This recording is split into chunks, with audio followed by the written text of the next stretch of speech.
Roll for initiative. Hello, and welcome back to another episode of the Wild Beyond the Witchlight, the Carnival cards. So, a little bit of a recap, as it has been a couple weeks.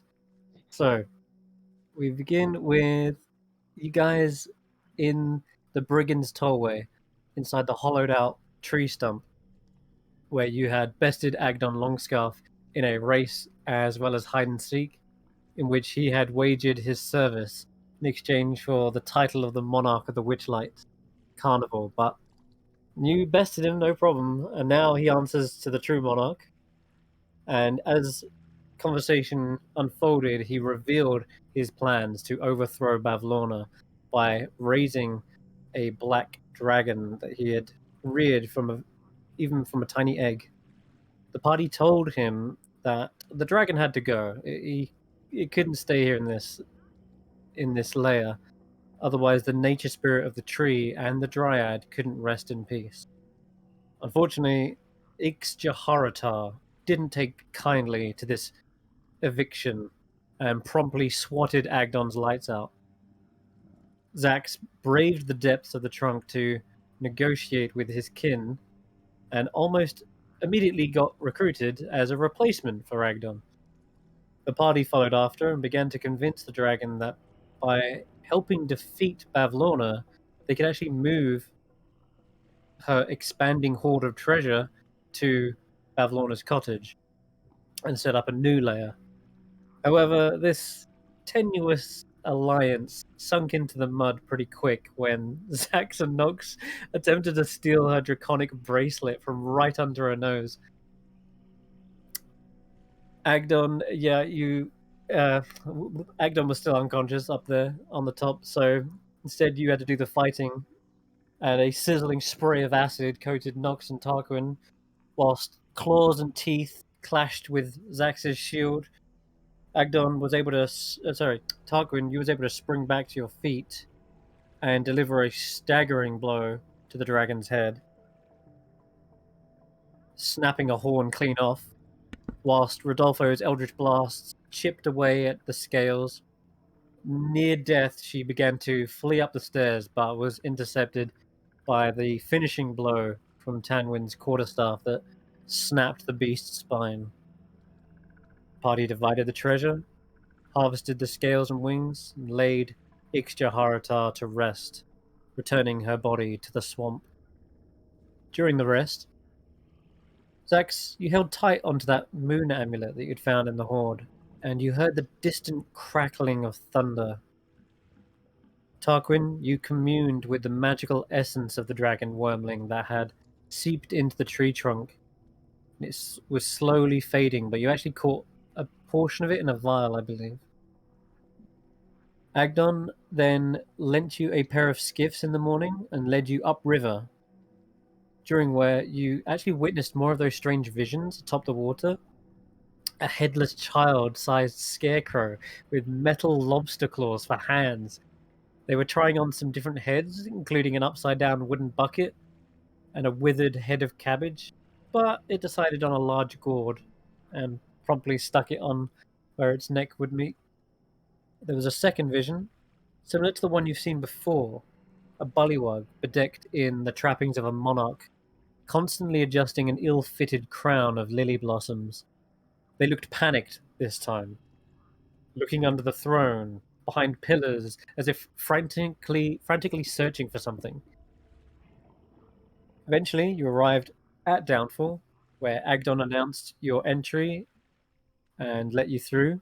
You met Splog, Earl of Blackmore, who became your sort of guide, answering questions you had about the law and etiquette around the Soggy court.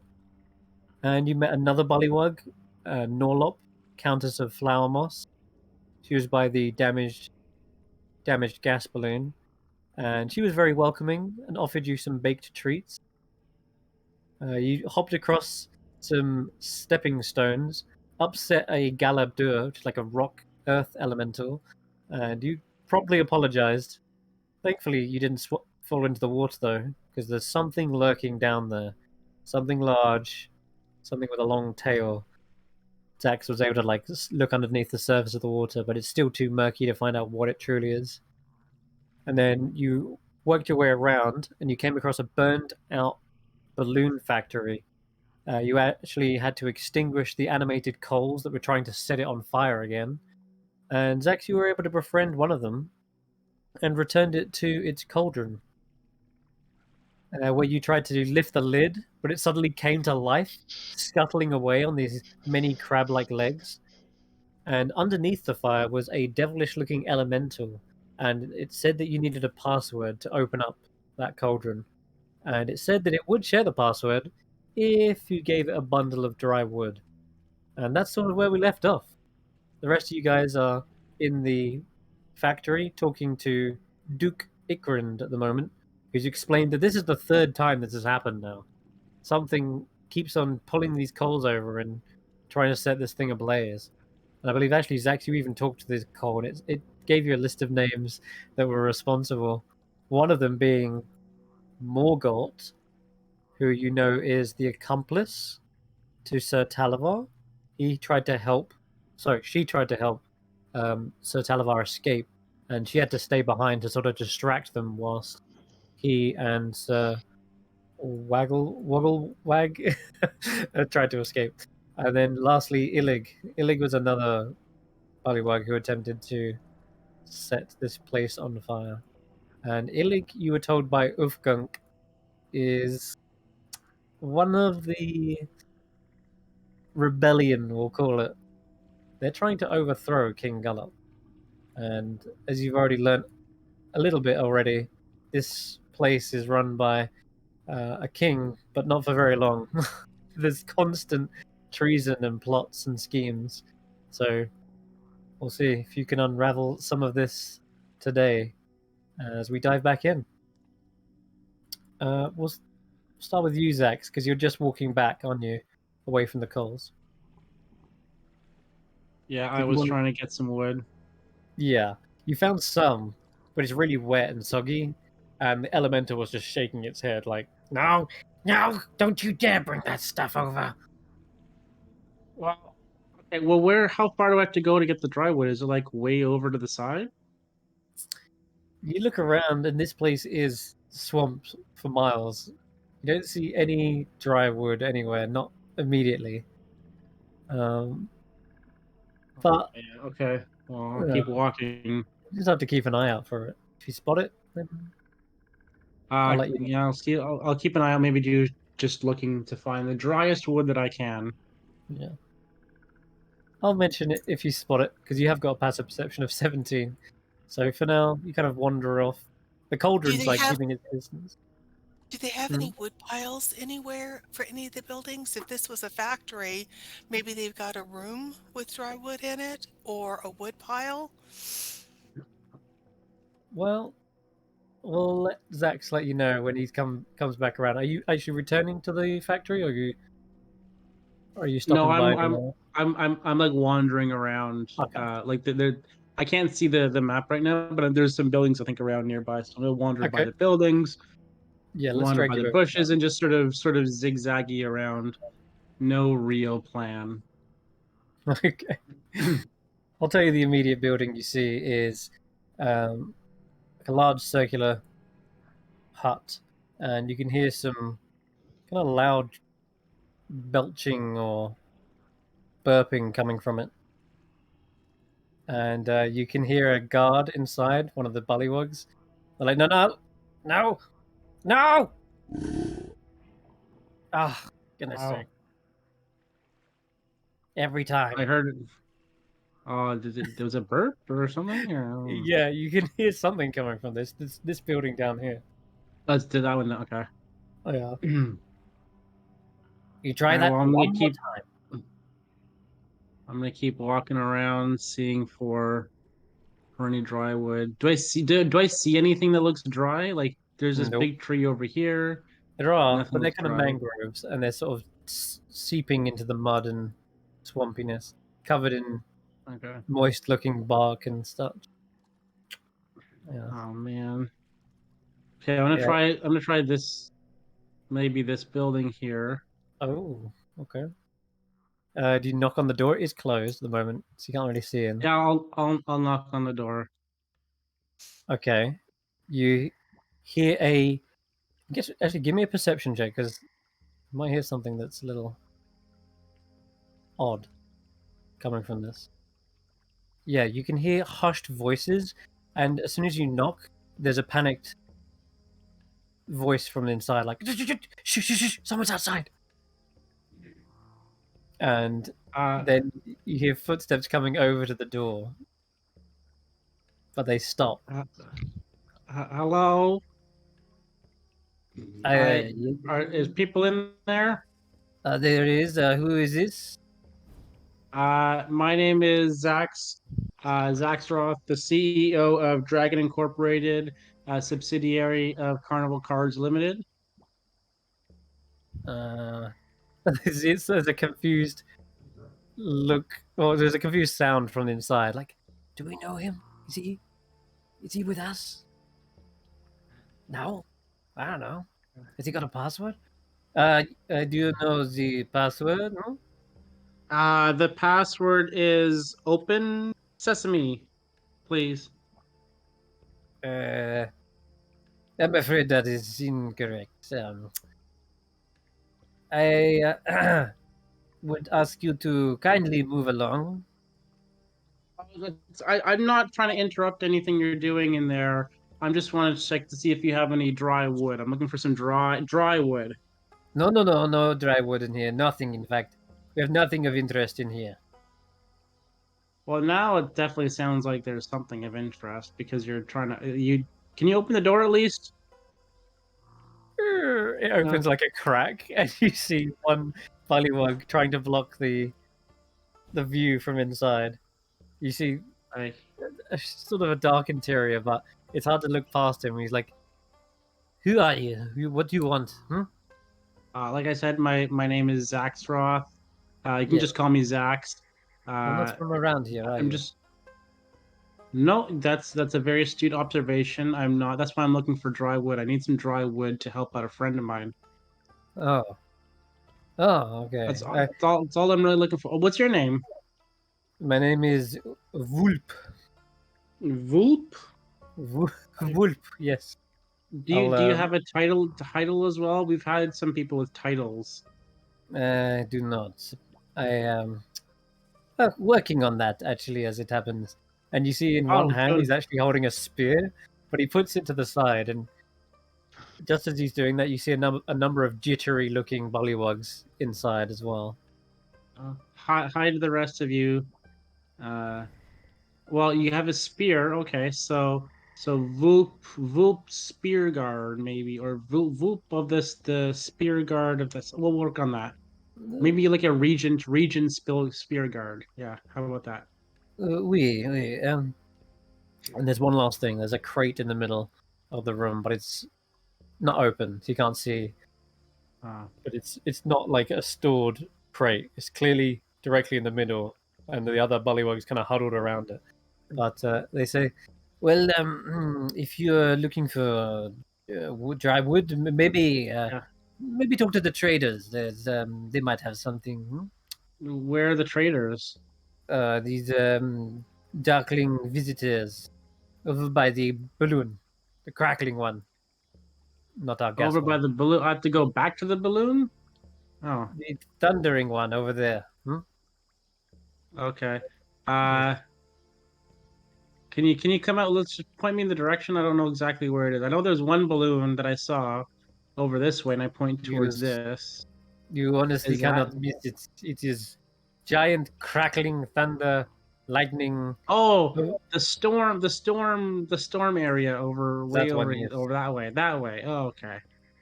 Good. Now, if there's nothing else, good day.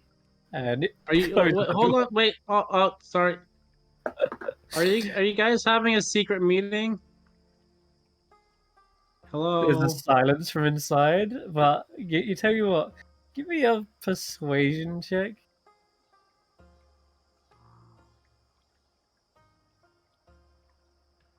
Hmm. They say no. Okay. Uh, No secret. Okay, then. Well, I'll let Splorg This is know that you were very helpful to me. this is a book club. What book are you reading? It is and they go to say something, and the other one's like, Shh, no, no, no, no, no, shut up. It's none of your Okay. business. Yeah, definitely not suspicious. Okay. That's the title of the book. Ah, It's None of Your Business alright. by I'll ma- um by Illig of Muckstump, Baron of Muckstump. Yes. We, Is one of you named Illig? no, that is our friend. We're waiting for him. You. He's the last Oh, one to arrive. you're waiting for Illig. Okay. I've We heard we. things about Illig. You know. Oh, Yeah. he opens the door again. Interesting. Are You've heard you? it. Are you with Illig? You know, in in that sense, not romantically, but like secret, secret plotting. He eyes you like cautiously, and is in fact even more jittery now. And he says, "I do not know what you mean by this. You speak in strange languages, stranger. You are not illig. We cannot let you in. We cannot discuss such matters." Right, right. And I start winking at him, like both eyes separately. Like, yeah, I know exactly what you're not doing. Book club, right? Huh? We look. If you want in to the book club, Yeah, yeah. then you may talk with Illig. Illig Okay. can get you entry, special membership. Hmm? All right. Okay. Do I have to buy the book beforehand, or can I like get it from a library or No, something? no, no. We have the book. Oh, you have the book. You're gonna give me the book. You hear him like get elbowed in the side of the gut. Like, it's not that interesting though. It's Oh, why? But why did you not pick an interesting book for your book club, though? we are Is looking it for more interesting ones. This is an example like of bad book. We find good books. like there's a really good book I know called How to Take Over a Kingdom. That sounds Have pretty you heard of good. that one? No, but Would you be wink wink interested in that one? Illig would be How interested. to We uh, go find Illig. it's a it's a 20th edition, huh? He says not coming in until you get to find Illig. Okay. We All don't right, trust you. fine. Well, I'll keep an eye out for any. What does Illig look like? Is he wearing any kind of special clothing? Is there a Yes, he has pass? like a man. Is there a password to give to him that I can give to him? Being a baron, I suppose he might have something like a large foppish hat. Okay. All right. Yeah, I'll be back. it's like a bow tie, essentially. All right, we'll jump All back to right. the others now. And And I'll start making my way this way. okay, Ikrind is just finishing off, trying to stamp out the last bit of embers. Oh, you really helped me back there. I think it. I think I can take over from here. Huh? Yes. Good job with the water, by the way. Seems to be talking to you, Tanwen. With some sort of magic powers. Yes, I'm glad you approve. I just didn't want to leave your house a mess, It's especially not my since house. we are guests.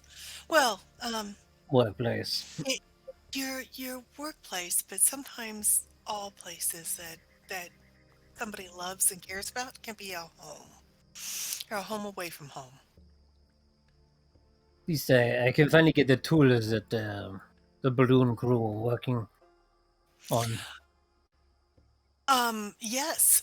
Is there something else we can help with now that the embers have been contained? Hmm. Let me think. Not any that I need help with, but there's plenty of Ballywags who would definitely appreciate your assistance in many matters. But Well, I'm just going to get on with my job. okay, absolutely understand. Is there somebody else that we can talk to? Well, there is.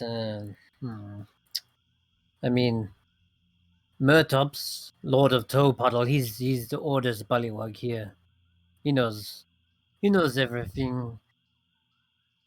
Well, he sounds absolutely fascinating. Where would I find Murtops? I think I saw him by the watchtower over there, and he points out to the watchtower. Okay. All right. Oh, wow. That's a little narrow bridge to cross, but that looks like that's going to be a lot of fun. If that's is it a swinging bridge? Um, oh, is that one over there? And you're talking about this one over by the side. Oh, no. Oh, it's a rope. I Ah, see. yeah, no. That is the washing line. Bavlona's Oh, washing line, to be specific. oh, yeah. I definitely don't want to use that to get to the watchtower. Uh, yeah, you do So, remember him last session. He was terrified that that rope could get set on oh, yeah. fire, and he was like, "Quick, quick, quick, put it out!" But thankfully, he did manage to do it in time. Well, thank you so much for your time. I'll let you get back to work, but we really appreciate your time today. And I'll go search for Murtops. So All right. Right. I'm going to go find Tarquin and Rodolfo Yep. and just tell them, that he recommended that we go find Murtops. Weren't we on He the grabs his way toolbox. to speak Yep, to go on. Sir Greycroak to discuss the other prisoner? Right? Yeah, Illig is. Oh, sorry, not Illig. Morgort, is in a prison all the way over here, and apparently there's a guard called Sir Greycoat. Well, Tarquin, then I think we should follow your quest and then maybe we can talk to this Murtops afterwards. Rodolfo, are you okay with that plan? Yes, I will follow you.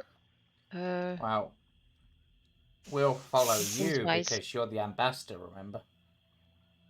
Yes, but you must precede me in the way of our Ah, servants, of course. Yes. Of course. Black, where you going? When you leading the way? You're our tour guide, right? All Well, sorts, but you seem to have it under control now. You know where you're going. I mean, I will. okay. I have many businesses to attend to. You see. Okay. Say hi to the folks for me when you get home, I guess. And Tarquin would just go, bye.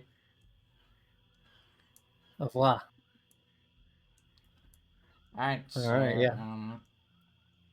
so this bridge here, this looks like a Yeah. very fancy meeting across the end of this bridge. Okay. So this bridge is something of a oddity, seeing as there are these posts stuck in the mud.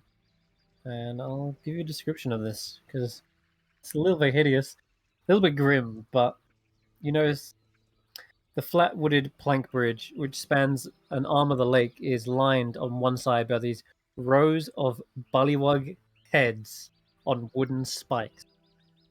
And at the center of the bridge, there's a small figure sitting with its feet dangling over one side. The figure appears to be talking to itself in bemoaned tones. But then the severed bullywug heads nearby erupt in a cacophony of voices, some of them indignant, others are sympathetic, but a few of them uh, are in a row, and so the far one at the end is like yelling, "What? I cannot hear you! Speak louder!" Tarquin sort of looks to the others and goes, alright, looks like some diplomacy is needed, so get across the bridge, so let's see. Tarquin, I'm going to stay at the end of the bridge and I'll cover you Right, if you need any help. So I'll stay down here. Sir Ambassador, I think you should stay down here with us and not get on the bridge until Tarquin has identified the creature in the center. Hmm. Alright. Oh. What is all this cacophony about? I hear yelling. I hear anger. So, come on. What's Yeah, happening? you hear one of them kind of is laughing and trying to like mock this poor creature, and you can hear them sort of say like, I tried my best," and then the other one's like, "Look at his cack-handed grasp, and even hold a crayon," and it looks like they've been drawing like some pictures on the planks, trying to draw like maybe like a flower or a lily pad, and they keep slipping out of his claws, and in the end he just gives up and sort of slumps his head into his lap. What are you trying to Oh, draw, Big Clawed One? oh, it doesn't matter, really. I mean, I might be able to help. I'm quite good with my hands. What are you trying? I was just bored, really. Just and you actually see, and there's drawings with flowers and stuff. But the one thing he's been trying to draw is this stag head. It's a skull, and you can see he's tried to draw the horns, but they've kind of gone all squiggly and out of line.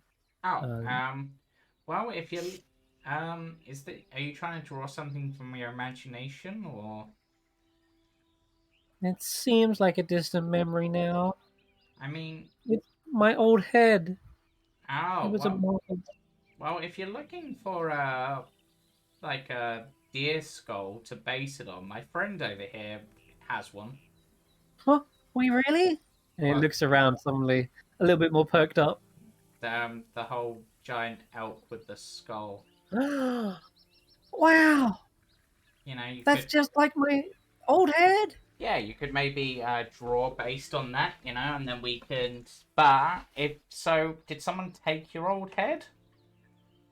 It it nods, and as it nods, you actually hear the clinking of coins and pennies inside of the gourd that is atop this creature's head.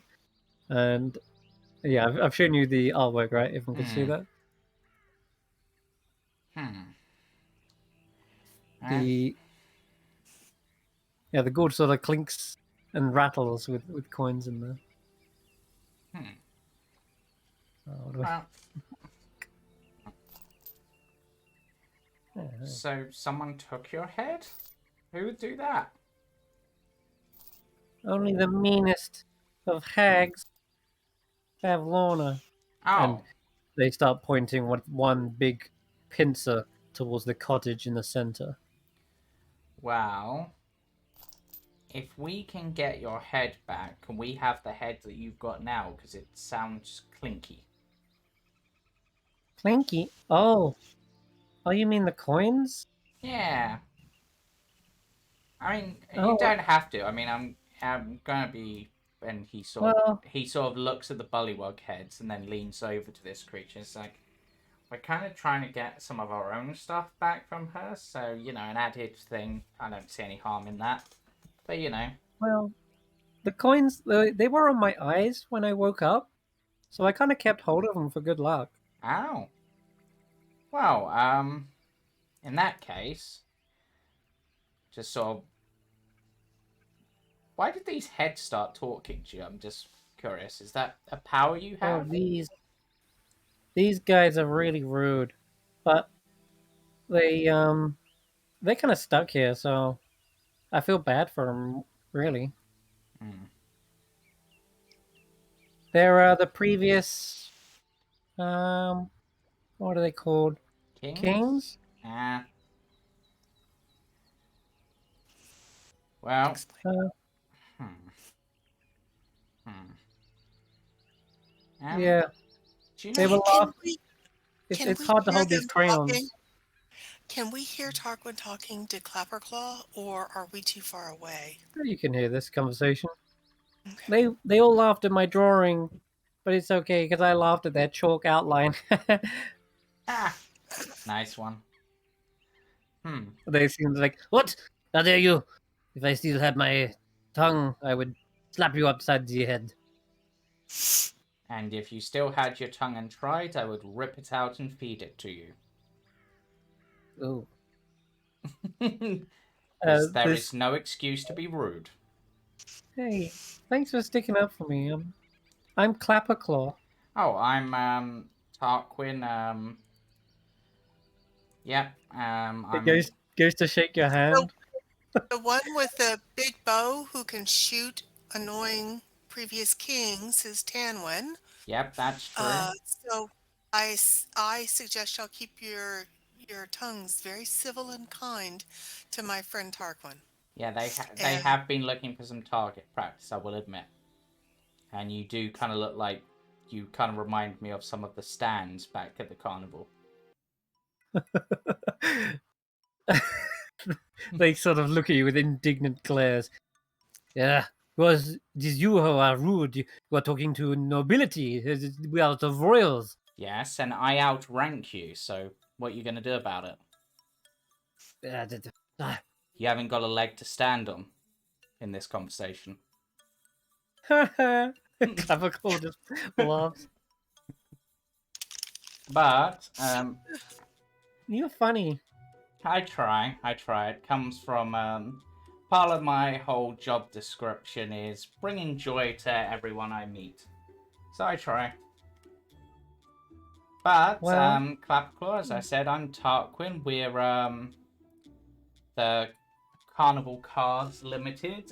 We recently branched out with, what was it? It was Dragon Incorporated. Dragons Incorporated. Yep. Oh. We're currently on a mission to talk to a few people here, get the lay of the land, as it were. But Oh. for a guy without a head, or at least without your actual head, you seem to have a good head on your shoulders, if you know what I mean. Yeah, I try to stay positive. Yeah. I sort of make jokes too when I'm nervous, but So I've been moving from place to place too. yeah. But Well, how about you come over here, away from these rude heads of former kings, okay. and we'll have a little chat and see how we can help each other, maybe. Yeah, they sort of hop along, and again you hear those kind of clinking of coins every footstep. Alright. So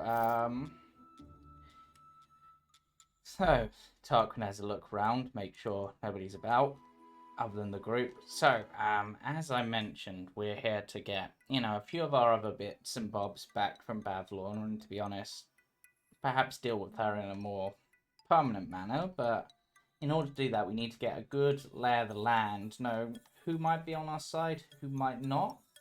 I've heard that there's a guy called Illig who might be looking to at least get rid of the current king, maybe, or something like that. And then there's... Illig? Yeah, he just went past, actually. Oh, really? And he points with a claw over towards this pillared pagoda on the next island over.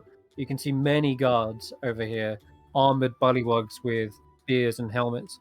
And there seems to be a conversation between one of them and another figure who's a bit more shrouded and hidden behind the pillars, but they speak with a kind of low, booming voice. So, but, yeah, I think he's getting told off. I'm not sure. Well, we need to speak to them. We're also going to go speak to Sir Grey Croak, because there's someone in his imprisonment that we've been asked to represent, as it were. Okay. But I don't know much. I'll just say I don't know a lot of the bullywugs here. I jump from place to place, and I only just came here, just thinking I could get some work, but Avlorna didn't really like what I had to offer. I guess I'm a bit clumsy. He brings up the hands again. Well, yeah. But, I mean, you might be a bit clumsy, but he sort of has a look at the hands. I bet you've got some great grip strength, right? Yeah, you could say. So, I mean, Want a thumb war? he stares for a moment and goes, maybe later, but I was thinking, so obviously there's a lot of wood and stuff about. Your claws, can you like break wood with them? Could try, yeah. Now, Would you need wood? well, it's not that I particularly need wood. I'm just trying to think of potential work for you. Like, I mean, Oh, if, for Well, I example, someone brought some logs to you, you could break them down into like more manageable chunks for firewood. You know, that's just. well, I was tasked with cleaning up after Gleam as Bavlona's pet. Whoa, which reminds me, I was reading a great book about an immortal cat the other day. Oh, Impossible to put down. oh really? What was so good about it?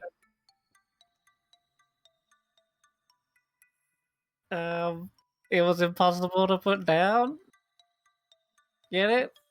The cat? Ah, right. Oh, Yeah. he seems very nervous suddenly and like shifts from one foot to another. He chuckles and goes, "Sorry, that one took me a little bit of thinking, but I got there." But anyway, Bavlorna, she got upset with me. She stole my head and kicked me out. But, well, So I decided to leave. There was no point after that. yeah, I mean, you couldn't get ahead of the game there. Sorry, the head puns, they just roll off the tongue so easily. I'm sorry. That's okay. But it sounds like you've had quite a clawful situation. Yeah, man. If you guys are trying to get your stuff back as well, if you're going in there, could you maybe keep an eye out for my head? Like, if Oh, you yeah. bring it back, I'll I guess I can give you my lucky coins, but I mean, only if I'm you not want majorly to. attached to them. I mean, only if you want to, but I mean, after all, I mean, I've already got a head. I don't know what I'd need a spare for. I'm kind of annoyed I didn't keep that dragon skull now. That could have been a good replacement head for you. That would have been cool. What else? You plan on getting stuff back from Bavlorna? Did she take all your stuff? She took stuff from some of us, and sort of as part of the group, we consider that as taking stuff from all of us, you know? Oh, okay. Well, she didn't take it directly, one of her subordinates did, but you said she had a pet Gleam, right? Yeah, a little cat. Well, if you can call it that. Hmm. Kind of all stitched up and it smells bad. Ah, so it sounds like it suffered quite a catastrophe. Yeah. Yeah, you could say. I mean,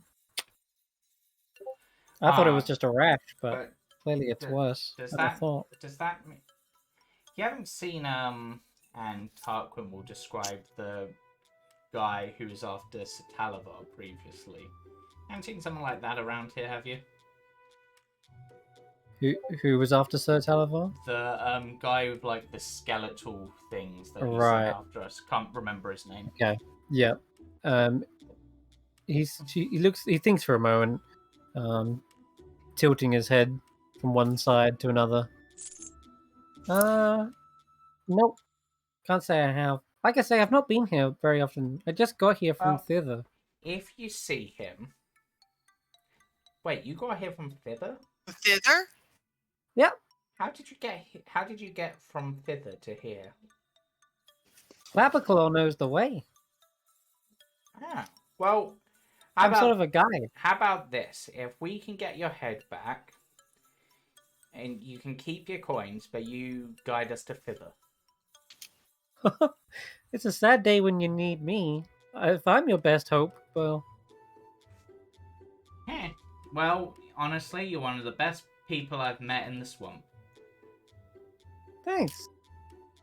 Well, if you perchance to snuff it in there, can I have your gloves? My gloves? Sure. I really need a new pair. Yeah. Claps his claws together, which are clearly way too big for a pair of gloves. I mean, you're welcome to them. I mean, maybe we can get some custom made for you. Would be I'm sure there's a pun there other than clawful, but I can't think. Would be clawful if they got For destroyed again. for his head, for your head, do you have to have the one that Bavlana took, or can you use anything for your head? Well, the stag head is my favorite. It is majestic. It was the best thing you ever saw. It was. Ah, Yeah. tries to describe it. My drawing doesn't do it justice. You remind me of my uncle. He had an obsession with stags. Said they were the most majestic of beasts. He once saw like a monarch of the glen in stopping at a lake, and he even changed his middle name to Stag, after it. That's how impressed he was. So I can see why you would want that stag head. I can see. I mean, And I just feel like I'm missing something without it, you know? yeah, I get that. Yeah. After all, Well, I'm definitely missing my head, first off, but yeah, that's my hairdresser's fault. They messed up, so I had to start it all over again. Take it all off. that's fair. That's fair. So, if you don't mind me asking, because I'm curious, how do you exactly work? Because you kind of said you've got a detachable head, you've got claws. Like, is this actually, like, are you seeing through, like, this head that you've got? Or are you, like, seeing through something else? Or... Oh, I can see. And it, it sort of spins around again, making that rattling noise. It says, "Life is warped. I'm just in sync." It shrugs. Okay, I mean, you sound fascinating, but right now we've got a few places to be. But if you continue hopping around, if you see a purple dragonborn guy, say hi. He's a friend of ours. He's quite nice. His name's Xaxx. He's Okay. the CEO of the Dragons Incorporated bit of the business, and he Yep. might have some ideas, or maybe he'll have something you can help him with. Who knows?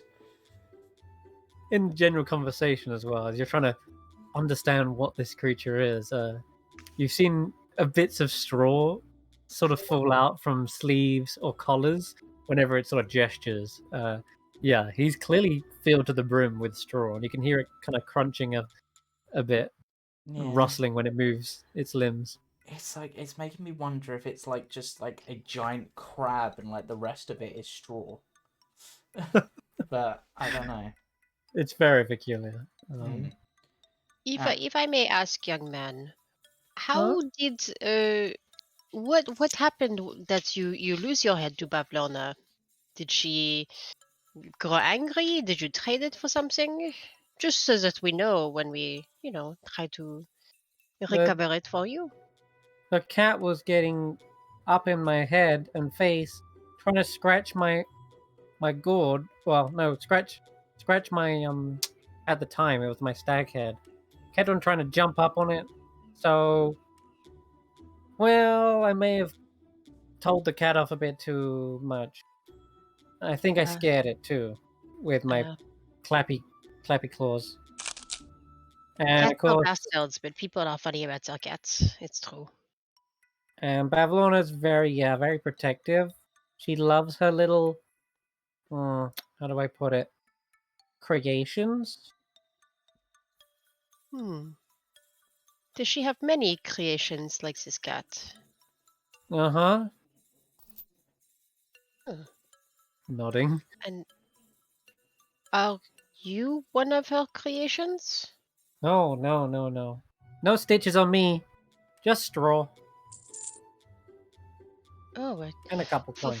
Forgive the personal questions. We have never seen a creature such as yourself with the claws and the straw and the replaceable heads. It is ingenious. Yeah. I tried to get it like figured all out, and went to a what's it called, like a church. The cleric Mm, told me the good news. I was gonna have a curse named after me. really? Yeah, What's the curse? or Clapperclaw, the Scarecrow Claw curse. Clapperclaw curse. Yeah. Mm. So, That was the good news. mm-hmm. Oh, the bad news was they said I didn't have a heartbeat, or yeah, that I wasn't alive. I see, but you But I are mean, who wants talking to us live with us forever, here? right? Hmm. I don't know. I woke up here in this realm and I had these coins on my eyes, and then I remember some things. You Um, you I were you were remember. a different form, does you remember? I remember. Yeah. Well, I was always kind of humanoid, right? Like legs, arms, head. I remember a mountain, and it was really sideways. No, diagonal. It tries to like gesture with its arm at like a 45-degree angle. Everything was tilted on that mountain. Um, I felt like I got pulled away from it. I that This is I'm sorry, that sounds very scary. It was. It rained ash. Like it's like snow, but like hot. Was it This place is spewing much better. fire? Lots of fire on the mountain? Yeah, yeah, there was scary Ah, things too. very, This place yes. is a lot better. And was it in Zizil that you had this side mountain? Mm, nothing around here looks the same, and I'm walking straight now, so we're definitely not there, not on the mountain. And I think Hmm. at this point you can roll an Arcana check because this is a very strange environment in which he's describing. And I think only people who would be proficient in Arcana would maybe have a hint as to what they're Uh, talking about. it Wow. Okay. sounds okay. Do you Yeah. actually do you know what that is out of game? Out of curiosity. I mean, it sounds like a volcano type, but I don't know what that means in terms of Arcana. No. Okay. The way they described a mountain always tilted on its side, Hmm. it actually speaks to a different realm entirely. Something you've only read about in books that describe outer planes of existence. The Great Wheel cosmology had a plane called Gehenna. Oh, I know that word. It's like a plane of the afterlife, Hmm. purgatory, but for a particular type of soul.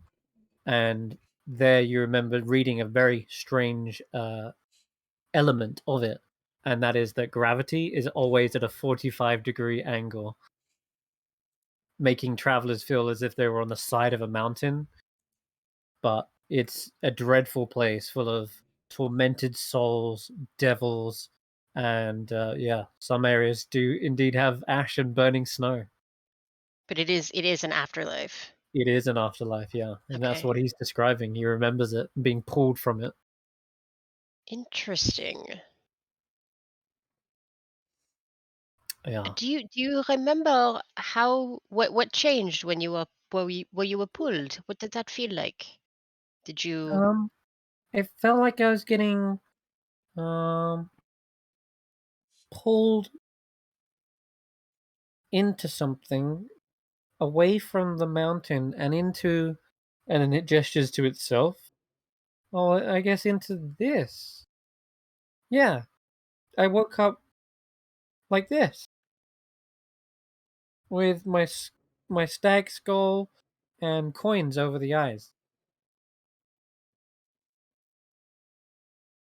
that is well, yeah, that is a unique story. I'm do you wish to go back to where you came from, or you No, no, prefer to no. stay here? It was much. It's much better here. I've been exploring, and there's really nice forest thither. Been wandering around, just Hmm. exploring this place. But And this place hmm, stinks, and Bavlorna's mean. So I'll probably head back to Thither once once I get back my skull. Well, I think perhaps we can help you with that. We can travel together for a little bit. Okay, But sounds di- good. As long as you don't die in there. I mean, yes, well, this is always the risk. But we are here on a diplomatic mission, so hopefully we will not be fighting. Perhaps we can well, negotiate. yeah. What doesn't kill you makes you stronger. And what does kill you will make your mother stronger. Uh, oh, yeah, that's not a saying that I have where we come from, but sure. Oh, well, there you go. Uh, he looks at Tanwen and Tarquin as in a kind of like, what the hell is this going on? Uh, well, maybe cross the bridge to continue on Oh, our yeah. way. Yeah, go Would for you it. will you come with us, Um, or would you like to mm, wait? I'm not allowed in the palace anymore. Ah, There's, one time I was visiting, and the butler, they shouted, "Does anyone know CPR?" I yelled, "I know the entire alphabet." We all laughed and laughed. Well, except one person. uh, would that be the hag? Did not. No, they were just lying on the floor. They didn't seem impressed with my joke. z- Why was she lying on the floor? Oh, shrugs. Ah, I Ah, don't know. does that well, happen a um, lot to her in the court? Well, they bullywugs are at each other all the time, yeah. Oh, this was not Bablona. This is one of the previous rulers. Oh no, the palace is over there. He points past the kind of pagoda, and there's this large hut, which does seem to hold and house many different levels to it. Hmm. And you can see there's guards with large crocodiles kind of patrolling the outside. There's always something going on in there. Hmm. But the worst place is that cottage by far. Ugh. Oh man, I started crying when Bavlorna was cutting onions. Onions was such a good dog. oh, um, Hmm. well, um, Turned him into another one of those creations. what kind of creation? We ran into Sti- onions. Stitched and like Ah, patchwork. Ah, hmm. Did she ever say why she had done this? I guess it's To, a hobby. some people take up knitting. And some people take taxidermy too far. It is Don't know. indeed taxidermy, what he's describing. Do you know if she is in residence at this moment? um, it nods, yeah. Hmm. Well, They uh, got a visitor, I think.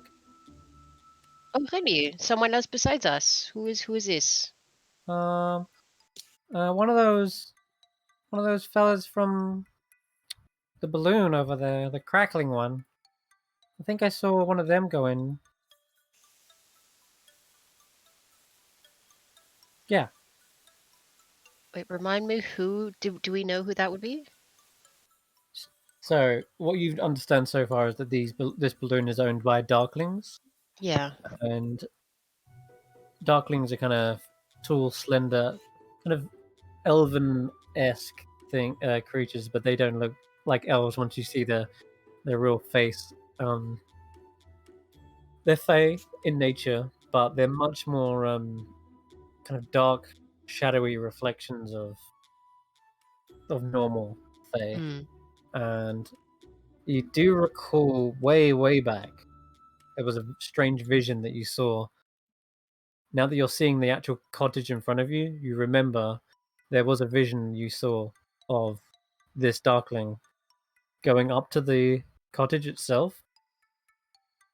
Did anyone make notes as to what happened when they got up to that? They were looking around over their shoulder. I don't remember. I don't know about anyone Okay, else. I'll I don't remember remind the you scene. then. That's Sorry. okay. I am so sorry. Yeah, I don't remember either. It's one of these things which makes absolutely no sense in the moment, Mm. so you wouldn't really commit it to memory. But what I will tell you is, when you saw this figure step up to the door, they looked over their shoulder. They had a pointy black hat and a hooded black cloak. And as they climbed the rickety staircase to the ramshackle cottage, the shadow seemed to separate from them, like detach from their body. And you remember it moving across the walls of the house, crawling through an open window somewhere near the top. And you saw this vision in the stream that was kind of downstream from Downfall. Hmm. And then they answered the door and they went in. And that was the last thing you saw of that vision. Yeah.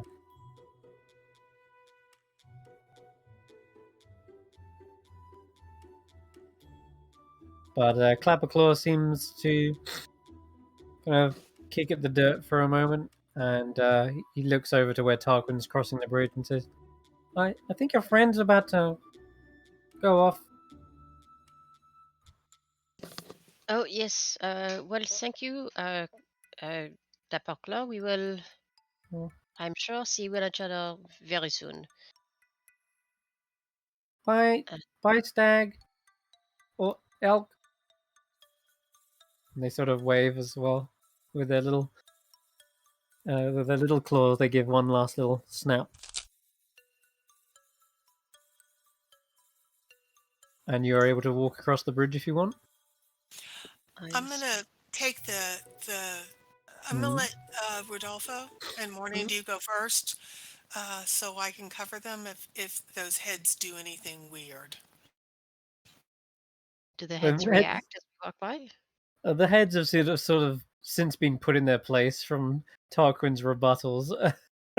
Okay. They're no match for Tarquin's wit, that's for sure. All right. You could Well, totally talk to them if you want. They're seemingly gossiping amongst themselves. One or two of them, anyway. well, I'm still gonna take up the rear just to be on the safe side. Okay. As soon as they're off the bridge, I'll cross over. All right then. Tell you what, Tanwen. Has anyone seen where Xaxx has gone? Oh God, he's someone. I wish I could have talked to Xaxx before we left because I would have sacrificed one of the rivers of arrows in the portable hole to be chopped up as dry wood. Oh my God, Xaxx is over there. Because we packed a ton of arrows into that portable hole. And so, I mean, as much as I don't want to lose any arrows, I'd be willing to sacrifice it, and we could save the arrowheads to. Yeah, that's a good point. Did Xaxx set up his telepathic link with one of us? Because that lasts hours, right?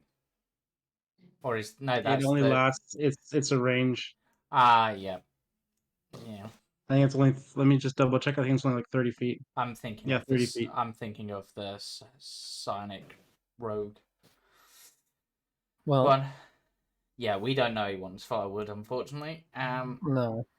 But Xaxx, you've come to the end of a pier. You could grab a hold of that boat and cross if you wanted. Oh yeah, okay, I'll do that. Yeah, let's just jump in the boat. Yeah, it doesn't seem to be anyone stopping you. It looks like a little small fishing boat. You go past, and there are some bullywugs. They're lazily lounging in their own skiffs, and they don't even seem to pay you any attention. Got their feet kicked up. When you get to this pier, there is some guards, but they take note of you, but they don't seem to stop you again. Hi, How are you doing? I'm just passing by. I'm trying to get to that I guess it's a balloon, stormy balloon thing. I'm just trying to talk to somebody over there if it's okay. Uh, yes, certainly be on your way. It is. Okay, what do you have a name or a title to? I'm looking for somebody as well. I don't know if you're that person or not. I am simply known as Splosh, but my Losh? No. I do not have the title. I work for the Royal Animal Handler Vlonk of Deep Oh, Dew. oh, Valonk of Deep Tooth. That sounds fun.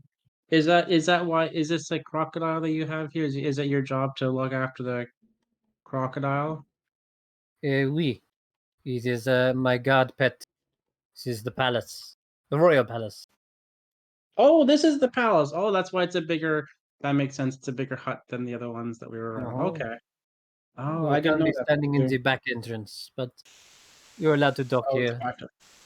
Okay. I may be coming back here. I'm not sure, but I've tied up that boat real good for you. Uh, so yeah. No worries. I let you pass, no problem. All right. And I'll you can keep make your going. way to the back there. Um, Hi to you as well. I'm trying to so get to. Sorry. as you go past this Bullywug seems to be in a massive arena that's fenced off, and they're currently training against a target dummy, just sort of hitting it and practicing various martial movements with their glaive. Is he any good? Mm. Oh, Yeah, he's clearly got the moves. oh, you're very strong. I'll let you to it, but congratulations on being skilled with your weapon. Oh, thank you, a random stranger. Okay. What's your name? You're not You're not. Vlonk, are you? No, no, not Vlonk. Have you not heard of me? I I am the have royal not. champion, Sir Vulp, Oh, Knight of Brightfen. Sir Vulp? Wait, Vulp? There's another Uh, Vulp. yes, he stole my name. Thinks he can be champion? No, no, no.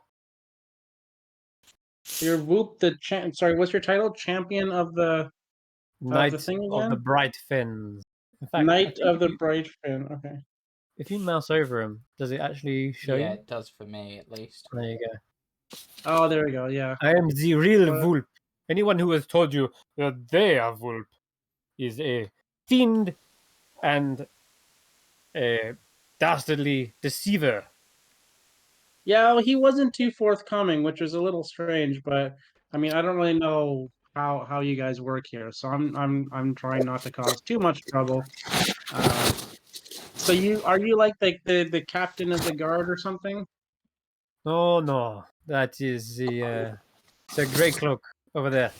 I am Uh, merely the best fighter in all of Downfall. uh, oh, you're the strongest then. He nods and smiles a big, brimming kind of So if smile over his face. I mean, it works. Part of my asking, it works this way in some other places I know, but usually, sometimes the strongest fighter, like the best warrior, is like the leader of the group, like the king or the whatever it happens to be. But that's not you. That's not the way it works here. I am merely interested in honing my craft, mastering Oh, the blade. But uh, I suppose I could work for the king. oh, But you being don't the already king, work for the king? but being the king itself is very dangerous. I am preferring of honorable combat, whereas the politics are much more like a knife in the back. Wow. Maybe when we have time, I'll do some honorable combat with you, and we can have like a not like a real fight, but maybe like a test match. It would be my pleasure. And he takes a I'm deep very bow. I'm very skilled with a sword. No, I'm just kidding. I'm not really skilled with a sword. I'm not very good with them, but I have some. I would like to see you in action. Perhaps sooner than later, if Morgoth Okay. can find a suitable challenger. Oh, Morgoth's in jail? Is that so? Is this? They are awaiting trial by combat. Where's the jail? Right there. And he points. Oh, that's the jail. Okay, so Morgoth's in there waiting, and the person would have to fight Morgoth, We. or okay. I don't know if I want to fight Morgoth. I want to fight you, but not Morgoth. I'll think about that. Okay, thank you. No worries. You're off All right. on your way and crossing the bridge. And I'll come back to the balloon ride, the balloon in a minute. I'm just going to jump back to the pagoda, which is in front of you, because I've got the notes up for that already. So there in front of you, you can see there is a conversation going on between one of these Bullywug knights, and very clearly the king himself sat on a sort of a mountain of cushions, and this grand marble gazebo stands atop of the soggy earth. And whilst it's impressive and its white stone is stretching upwards, it's all streaked with green and algae. And the support pillars have actually sunk into the muck unevenly, so that the domed canopy kind of now sits askew. And as you go up the short steps that ring the gazebo, leading to a raised floor, you see the bullywugs all dressed in shabby clothing. They're lounging on pillows, and among them, a harpist is even sending forth delicate tones that mingle with the murmured croaking of gathered nobles. And on this dais, that's where King Gullop sits his throne, a flabby bullywug wearing a crown woven of lily flowers. And he's still kind of looking around a little bit frantic, but then he kind of turns around every so often, looking back at who you assume is Illig, and he seems to mouth towards him. Right there you have it. Wherever you hidden it. Well, Willis, cannot deceive me, Illig. And he just give you an image of this guy, because he is something to behold. This is Sir Gullop the 19th and his retainers. I've had Snoodle look up and down, left and right for it. And it's nowhere here. I certainly haven't misplaced it. Haven't you, Snoodle? Here's a good Snoodle. And he pets this little crocodile with a with a collar, and the crocodile just like snaps its jaws menacingly towards Illig. You see Illig is done with this. He's like, if you have no evidence, then I would be on my way. This is a waste of time. I have other matters to attend to. If your book finds its way to my hands, I will be sure to return it to you as soon as possible, King Gullop. Your rotundness. That's good. Be on your way. Be gone from my sight. Keep an eye on him. And he says this to his knights. Illig turns around to immediately see you guys in front of him. Would you excuse me? Hey. You wouldn't be Illic, would you? The one and only Baron of Muckstump. What do I owe the pleasure? I was actually hoping to talk to you a little bit later, but as we bumped into you now, So. do you want to come to the other side of the bridge, I guess, because you probably don't want to stay here, and we'll discuss over there. Do you I'm guys... apparently having my eyes. I'm apparently being watched. I shall toast to you, Majesty. Long live the king! And he quickly downs what looks to be a platter of wine, and he just grabs one from the waiter, downs it, and hands it off to you as if you're some sort of waiter. Yep. And he kind of side eyes you as he crosses the bridge and hops over your heads. I will follow after him with the glass, because that seems to be what he's indicating. Well, you can actually, before you do, there's actually something in the glass. It looks like he's trying to. Ah. He And says like something. he's got someone's keeping eyes on him, and he says that he has to go about his business perhaps a bit more discreetly. Okay. And he has been very discreet. You can tell in the bottom of the glass, or at least, sorry, on the bottom of it, not in the glass, but on the bottom of it, there is some sort of a note. Okay, he's going to secretly pocket that. Okay. At least, but I need to roll for that, or are they not paying enough attention? No, it doesn't seem like anyone's looking at you guys. Everyone's eyes are on Illig, and they seem to be glaring and squinting at him.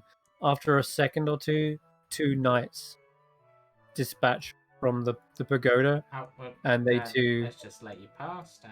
Yeah, they seem to be tailing him, perhaps. Meanwhile, King Gullop is looking under nearby cushions again. I thought he looked under here. Damn it! Tarquin, perhaps as the valet of the monarch of the Witchlight, you would like to announce the ambassadorial party? Yes. My good King Gollop the 19th, may I present ambassador for the Witchlight monarch, Rodolfo de Basque. Rodolfo urges Morning Dew in, and tries to look very regal and haughty, and looks down his nose at the king. And Tarquin will do an eloquent bow as they walk past. There is an air of an impressed kind of look from across the faces of the bullywugs, and King Gullop addresses you with a big smile, a big brimming smile, and he sort of sat himself back down and says, you have a herald to announce your presence before King Gullop the 19th. Very good, very good. What? Your Majesty, the protocols are always followed in the Witchlight. We are refined about these things. I send the greetings from the monarch. I myself, Rodolfo, bring his message of peace and alliance. We are honored to make your acquaintance. Yes, fellow nobility, you are welcome here. Well, you see the couple of bullywugs snap to attention, hearing that there's another monarch, another king, perhaps. From distant lands, you must have traveled far. Take a seat, take a seat. He'll dismount and take a seat as close to the king as he can, and hopefully on a higher platform than the other nobles. Yes, absolutely. May I ask the Haragons behind me who they are? Bullywugs. The bullywugs. Oh, the bullywugs. Okay, are they supposed to be in that court? Do you mean the 2 knights that have they're like following after Illig? Are you talking to them? Oh, okay. All right. So I just wanted to make sure that we weren't about to have an invasion in the court to overthrow the king. No, these ones are running. Okay. These 2 knights are actually tailing Illig, and they're following after him. So these 3 are on their way out. Okay, perfect. Thank you. I'm sorry. I just wanted to make sure. Now I'm happy to go into the court when I know that there's nobody about to invade. No. But you definitely see there is a number of guards at the ready should any kind of invasion take place. And there seems to be a little vicious crocodile that's ever present near King Gullop. In fact, Snoodle has to duck out of the way as King Gullop sits his big butt down on a pillow. Now, have you come to trade? Or... In a manner of speaking, we are here for an alliance. I understand Ooh. no such thing was available to your predecessors. They were of no consequence to the monarch. But he has heard tales of your majesty and refinement and wishes to make himself known to you. May I introduce, this is Tarquin, the valet of the monarch. This is Tanwen, my personal bodyguard, and Morning Dew, the magnificent stag who ferries me about. I myself, Rodolfo de Basque, the vintner of the vines. I represent the monarch in all of his dealings. He begins pouring himself some wine, and as you're introducing one by one, he's snapping a nearby fly out of the air, like swallows it into its gullet. Well, a pleasure, yes. If you have come for an alliance, well, that is intriguing. It's hard to find allies in this sort of environment. Many scheming little frogs out there. They all want my throne, my crown. Well, of course. Who would not wish to be in the position of the magnificent King Golub? But you and I know better that there is only one person who is meant to hold this throne. I would be willing to give you titles, welcome you to the Soggy court, fully. But first, I'm in a bit of a crisis. There's a missing book. This book is very important. I believe one of these scallywags, schemers, plotters, they've stolen it. Yes, without a What doubt. is the name of your book? Oh, well, it's not my book, per se, but it's actually Bavlorna's. It's called The Big Book of Bad Blood. What is this book about? Well, it's Bavlorna's personal little list, we'll call it. Keeps all the names of her enemies spelled out in detail. Oh, and how did such an important tome come to be lost? Well, You can roll an insight check as you ask this. There's definitely a reaction from him. Insight. Come on. No, that's no good. 9. Well, I procured the book from a merchant. They stole it. I was merely keeping it safe until I could return it to Bavlorna. Of course. I did not steal it. Did the merchant say who had stolen it? No, they were trying to flog it as if it was one of their wares. And you acquired this book. That is certainly very noble. I am sure she appreciates that. And when was the last time that you saw it? How long ago? I had it but yesterday. Sitting here atop my lap. And someone took it while you slept? Oh, this is horrible. Yes. When I went to take Snoodle for a walk. Or a swim, actually. That's why Snoodle walk is very important. And you just see the little crocodiles sort of snapping its jaws excitedly. Can I cast detect magic and around the room and see if there's anything flaring up? So, yeah, I just want to say for Nox, you're 23 on insight. Mm.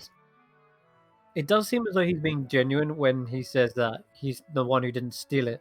But when he says that he was merely safe keeping it, You're not sure how much truth there is to that. It sounds like if he had found it, you'd want to return it to Babylon as soon as possible. Why he was keeping a hold of it and why he knows so much about it, like all the details, he's clearly read through it. He was clearly curious enough to go through it. To what end, you're not sure. But with how jittery and paranoid he is about all these other schemers, maybe he's worried that his name was perhaps in the book. Not to mention, you actually saw the vision of him reading the book anyway, so you already know this took place. And he was looking through the pages, very worried on his face, we'll say.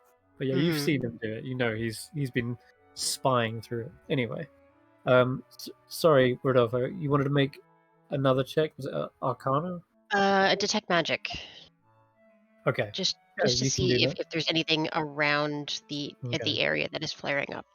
They do notice you doing that, and the guards do immediately sort of draw their weapons, and King Gallop's like, Oh, we're not into this.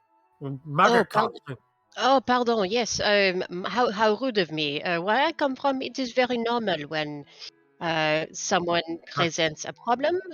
You cast certain spells just to make sure that the obvious answer is not the one. You know. I just wish to see if perhaps there is such a tome behind a pillar, under a pillow. You know, yeah, the equivalent of asking where was the last time you saw the book. you But may I meant no offense. This is simply how things are done in the Witchlight, where magic is such a part of the world that we do not even question it. you may roll a persuasion check because he seems a little bit on edge, as you can imagine. Someone suddenly casting in front of them. I'll let you roll a persuasion. He says, Ooh. Well, I see. I will not allow spell casting in the pagoda, and especially not in the vicinity of my throne.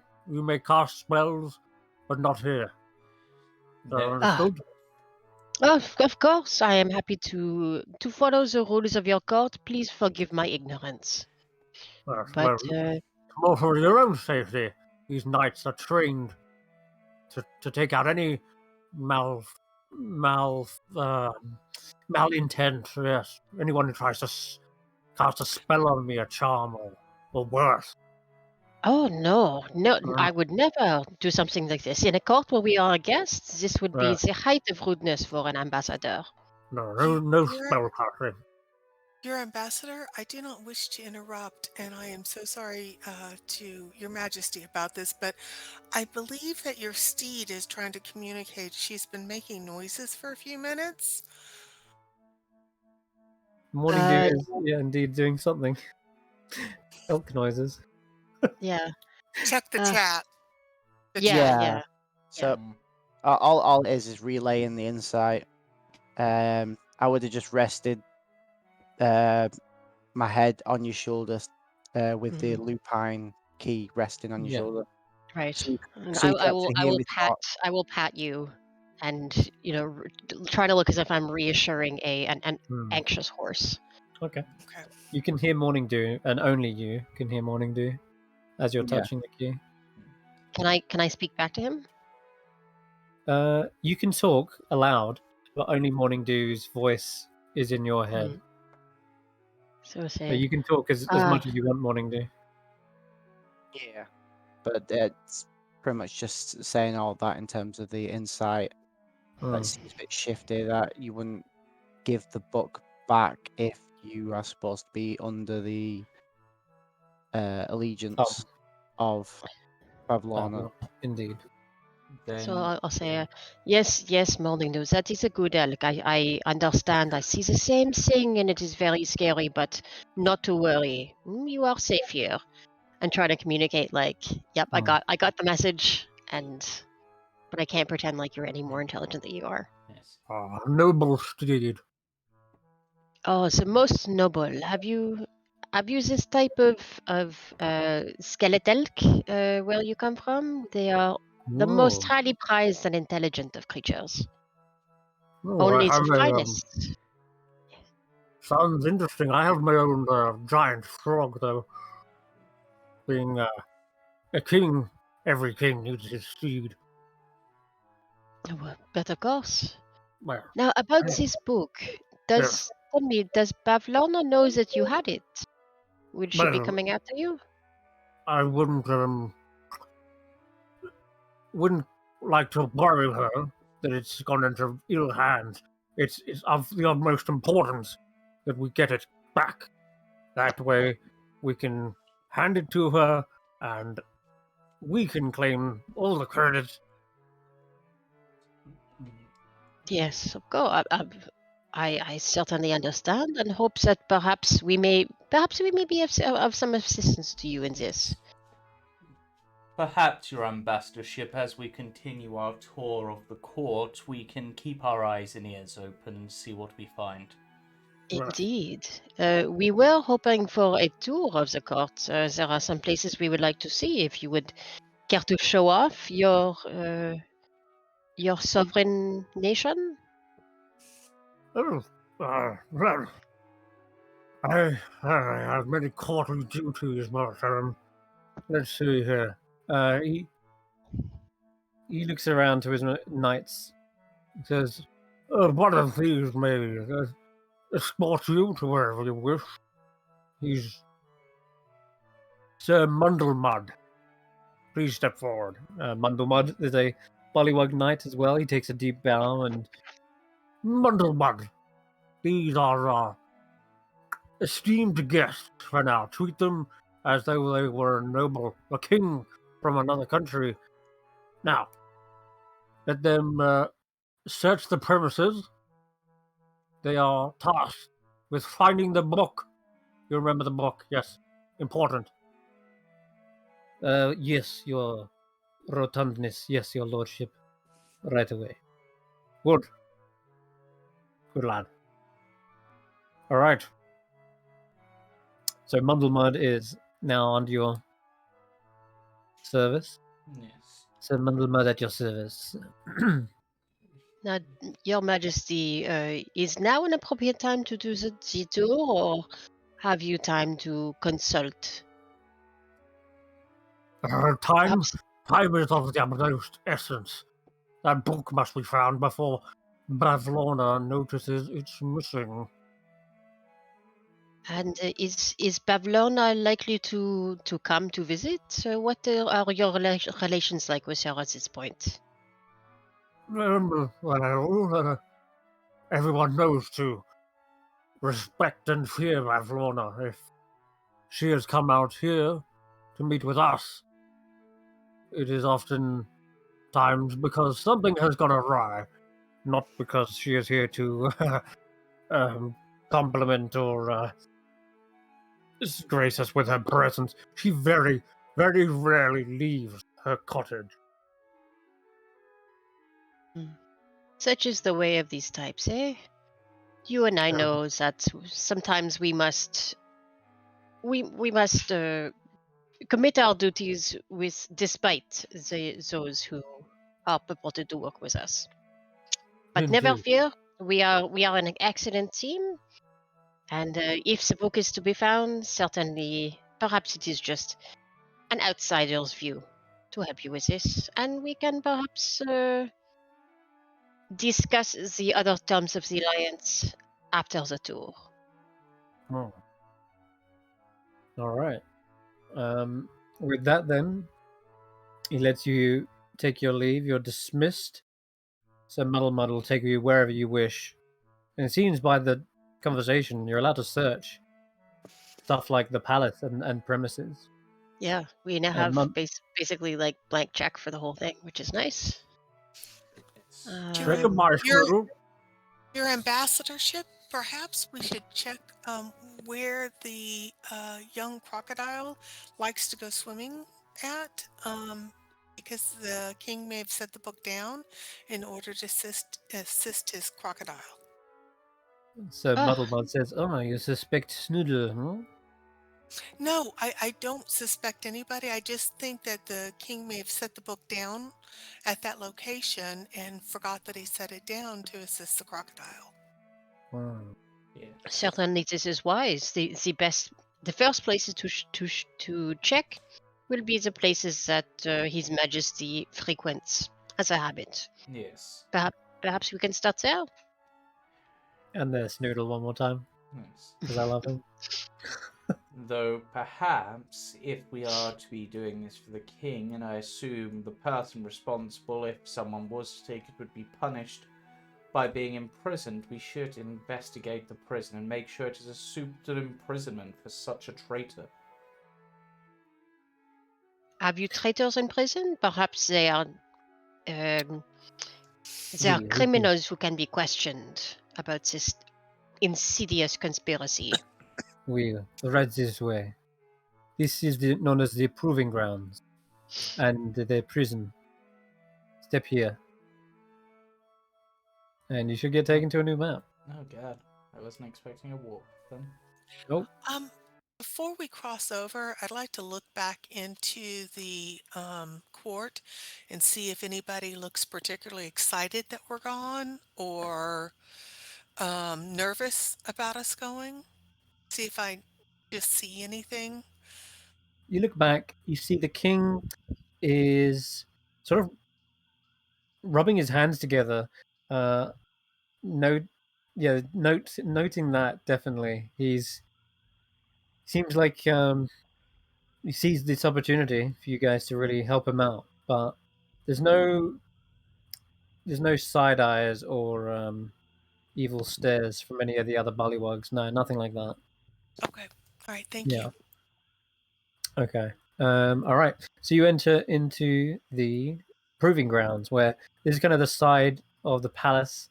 There's a lot of damp moss as you step over these log pathways, and in the distance you can see a circular logged hut, and a guard sits outside quite lazily. Almost looks like he's falling asleep, but they're leant up against that. There's not much light in there, but you can see some flickering of light reflecting off metal bars, and I think at this point, Xaxx, you probably see Xaxx at this point. I'm gonna drag you on the map. Where 'Cause- where did Tarquin go? I'm on the next map. You just need to go a couple of squares ahead, I think, and you'll be. Yep. Okay. Oh, Yep, keep going across, and you should get transported over. There we go. Sorry. Ta-da! Alrighty. Eh, Yeah, because Zach took some time, we'll say, to go across, talk to the other secret book club. I'll say that it's actually just at this point when you perhaps see Zach, they're just strolling past, and they look like they're heading towards the balloon. Ah, Xaxx, our other compatriot. How are you?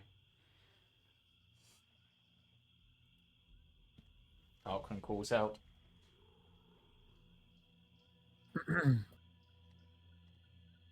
Oh no, there's two Xaxxes. Why can I see two Xaxxes? I guess he found his way onto the map. Are you muted? I know that No. should be okay. Okay, you're Okay. good, yeah. Yes. I'm over. How Yeah.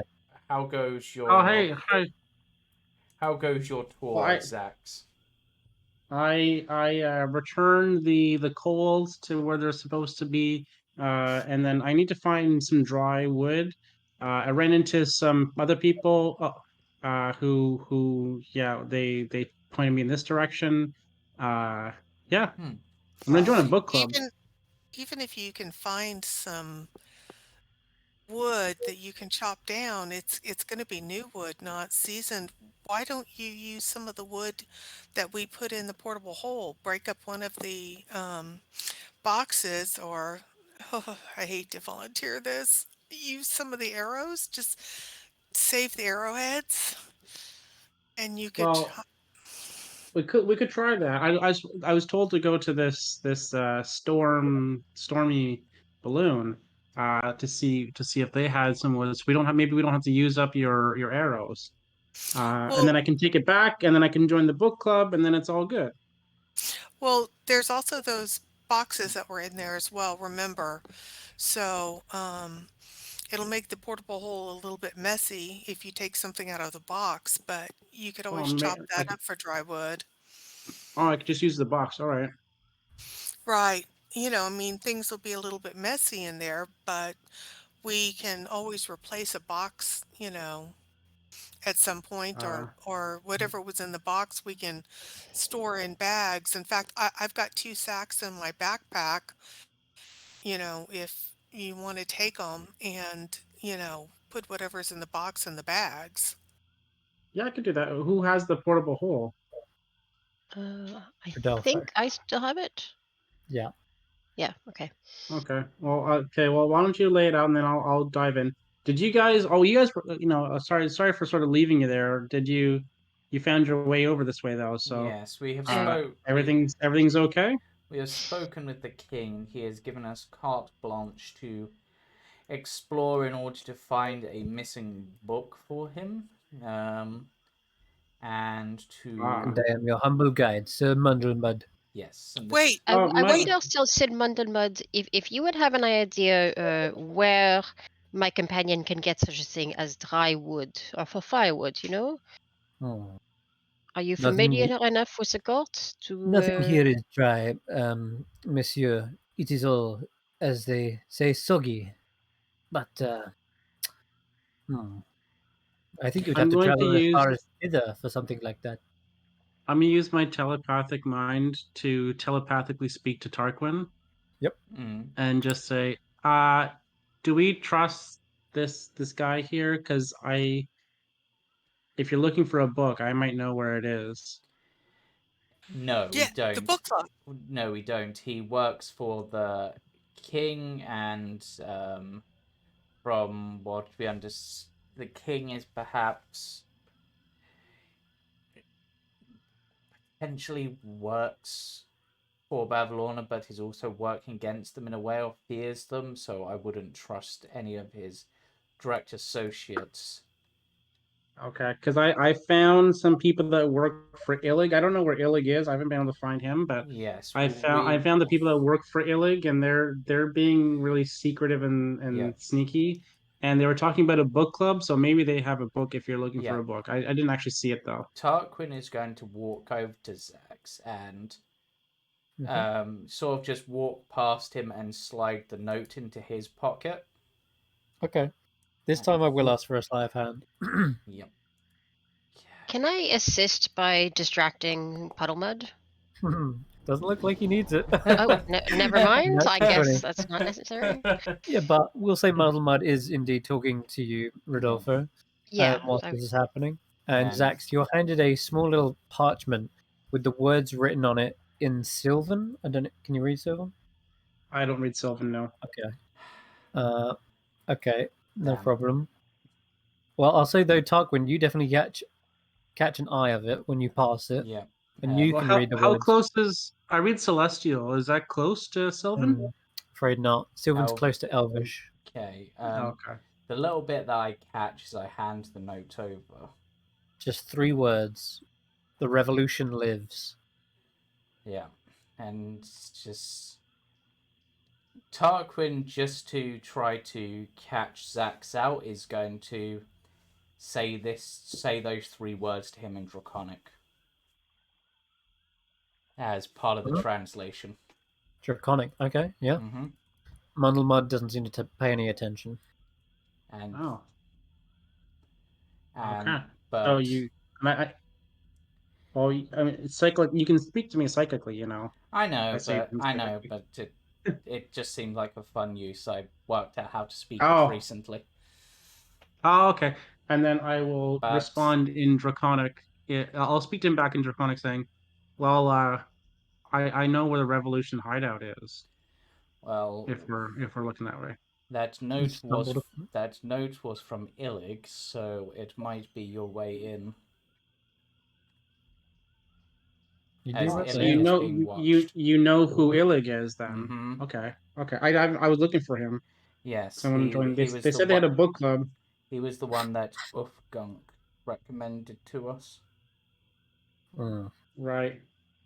So I like once we get whatever we're doing here sorted out, then I can Mm-hmm.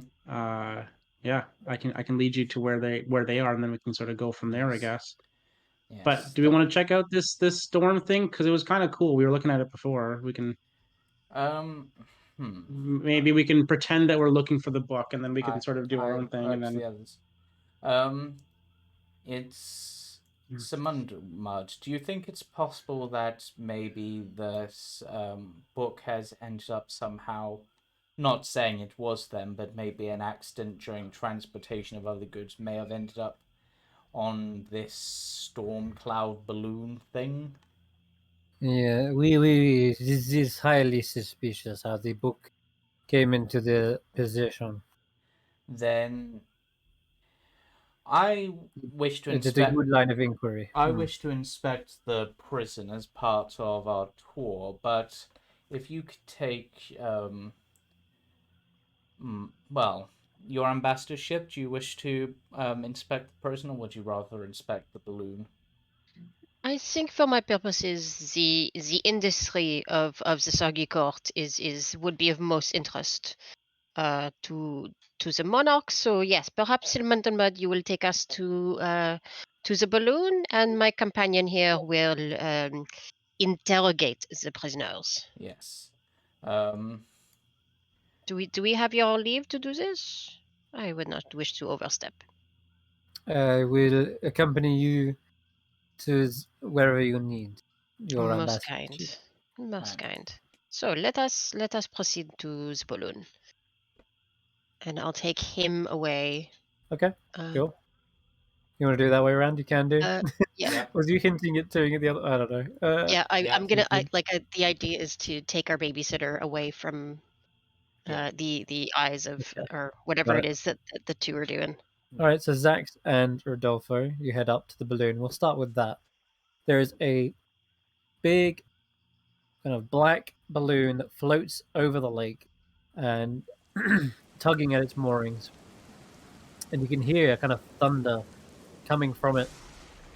There's a massive rain cloud that's just crashing in there.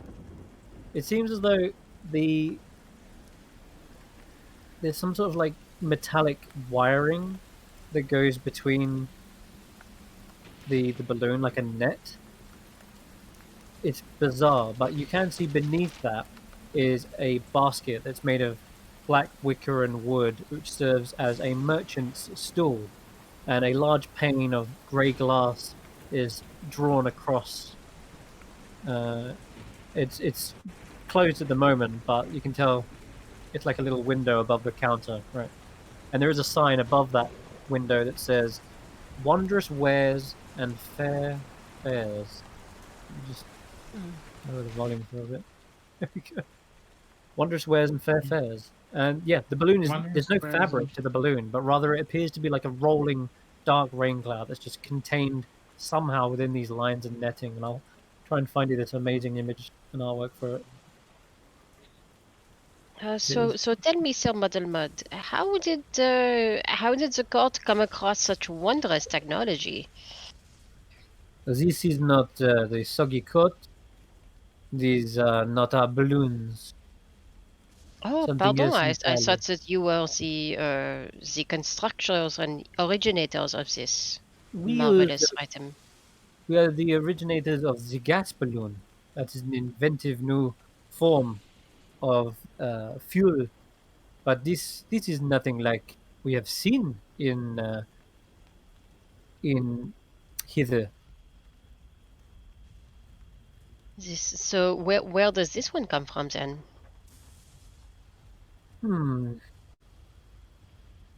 I have my suspicions, but no doubt the merchants will be able to inform you and confirm. May we speak with them? It is as an industry trade that our purpose is here. So we would like to investigate the offerings in your Majesty's kingdom. His Oui. Majesty's kingdom. Pardon. They are outsiders, but you know, no need for my permission to speak to them. And yeah, you can go up the gangplank towards this this balloon. Okay, I'll go up and knock on the window pane, see if anyone is there to answer. Okay, I found the image as well. This is what you're beholding in front of you. Wow. jeez. Okay. I mean, Yeah. how could That is. Tarquin not want to explore this? This is just something incredible. He wanted to go. So I don't know why he's hanging back, but this is too cool. Is the lightning touching the Can we ground? steal this balloon? It's Yeah, not, but it's dangerously forking near it. It seems almost Okay. contained within the netting. You do see it spark off the metallic net. Okay, so we can walk up without worrying about being struck by lightning. It seems so. As ominous as it looks, there must be some safety measures, as there's a shop front and even welcoming you to it. And as you get right up to it, you probably your footsteps probably announce your presence. And I'll let's walk see. up. Yeah, I'll walk up with Rodolfo. Come on, morning elk do. Let's go. Okay. I'm sorry, So- Tarquin, I'm abandoning you. That looks fascinating. He just walks away. Okay, so Sir Muddlemud is at the bottom of the gangplank. You guys are sort of situated here, and I'm going to pull up their tokens. So, if you go up the gangplank, not long before you see the cramped little merchant store, the window opens up, and you see a figure suddenly show its face behind from the shadows, and it's a little bit catching you off guard. Their faces are almost monstrous in appearance. Not long, elongated nose, kind of a grayish complexion to their skin, and sharp-looking teeth with a menacing expression, not one of welcoming you'd expect from a shop front. And they just open it up with a snap, and they look around, spot you guys, and their beady eyes make contact with yours, Xaxx. Yeah? What do you want? Oh, hi. Sorry, we were looking at your stuff, and you have like maybe a little shop here, and we were just sort of curious as to what you have and any wood. They said you might have wood here too. Do you have any dry wood? And like, what else do you have? This is cool. I really like your balloon. You actually gonna buy something? Oh, great. I mean, yeah. Unless you want to give it to me, I'm cool with that too. No, it just means I gotta do something for once. Trinket, we got customers. And you see another figure appear. And they say, Bauble, I don't want to. You serve them. I can't be asked. Leave the work to me then, fine. Right. Right, we got... they sort of look around. Oh, yeah. And they pull out a sign. They don't seem very professional. There's just this kind of rickety sign, and they slap it on the counter. And you can read in crude handwriting, available for limited time only. Very good thimble. Fingertip not included. Mug of bumble beer. Has a nice Ooh. sting to it. I like that. Okay. Okay. What Dusk else? mallow, Yes. dusk mallow pie with decorative bite marks. And you can actually see Trinket's probably like munching right now. Like, That's probably why they didn't want to serve you. And then lastly, oh wait, no, there's plenty more. Bundles of dry wood, great for starting fires. Ink portraits. If we have to look at you, so should you. And then finally, the Moonlight Monocle. No more fumbling in the dark. Oh. Interesting. What does this Moonlight Monocle do? I don't know. Trinket, what's the Moonlight Monocle do? What do you think it does? You can see in the dark, you dummy. Oh. Says it right No, there I on the thingy. Says it on the sign. I just wanted to check because I can already see in the dark. So, but How much- I like moon themed things. So you know, I'm all about that jazz. How much is the thimble? Trinket, how much is the thimble? You hear a creak of a chair, and she stands up. What are you offering? What do you think it's worth? I mean, it depends. Let me get a look at you. Come closer.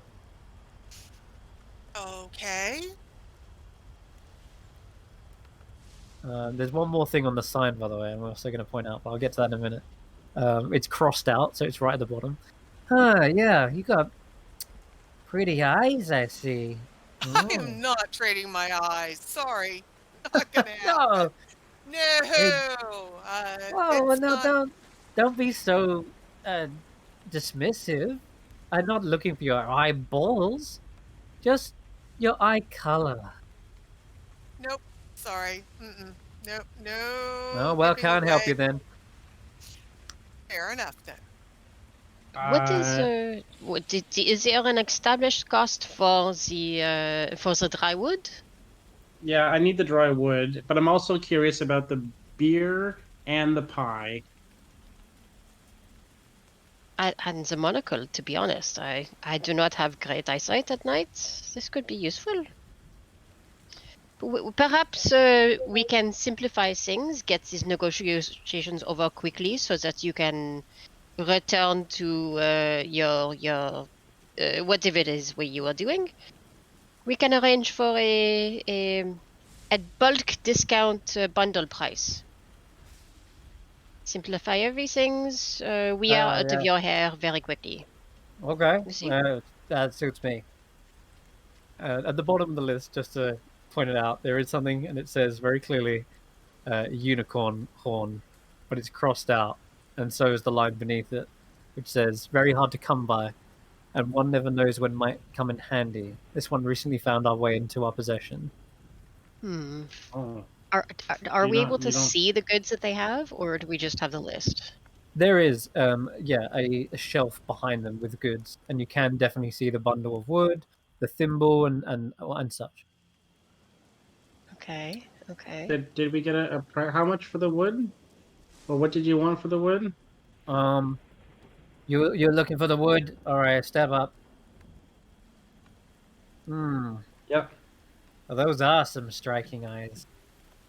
Xaxx, we do not need to trade your eyesight or your color of eyes or anything about anything you need to go forward in life for a bundle of wood.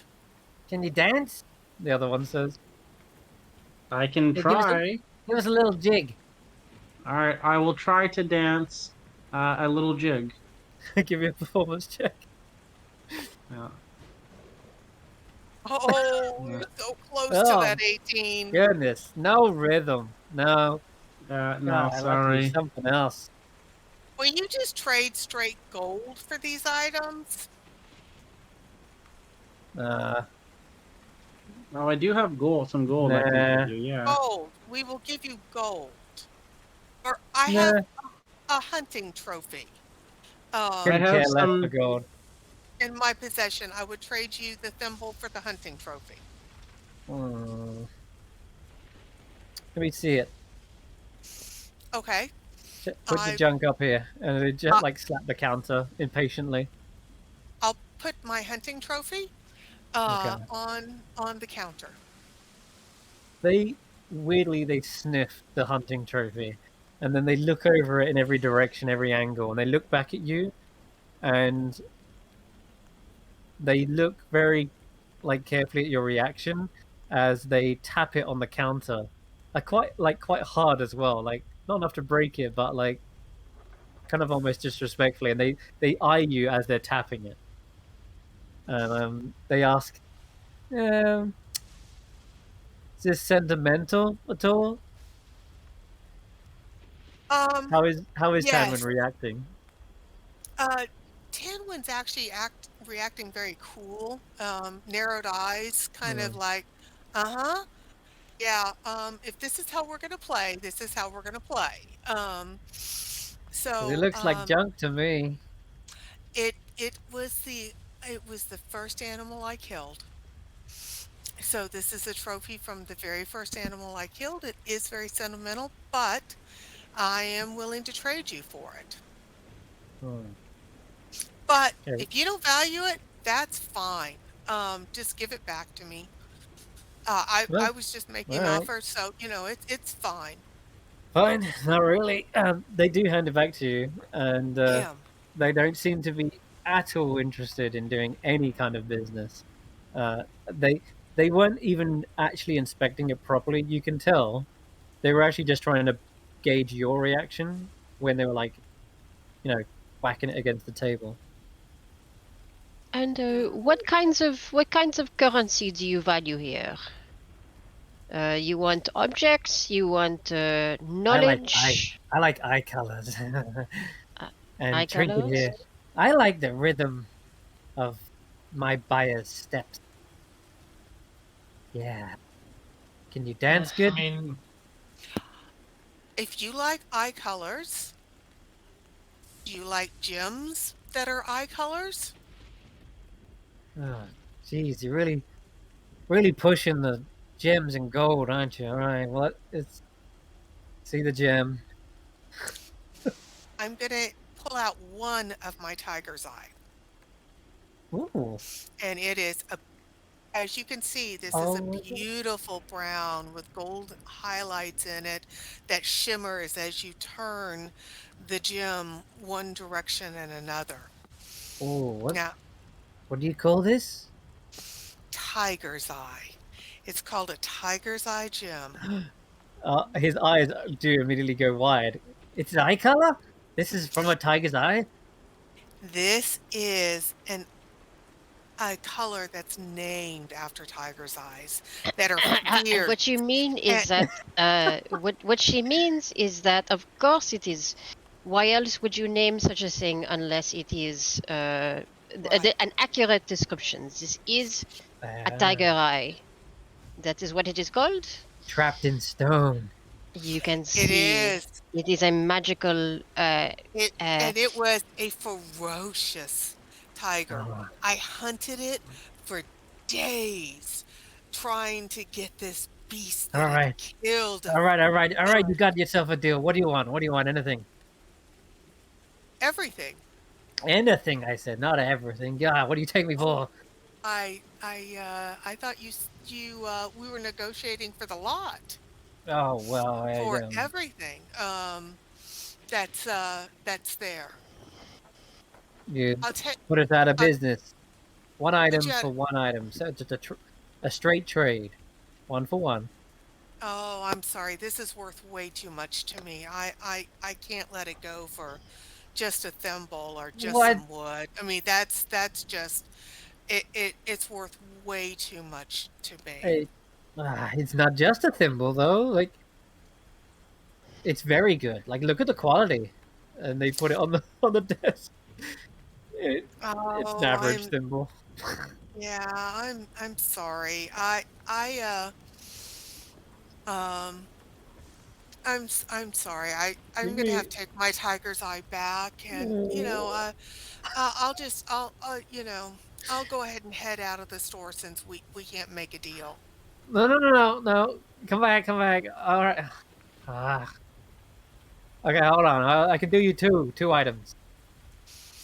That's two for Um, the price of one. Come on, oh, um, Bauble. Bauble, she's playing you so easy. no, no, no, no, no. See, the problem is, the thimble looks cool, and, we do need a bundle of dry wood, but, my friend also likes the mug of bumble beer and the dusk mallow. And my other friend wants the Moonlight Monocle. Take your pick of any two. I'll do it for the tiger's eye. Well, can we get Unless you all got of any them more. if I give you a pair of tiger's eyes from the I same have, I ferocious have, tiger? Stop, stop. The other? From You've the got the same, other eye? I do. I have both of the tiger's eyes Ah, from that tiger that I killed that had destroyed a village. And the the um the prince sent me after the tiger to try to kill it so it wouldn't destroy any more wow. of the villages in his area, and he offered me a kingdom. He offered me What? his hand in marriage, but all I took What did you were say? tiger's eyes. He just took his it's a eyes. very scary tiger. It's a very scary tiger. Badass. Trinket just Yeah. turns to brother. You're such a sucker. Shut up, Trinket. This is important to me. Just like you, like your little, little dances and stuff. Eyes are my thing. So I mean, the I'll tiger. The do tiger was all of them. was a good dance. Oh, it could move along the jungle like no other beast before It it. was so graceful. Okay, give me a deception check or something of that ilk, because you're really selling this to this guy. Trinket's maybe not buying it, but Bauble is absolutely. Oh wait, what performance? What's going on? Oh, you want a performance check? No, I'm I'm just sorry. wondering why No, are you distracting him to I shut was his brother down. Oh, okay, yeah, I'll his, give bro- you advantage. I'll give you advantage because there's lots of you selling it as well. Anyway, his brother's trying to shut him down, so I'm doing a little elk dance to distract him. okay, So all he's right. more, The performance is going well, and you clippity clop, it makes like a tap dancing sort of sound, and Trinket does suddenly look around and eyes kind of watching you intently. So you can roll advantage, not just because of that, but also everyone else is already selling this story. So roll your deception again, Tanwen. Okay. That's much better. Okay, you got two. I initially offered two for the price of one. I'll do four for the price of two. 5 for the price of 2. Ah, I'm sorry. I can't let it go. How do we choose a friend? I have one friend who wants 2 things and one friend who wants another thing. Are you telling me I should choose between the people I love most in this room? Psychically, you hear 10 when you hear. I mean, if it comes down to it, I will give up the pie, I guess. And I'm just gonna kind of stretch and nod over, just let Xaxx know that I heard him. Bauble, I don't do mean, it. my I need friend, to. I want one of my something for.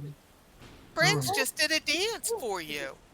Morning Okay. Dew never danced, and Morning Dew just did a dance. Well, Trinket does Morning- speak up then and says, "All right, I'll tell you what. My brother will do those four for two, but I will offer you the last two. We got six. I'll offer you the last two for that elk's rhythm." For the Elks rhythm? No, Uh-huh. no, we will not sell a innate attribute, Well, something that when are is you gonna need that? essential to survival. When are you gonna? Hang on. Do I you mean, but speak to this it's elk? Can I talk to the elk? Is that a thing? Um, Who's the owner? there is if no you owner. if you like relay the information, and then I have a psychic bond with the elk, I can Oh, okay. connect with Fancy them. pants over here. Yeah. All right. Well, then you go tell that little elk over there. 2 trinkets for 1 rhythm. Simple. What is an elk gonna need to dance for him?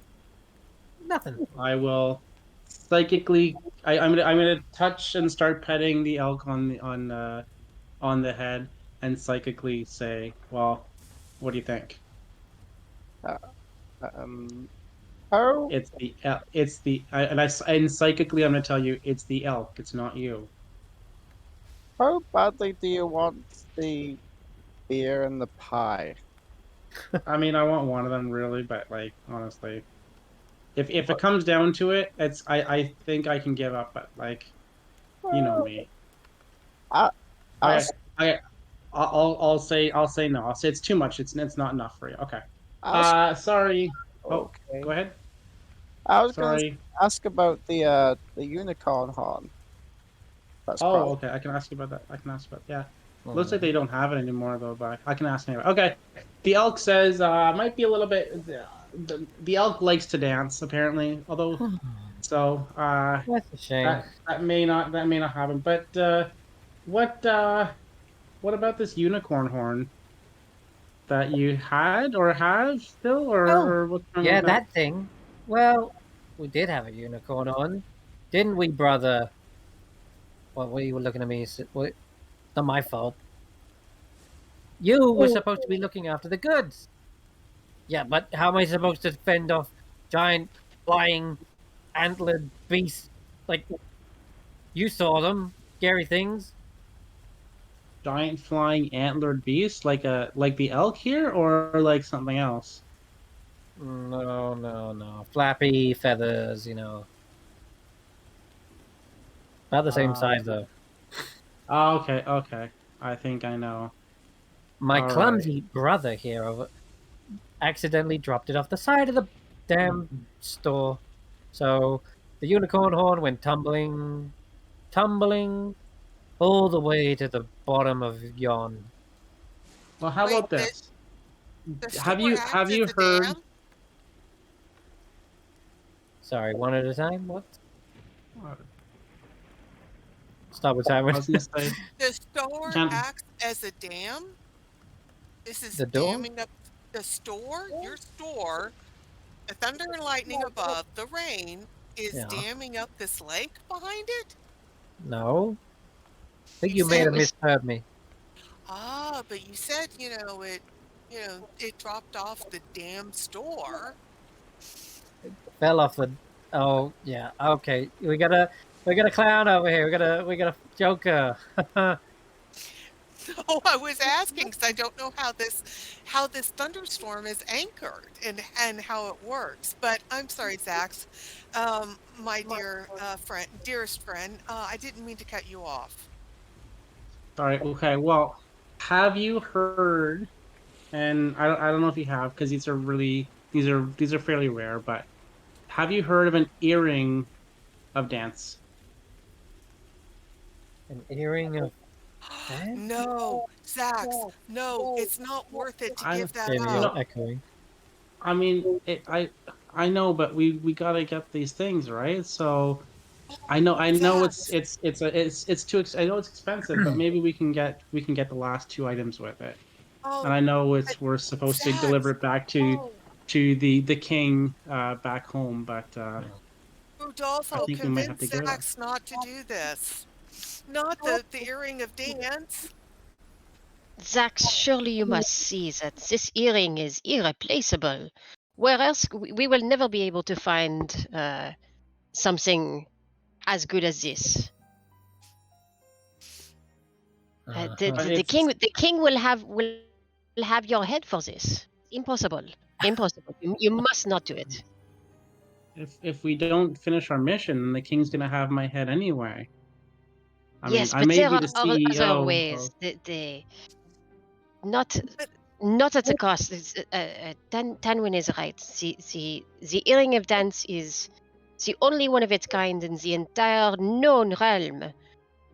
And We and must not. Oh, well, hold on. If you want this thing so badly, what did you call it again? An earring of dancing? I've never heard of such a thing. Can you roll a Well, deception check for me? If you put on the earring, then it allows you to dance. Like it gives you an increased ability to dance. Not only that, but what kind of dance? Oh, have you ever heard of Salome of the Seven Veils? Oops, that's a terrible one. She is a fey creature of the most graceful, most beautiful, most alluring. And it was her who created this magical item. Like nothing else you have ever seen before. Yeah, I've never heard of that. Earring of I can dancing. I can demonstrate it for you if you want. She doesn't seem to believe you. But she's like, just to really solidify it in your mind. I'll put on the earring, and you will see how well I can dance. I'll tell you what. You hand me the earring, and I'll see if my little toy can dance. Your little toy. She brings out a What small toy? marionette, and she puts it onto the table. oh, I don't no, know if it'll work with a toy. The toy is not a a living thing, living is it? thing. How big Yeah. is the toy? It's as big as a normal sized marionette would be. Like, Can Can I?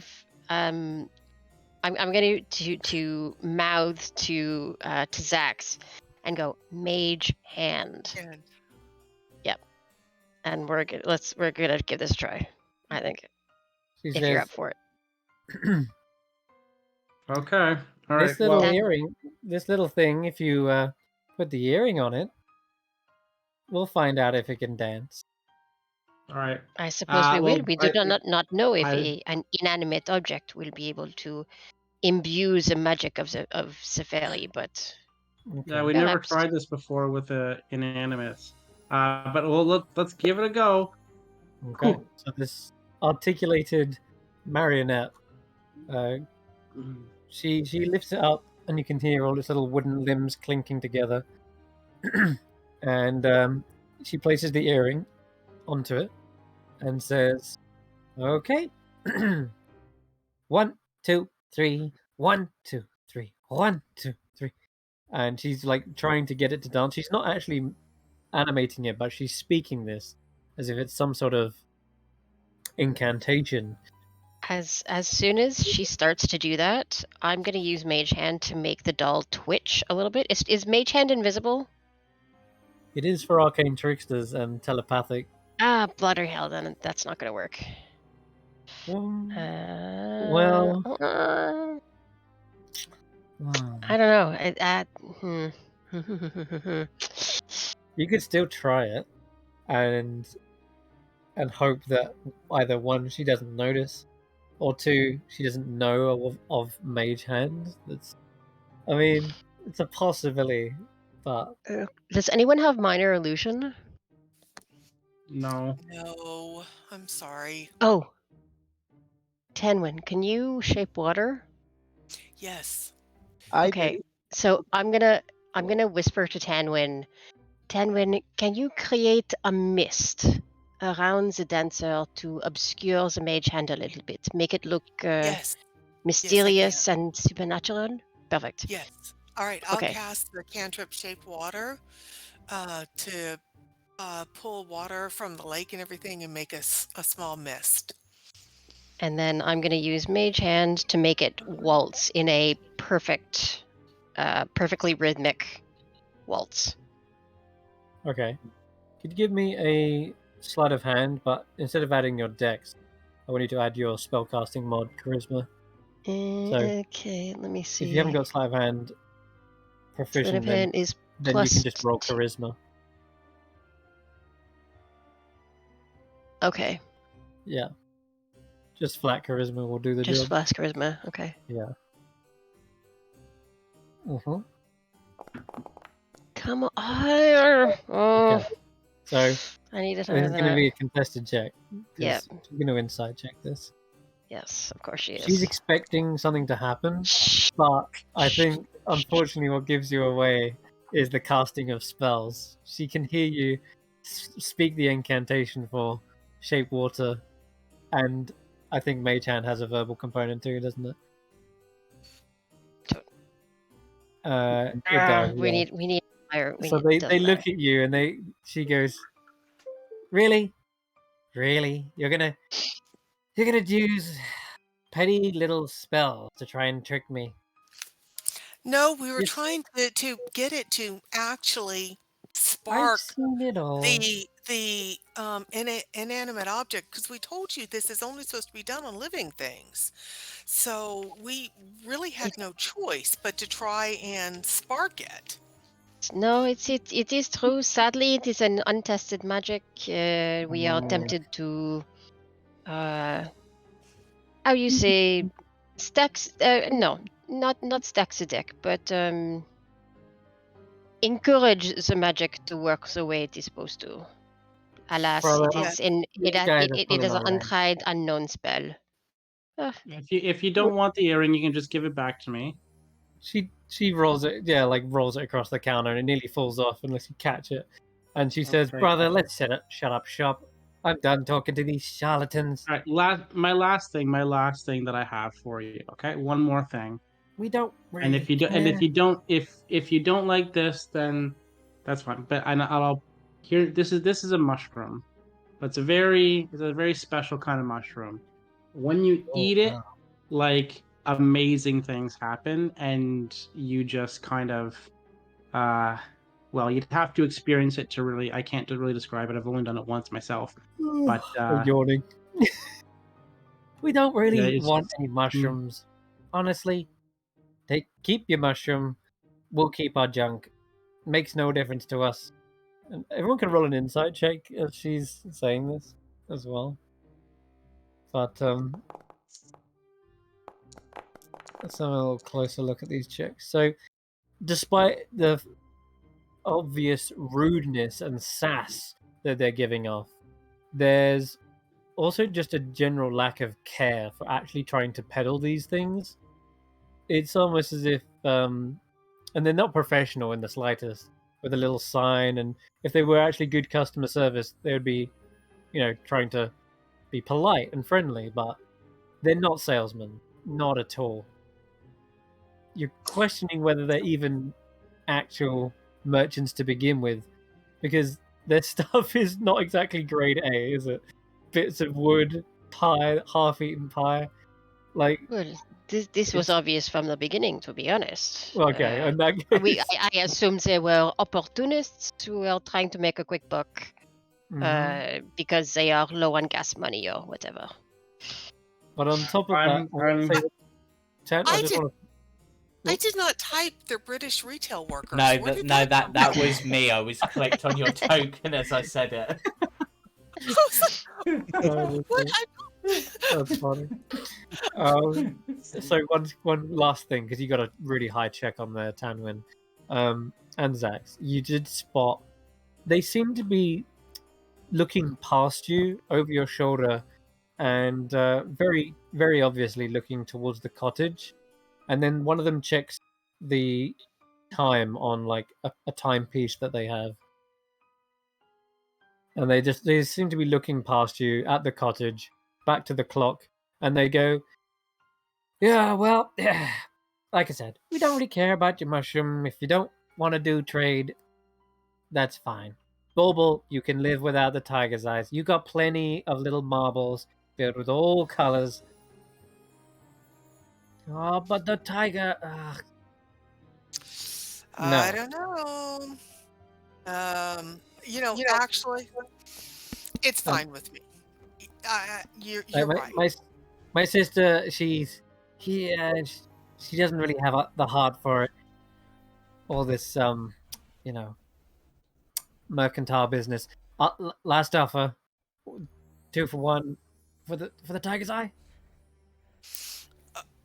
Okay. Four for 2. Let's 4 let's for go 2. back to the All 4 right, for 2. last offer. That's it. All 4 for right. 2, this is sufficient. We'll take 4 for 2. We would like to have the thimble, Yep. the monocle, Mm-hmm. the dry wood, and the beer.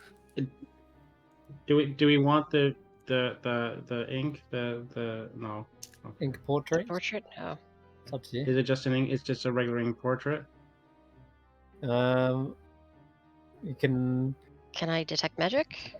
You can. You'll be casting more spells, but they've probably done doing this. I mean, yeah, you can cast detect magic. I'll say At will, isn't it? yeah, I can do it at will. Yeah. Then and I will tell you, as you're looking over these objects, none of them are magical except for the monocle. okay. That is obviously giving off a transmutation, I think. Transmutation. So I'll say The take rest severe. are mundane It's up to you. items. Yeah. Take some, I have ink, I have paper. If we want a portrait, we could do it ourselves. We don't need this inadequate materials. But yes, we would take the monocle, the wood, the beer, and what was the other thing? I was going to take the thimble, but if you're not detecting magic on it, Symbols are useful for trade elsewhere with merchants who have perhaps more inventory. I think the symbol is a good one. Okay, plus I have a needle that never bends, which is why I was thinking about getting the thimble. Ah, voila. Yes, excellent. Okay. So Trinket's trying to shut the little window. Like, no, we're closed for business. and Bulbul's like wrestling with her and shoving her back. Quick! And she like chucks As the they're items as across they're the doing counter. this, I will reach out and grab the things Yeah, before they can close the window and just sure. And how do I give them my 2 tiger's eye? How do I do that? You Do could I just just delete change them it to from the sheet. 0? Yeah, that, or you can right click it and delete from your sheet. Okay. As long as your sheet's unlocked. A little padlock icon in the top right of it somewhere. Yeah. There you Okay. go. Okay. I just took it out and I've given it to Yeah. them. Yep, you hand it to them. Did you hand both? Yes. Okay, cool.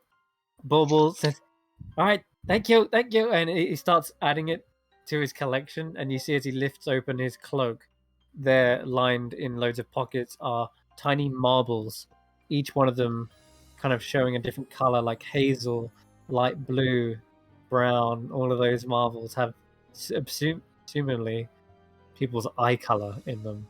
And yeah, he's just then Trinket slammed shut the window. Are you happy now? You can hear them arguing inside. You happy now? You got your little tiger's eye? Yes. Good. Well, I'm going to finish the rest of this pie, because no one wants to buy this junk. I wonder where else they acquired such objects. Stolen, you think? Found? Stolen from a lost and found? I don't know, but let's go ahead and move away from here Mm, because them wanting to get rid of us so quick worries me that we're being distracted from something else. So I think we need to find Tarquin and check to see what's going on outside, away from this shop and this noise and the thunder and lightning and the rain. very well, yes. There is wisdom in this. All right. So your ambassadorship, do you want to follow me or Yes, of course, we will proceed together, Tanwen of the Woods. My excellent bodyguard. well, I'm going to step outside the shop and I'll scout around, make sure there's nobody out here, and then I'll wait for you. Mm-hmm. I will All right, I will polish the monocle on the sleeve of my shirt, and I'm gonna put it in. Okay. And even if it's not dark out, I still want to look. You want to try them? I want to try it out. So it actually is sort of dark and dim because it's always this twilight. When you look through it, you immediately are looking as if it's daytime. It's bright, and this is it effectively works just like a goggles of night, but it's instead a monocle, which is very fitting for kind of your kind of character. That's kind of my look. Yeah, I like it. Yeah, you can use them, especially as you're a human as well. It's going to come in handy. So I'm going to grab some goggles of night, chuck them on your sheet, and rename them. Awesome. So I'm feeling pretty good about looking extra aristocratic, and I'll walk out to follow Tanwen. Nice. All right. Edit there. Call it I think it is Moonlight more Monocle. refined if we don't tell them that we had to negotiate with a bunch of inadequate garage sale ruffians. I agree But with you still, completely. I will not tell the origin story of this. Yeah, that was a little bit underwhelming, if I'm being honest. I thought it'd be a little bit more than that. Well, I mean, it's a very impressive mode of conveyance. It's just a shame that the pilots were not quite sure what their deal was. I'm not sure either, but they definitely wanted to get rid of us in the end. So I'm not sure what was going on there. Do you see where Tarquin is? Is he okay? Yeah, we'll jump to Tarquin now. If that's a good call. Yep. Yeah, they were definitely getting rid of you more than their wares. It seemed. Tarquin, come to the prison, and are you on your own at this point? I think you are. Yeah. Yep. So just your okay. Let's see. So let's find my notes. There is, of course, a guard outside, and he sort of lazily leans forward from his post and regards you. Ah, you must be Sir Greykrook. You know me? Huh? I have heard your name spoken on my tour. I've been told you're a fine, fine prison guard and royal executioner, I believe. That is me. What do you want? Well, I heard rumors that you have Hmm. a traitor currently in your prison, and He spits on the floor. Morgoth, exactly. the former knight of what? Huh. And what are you knight of? As I can clearly see by your armament that you are also a knight. I am Knight of Gar. Knight of the Gar. Everyone knows what the Gar is. I need not Yes, explain to you. exactly.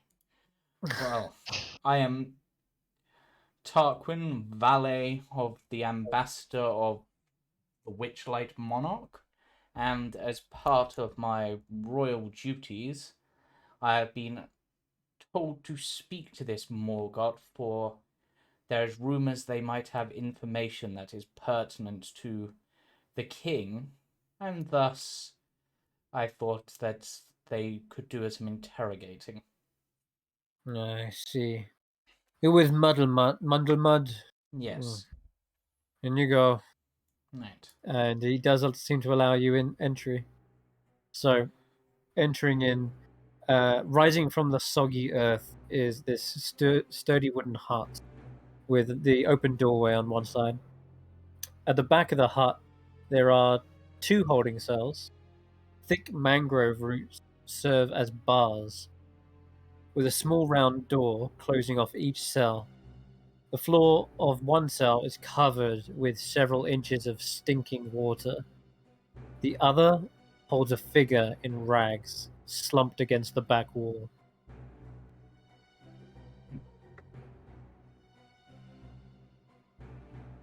You must be Morgoth, correct?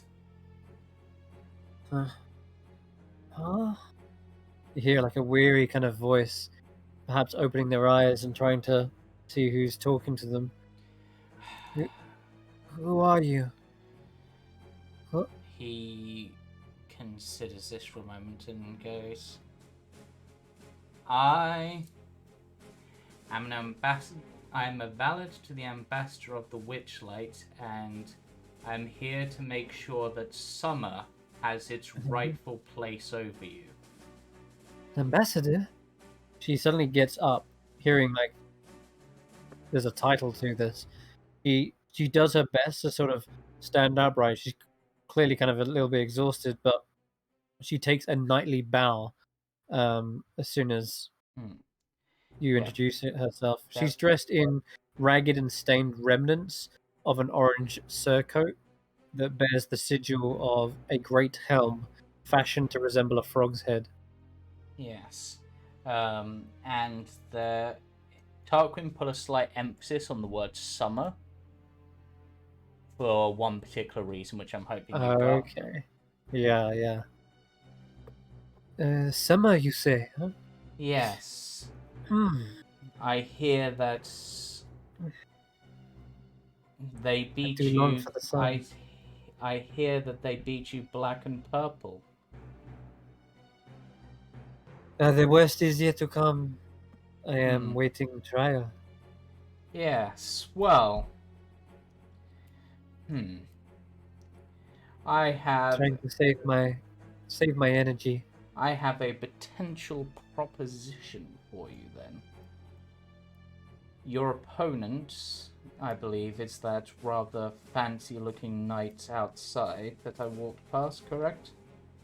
A trial of combat to prove your innocence? I suppose so. I'm not sure what they intend to do with me, but I am awaiting justice, I suppose. But I have no regrets. No matter my opponent, I will. Then I would like to not make grovel. I would like to make a bargain with you. She raises an eyebrow. Clearly, no offense meant, you are in no state to fight such an opponent. They It have matters not. I will not grovel no. or ask for forgiveness. I do not expect you to. Instead, my bargain, in exchange for our allegiance to the Witchlight Monarch, I will put forth a champion in your stead to face this night. One who is in a more fitting state to make sure that justice shines bright. At that mention, Sir Mundlemud says, in her stead? Yes, What do you mean? Well, obviously, She should be the one to fight. Morgoth here has betrayed your king, correct? Oui, And she is a yet, traitor. the king is not the one who is going to fight them. They have chosen a champion to represent him. Thus, Morgoth, to be fair, should be allowed to choose a champion to fight for them. That is how the trial of combat is done traditionally, I believe. Looks to the royal executioner like, I defer to his judgment. Sir Greycloak peers around from behind the hardy wooden door and says, "You're proposing a substitution." Exactly. After all, that Well, champion outside looks like a rather fine knight. You would not want him to sully his blade with traitor's blood, would you? roll a persuasion check. Yep. We all know these are dreaded now in our campaign. Okay. Nope. Says, Nope. Okay. I am activating my new ability. Activate! Draconic Disciple. So I can re-roll. So, welling up inside you, Yep. you feel like there's a rattle from that tincture that that little vial that you have. And suddenly you remember just how much guile and panache that dragon spoke with. Agdon thought he was pulling the strings when it was her all along. She commanded a presence, and that presence comes through suddenly with you as an ambassador. You know how to talk to these royals, these nobles. I see. Well, that is not heard of. Probably because no one wants to fight for a no-good traitor. But a champion versus a champion would be a much more entertaining fight. Yes. Precisely. So I will discuss with my group and the ambassador, and we will make our decision. And then we will bring forth our champion to fight on behalf of Morgoth, providing they accept the terms. That should our champion prove victorious, they will owe their allegiance to the Monarch of Witchlight and will follow us henceforth.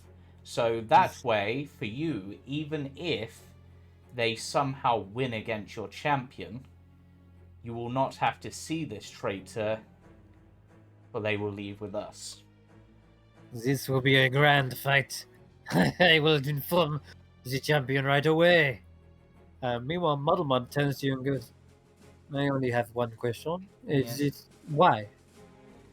Why defend this traitor? A simple reason. The Monarch of Witchlight seeks to bring joy wherever he goes. And as part of that, he is always willing to see that things are done fairly. And as much as I appreciate your justice system, having someone like Morgoth in the state they are fighting for in their defense, it does not seem fair. So I would like to see that fairness is represented. He takes a bow. That is commendable.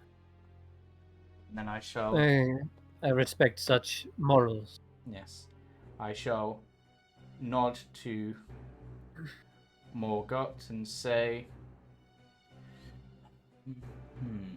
I'm just trying to think. What would be one good last thing to say that fits the term?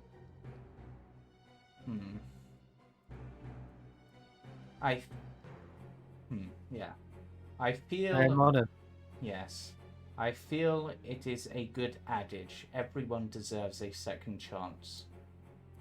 Her eyes go wide at that, and her jaw kind of drops. Right, there's definitely a recognition in her eyes, and then she kind of catches herself and takes another bow. I cannot thank you enough. You need not do this for my sake, but I am honored to have the monarch of the Witchlight defend my stance. Yes. Defend my honor. Yes. She's like stumbling in her words. She's just like not sure what to say. Like realizing you're an ally. Like she's clocked it. And after all, it's no fitting life for someone to remain in a cage against their will. And then he walks away to join the others. Brilliant. Nice. Yeah, with that you see a renewed sense of determination in her eyes. A glint of hope. It's been restored.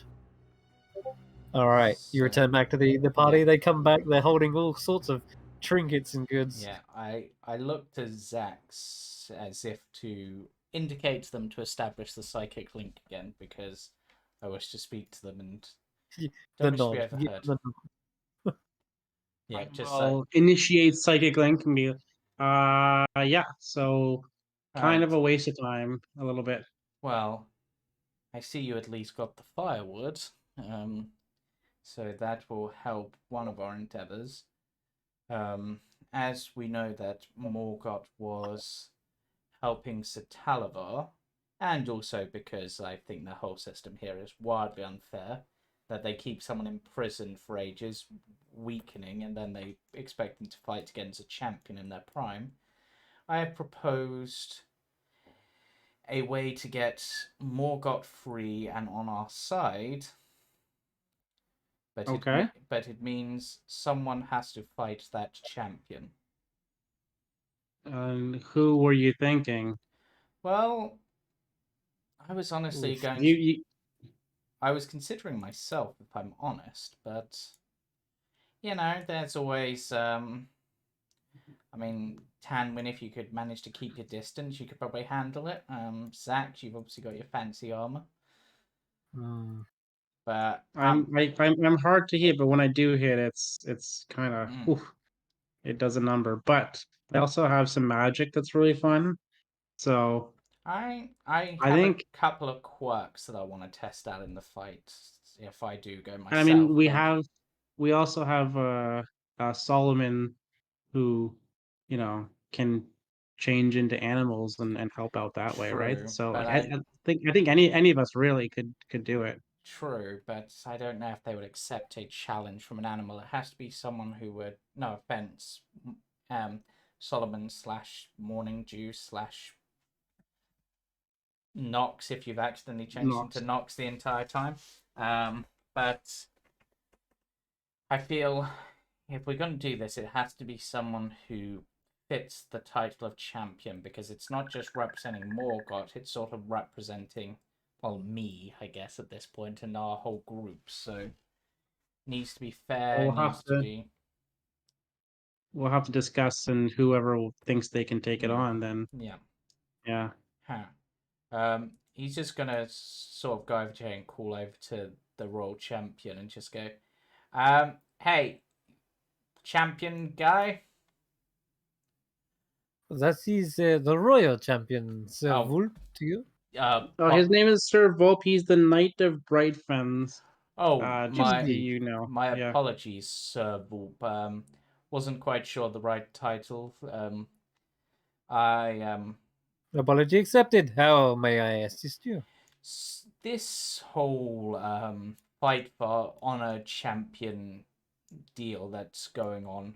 What exactly are the rules of this combat? Like, is it I assume it's one-on-one, of course, but... Indeed, it is a fight to the death. Okay, and it's The a... loser will have their body dumped in the swamp river. Does it have to be a fight to the death, or could it be a fight till yield or death? I'm just confirming. I don't really mind either way. I can, for example, if someone was to fight you and knocked you unconscious, so you're incapable of fighting, would that be considered a victory? If, even though it would be a mar on your honor. It is a trial by combat. Is a procedure by which wrongs can be readdressed in the Soggy court.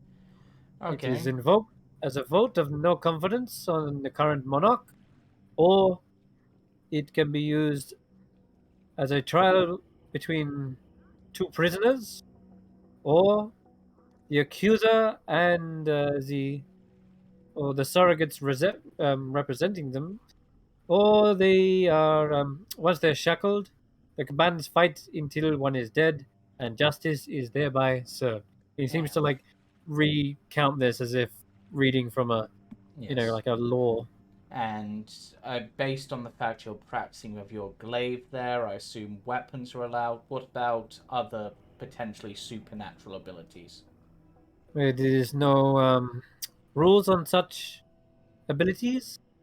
So long as one fights with honor, they may be able to clean their name. Excellent. In that case, everyone, unless you've got any objections, as obviously the ambassador themselves should not fight, and sort of looks at Rodolfo. We fight here in the No. grounds, I'll point out. No, this style of battle is not really my preference, but Tarquin, you are a mighty fighter. Yes. But he is the monarch, and so he's not the monarch. He is the valet of the monarch. Yes. The monarch, of course, is back in the kingdom. Yes. That is why we are here representing him. Tarquin is incognito. What? Right. Tarquin goes, in that case... Wait. Tarquin, we should consider me or Xaxx. I do think that... I have some stuff that does hit pretty hard if it hits. True. Prepare my armor. Tanwen, are you good at melee fighting? I think this may be more of a melee fight. We may need This will definitely get pretty close. I mean, I've got shillelagh, and I'm really good with my quarterstaff. So I just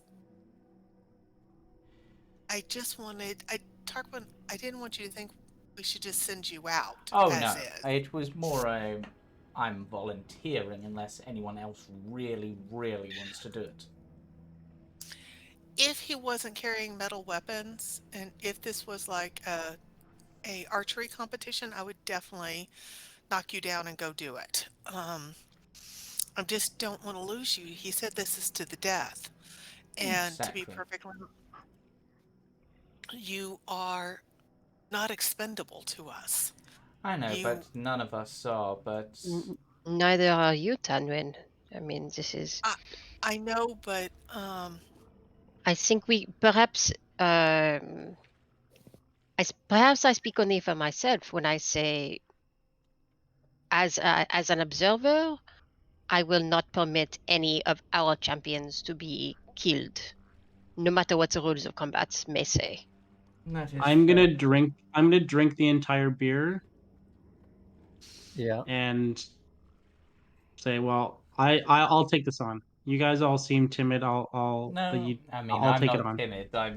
I'm more than... I was happy to do it. I was just seeing if anyone else really wanted to. I'm the one who has sort of put this whole idea forward, so it kind of seems unbefitting to, allow someone else to do it, risk their lives over my idea. I mean, I've already risked your lives a few times with the whole, taking on Agdon by that way and everything, and so... You know what, screw it, I'm gonna do it unless one of you stops me. And then he's just gotta go ready to jump over the fence. Okay. Tarquin, no. I think I should do it. I'm much harder to hit than you. And out of game, Sinrith, if I die horribly, can I please come back as another character? Yes, of course. Okay. That I is- just wow. I just understand I may die horribly in 2 Uh-huh. minutes. I think but for this fight, Tanwen, it's not one for you. If it's going to be anyone, it should be me or Xaxx, as we're suited for the up close. I And just Yeah. okay, because I have the ability to deal extra damage. Yeah. I've been practicing Hmm. really, really, really hard, and I think I can use my hunter's mark to deal Yes. extra damage. True, but can you do this? And Tarquin's hand just temporarily coats itself in acid. Oh. Okay, all right. No, I can't. Damn. Yeah. But Tarquin, if you die on us, I am never going to forgive you. Do you understand that? Don't You worry. better win. Don't worry. You better I win. almost 1v1 that dragon. What's a frog gonna do? And he hops over the fence. Wait, Tarquin. If you're gonna do that, come here first. Buffs. Give me your All the hand. buffs. Yep. He Shield does. of Faith. Okay. Oh, 21 AC. You fiend. It's +2 AC. Yep, which puts Yeah. me to 21. So let me just It's cast gonna be that tough. on you. Yeah, I can't remember Let me if- target you. I can't remember Hold if on. your Shield of Faith is set up to automatically apply the effect. As you're casting this and getting ready, it seems word has already travelled. Gossip has got around. There are several bullywugs all surrounding. They've all moored up on their little boats. Several more begin to crowd around the edge of the arena, and they're all murmuring to one another, like, "Oh my God, someone is challenging him. They're challenging Sir Vulp. He has never lost a match. Like never." I'm sure this is exaggeration. Don't worry, Tarquin. I'm sure you will be fine. These bullywugs are very much into boasting and flattery. You know what? Hell, I'm dropping form, Okay. and I'm gonna. I was gonna do Bless as well, but I need to maintain concentration for Shield of Faith. So Correct. Going to be one of the other. I One's think- really good for defense, though. One's really good for offense. I think I'm gonna buff him as well. Hmm. Let's see. Okay. Which one's worth doing? Yeah, there is. do you have Bless? I think the only one that's really good doing is Bear's Endurance. Does that give him extra health? Yeah, it gives him extra temporary hit points. Oh yeah, I That could do could that be- too. Could be a difference maker. Yeah, I'll give him an enhanced ability. I'll drop bomb Okay. and give him Bear's Endurance, which is a 2d6. Yeah. So And just to be safe, I'm also gonna give you Vigilant Blessing, so you have advantage on the initiative roll to okay. start the combat.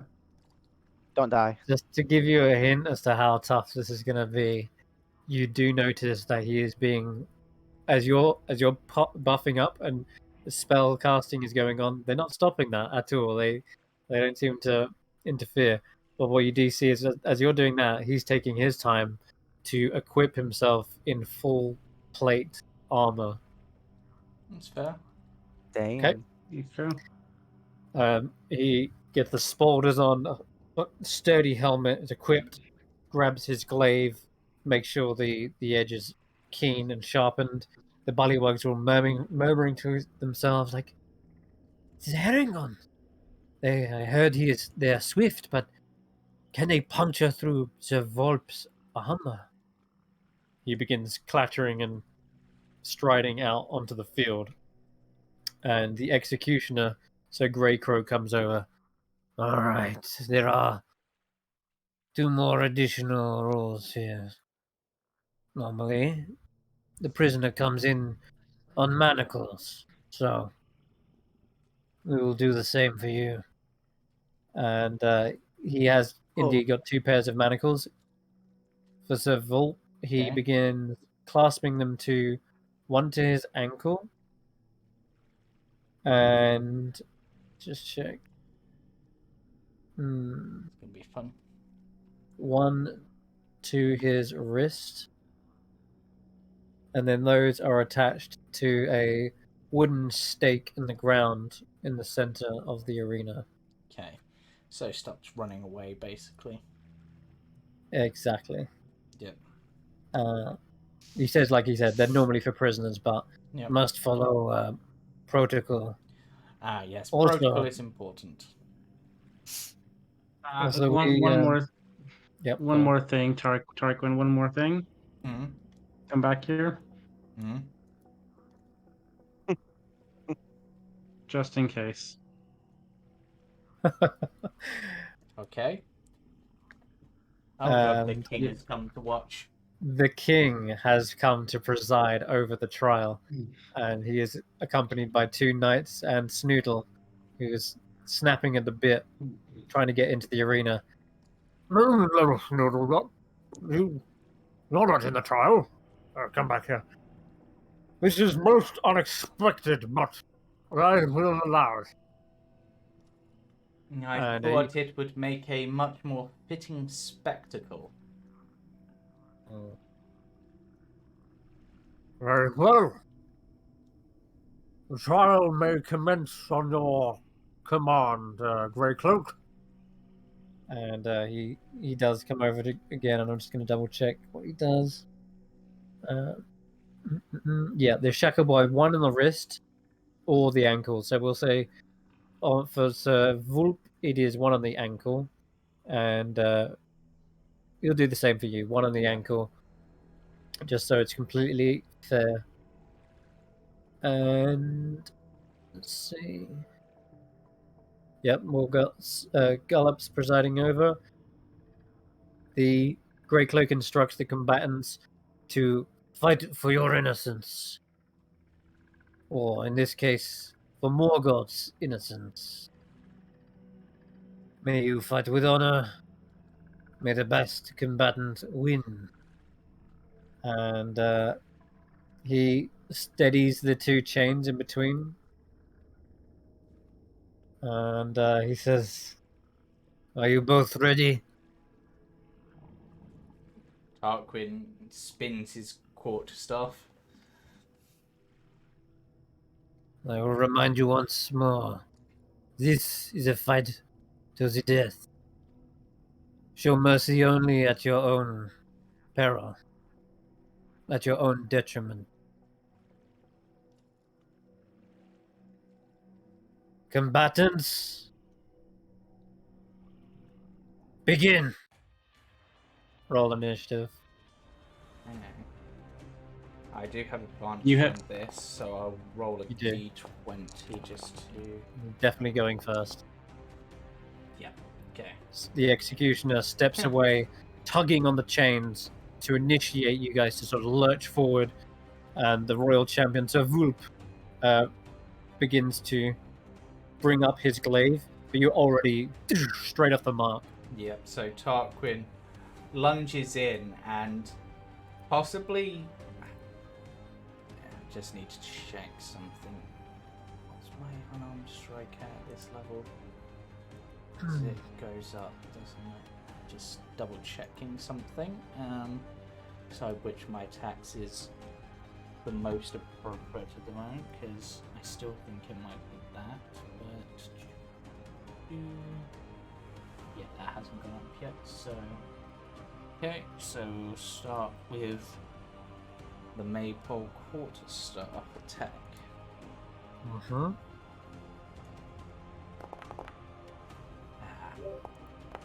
A clear miss.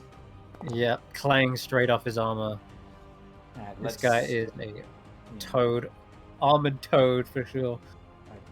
That's still set up for him. It's rolling burst damage, but and then he follows it up by coating his fist in acid for an unarmed strike. Oh god, Oh Lord. my but god. potentially not being used to the effect yet, it sort of throws it, hurts him a bit, so he messes up, I guess. Yeah, that sting on your hands makes you kind of flinch and second guess your strike. And you see the bullywug's already kind of positioned to kind of parry the blow out of the way, as well as being chained by the ankle. Kind of puts your footing off a little bit. He actually steadies himself before he takes a retaliatory strike with his glaive. And the crescent blade mounted on the end of the shaft comes swinging towards you. Miss. 20 misses, just by a hair on the top of your ears. That Shield of Faith comes in. However, this individual has certainly been training for as long as he's lived, and he's proficient enough to be able to follow through with a strike and bring it round again towards you for a second attack. That's gonna. Yep, that will hit. That's gonna hit. I'm afraid. I've got nothing to... Well, there go my temporary hit points. Whoosh! Straight through. Yeah, straight through your defenses and clean cut. Okay. But that buffer that's been gifted to you from the endurance of the bear almost looks as if you haven't taken a wound yet. Your hide protects. It is your go. Okay. Then in this case, to really get things going, Tarquin makes a gesture with his hand, almost forming like a claw shape, and thrusts forward, and is going to activate this ability for his first attack.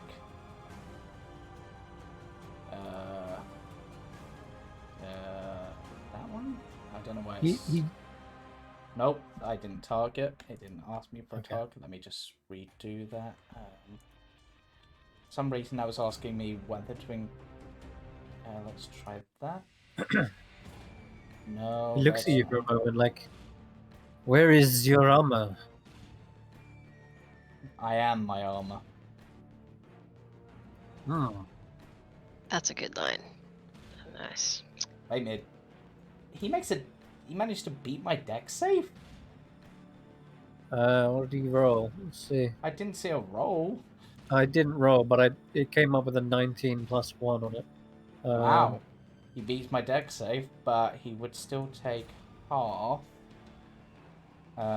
So it's 2 times my martial arts dice, so that halved. So half of 5. As he strikes out, there's just a cone of acid comes out of his hand.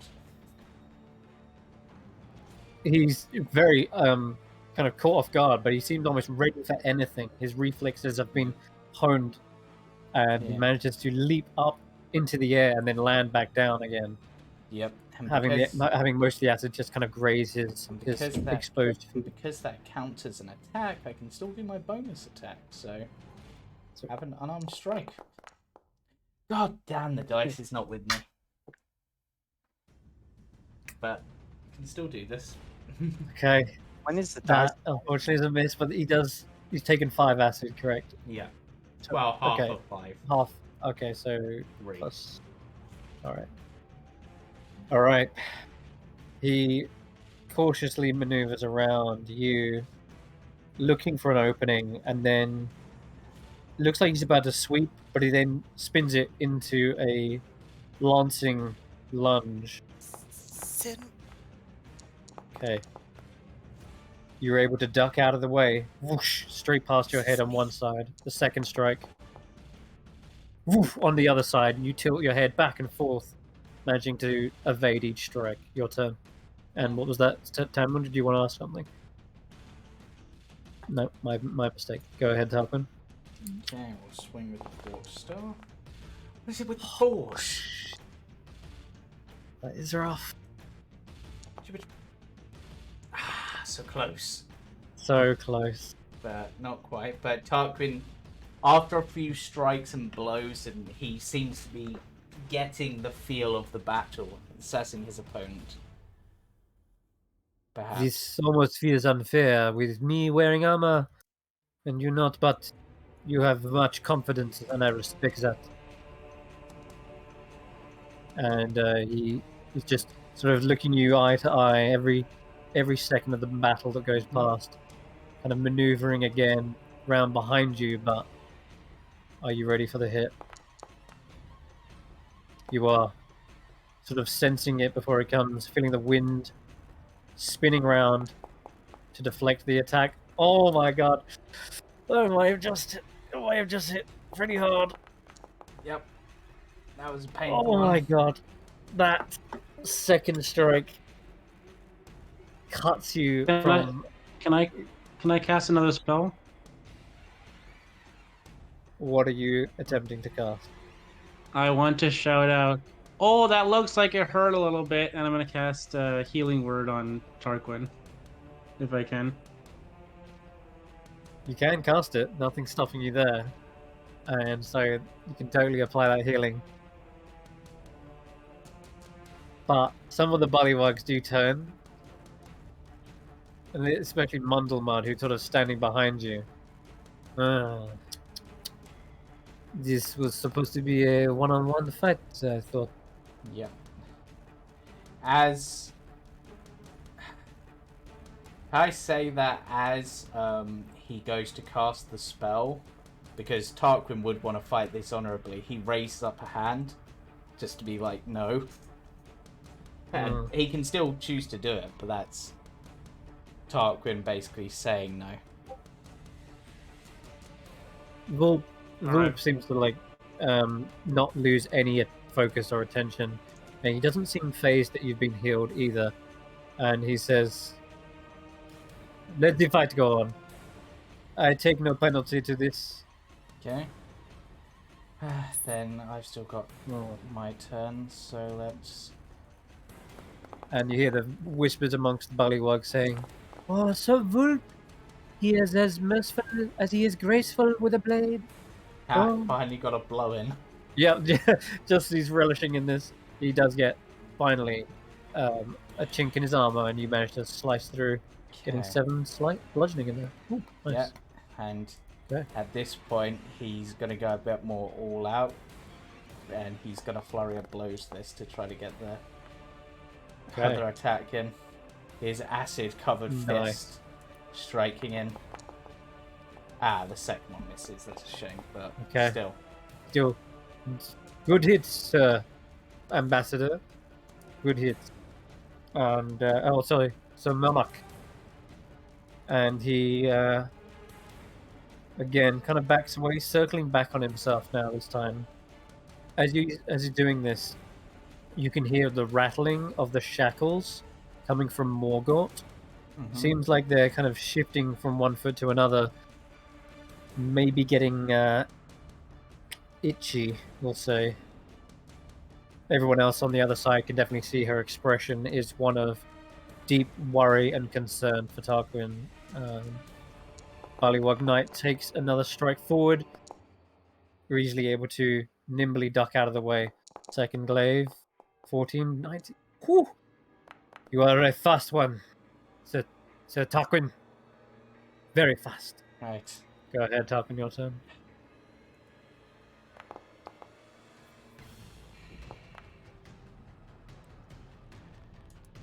But you cannot break my armor. Damn. No, not good enough. Nope. Poor form.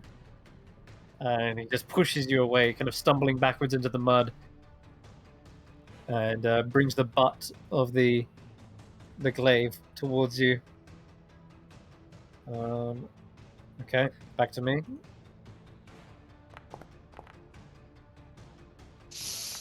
The butt kind of does no damage, but like dazes you a second or so. Maybe enough for him to sort of sweep towards your legs, easily jumping over it. You were made to jump, and that was just I hop over, an easy jump. And as I come back down, I will launch my acid thing back at him. Just sort of come down with the acidic dragon's breath on my fist at his face. fails. Doesn't see it coming. That was a beautiful leap into acid breath. Have 7 damage. Ah! It stings. And then he will... Actually, let me just check something with that, because it will determine what I do with this. I couldn't do it anyway, so I will save that there for now, and then he will follow that up with a punch. It's 1 off. Keeps happening. 1 off. Yeah. Because I know his AC is going to be 18 because of the plate. He's not got That's shield. correct. Yes. Some of the bullywugs are like cheering to whoop on, and some of them are sort of ridiculing your fighting style, saying, "Oh, such behavior! Look not, little card wallop. These dainty outsiders know nothing of honor." Anyway, he continues to circle and try to strike at defenses, openings, anything you can find, but too quick, much too quick. Tries to maybe like pace himself, slows down, and goes for a feinting attack. Yeah, that hits. So Hard shot. leaping over it, you land, and then you actually meet with the blade coming back round, slicing you across the collarbone. Okay. And he looks at you with a stare. This is it, my Haringon friend. It's not over till the fat frog croaks. Oh, I God. wish I could be even more. And he is gonna flurry of blows at this, going for everything he can. Ha ha ha ha! He hits. He connects.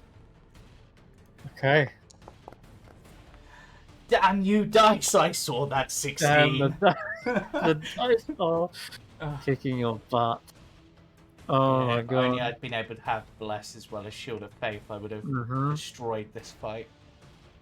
This all comes down to my defenses. Ambassador, I know you said you would not let one of our companions die, but Tarquin is in a lot of trouble. Do I have your permission to shoot the Bullywug if he starts to kill Tarquin? We You may may want pre- to you may fighting prevent- every- You may prevent the final blow, yes, but give Tarquin a chance. I Okay. believe in his strength.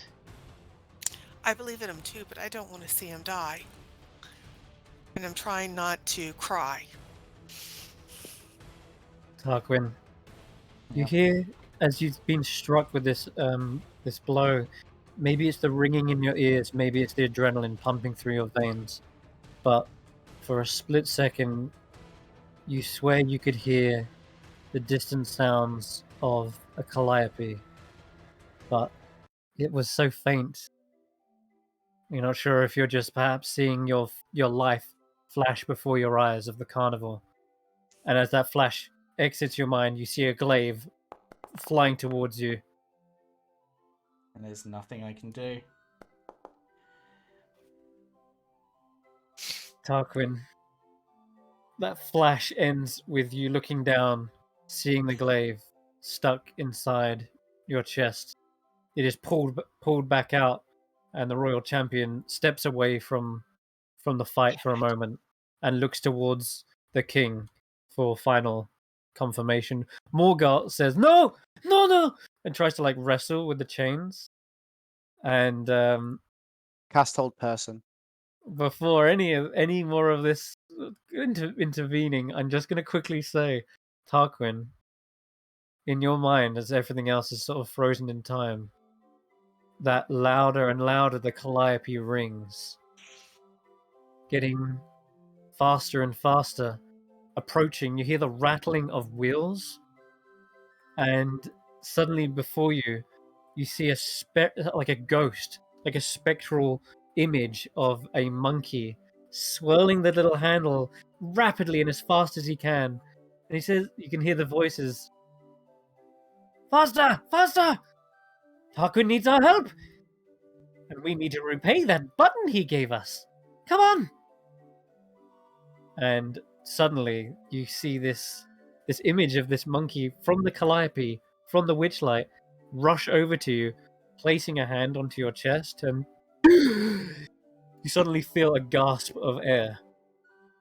I can only do this once, but this is all the aid I can give you, Tarquin. Get back up! Give him hell! And you suddenly see the spirit of this strange calliope flying off. No one else is seeing this. You swear you may be delirious. It might be blood loss. But you saw what you saw. Okay. And the calliope fades into obscurity. And you are back up. And I'm also going to allow you to spend any hit dice you want to restore Okay. back up to whatever health you can. So, Basically, the effects of a short rest have just been applied to you. Okay, And for those who are wondering, what the hell is he talking about? I'm just going to gonna put show you. myself on 1 HP so I can actually see the short rest button. Yeah, that sounds fair. And That damn monkey and that goblin. Yeah.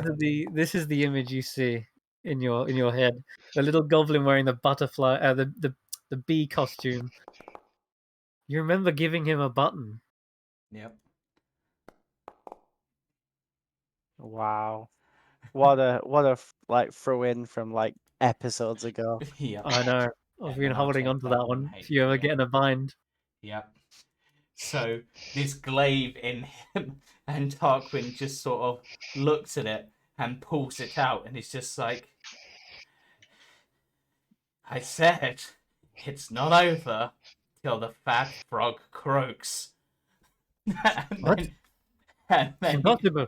You can get up to your feet. You can have your go right now. And I'm also going to give you advantage on this first attack because he just does not expect it. 23. Crack. Oh, max damage too. Whack straight across him. Like almost knocking his helmet clean off. And it looks like King Gollop says, "Oh, the fight is back on. Understand there? Oh, goodness, he's mopping the floor with you." Whack again. He just stumbles around, staggering, trying to gain his footing. He's caught off guard completely. And you're making the most of it seems. Yep, and that's my turn. And Tarquin's just like, wait, effects of a short rest. Do I have that yet? Yes. Do I have that yet? Do monks get that from straight here? I need to check. Not sure. Yes, I get all my key back. You do, yeah. All right. In which case, this this is going to be a flurry of blows, and I'm bringing in the other fist. Do it. 12 is a miss, unfortunately, but you feel alive. You feel like your soul has just been defibrillated, and this frog turns around like completely caught off guard, croaking like, and he turns and tries to strike frantically at you with the glaive. Straight over your head. I like to think Tarquin just bats it aside, just like, yeah, not yet. And a second bat. Away, away. Each strike is repelled. Your turn. Alright, let me just see how this other bit works. Okay. Spending 2 key points. So, that's all my key points gone. I'm reactivating Breath of the Dragon for my first attack. The crowd step back knowing this is coming again. Whoa! Acid incoming! And I like to think that this time, because he's been revived by this, basically music, it's actually thunder this time. As he literally launches the Calliope's music into this guy. Nice. Actually, no, I can't do thunder. I can't do thunder, can I? So, Where is that music coming from? I imagine there's a musical sound to it, but what would be the most fitting of the damage types I can do? Because I can only do weirdly the basic. Auto? Like sound waves, but I'm actual. just thinking. Cold? I don't know. No, sure. The crackling of lightning is like the sound of like the musical notes. Chidori. Yep. Gone full Chidori this guy, so he takes the 3 damage. You did, yeah. I think I did. Yep. Did anyone know? Did anyone see me do 3? I'll do 3. There we go. And then... Alright, so that's your go? No, that's just my Oh, it's not. action. I've still got It's my... not done! I've still got my bonus action. Oh, it's a hit. Lightning fist. It's Max. He stumbles back, bloody beaten. His armor is actually falling off, spoilers And at just like... the shoulder. He I backs away for a moment, hitting into the fence, and then ugh. can do this all day, buddy. How are you still alive? He stumbles forward. He's actually steadying himself on his glaive.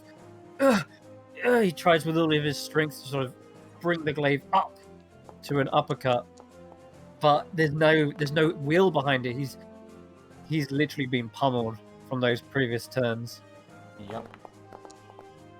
No, it's nothing. He's got nothing. There's nothing I can. Response. He's kind of in you, right? Like stumbled onto you. So his chains are tangling with yours. Oh my god, Tarquin, how do you want to do this?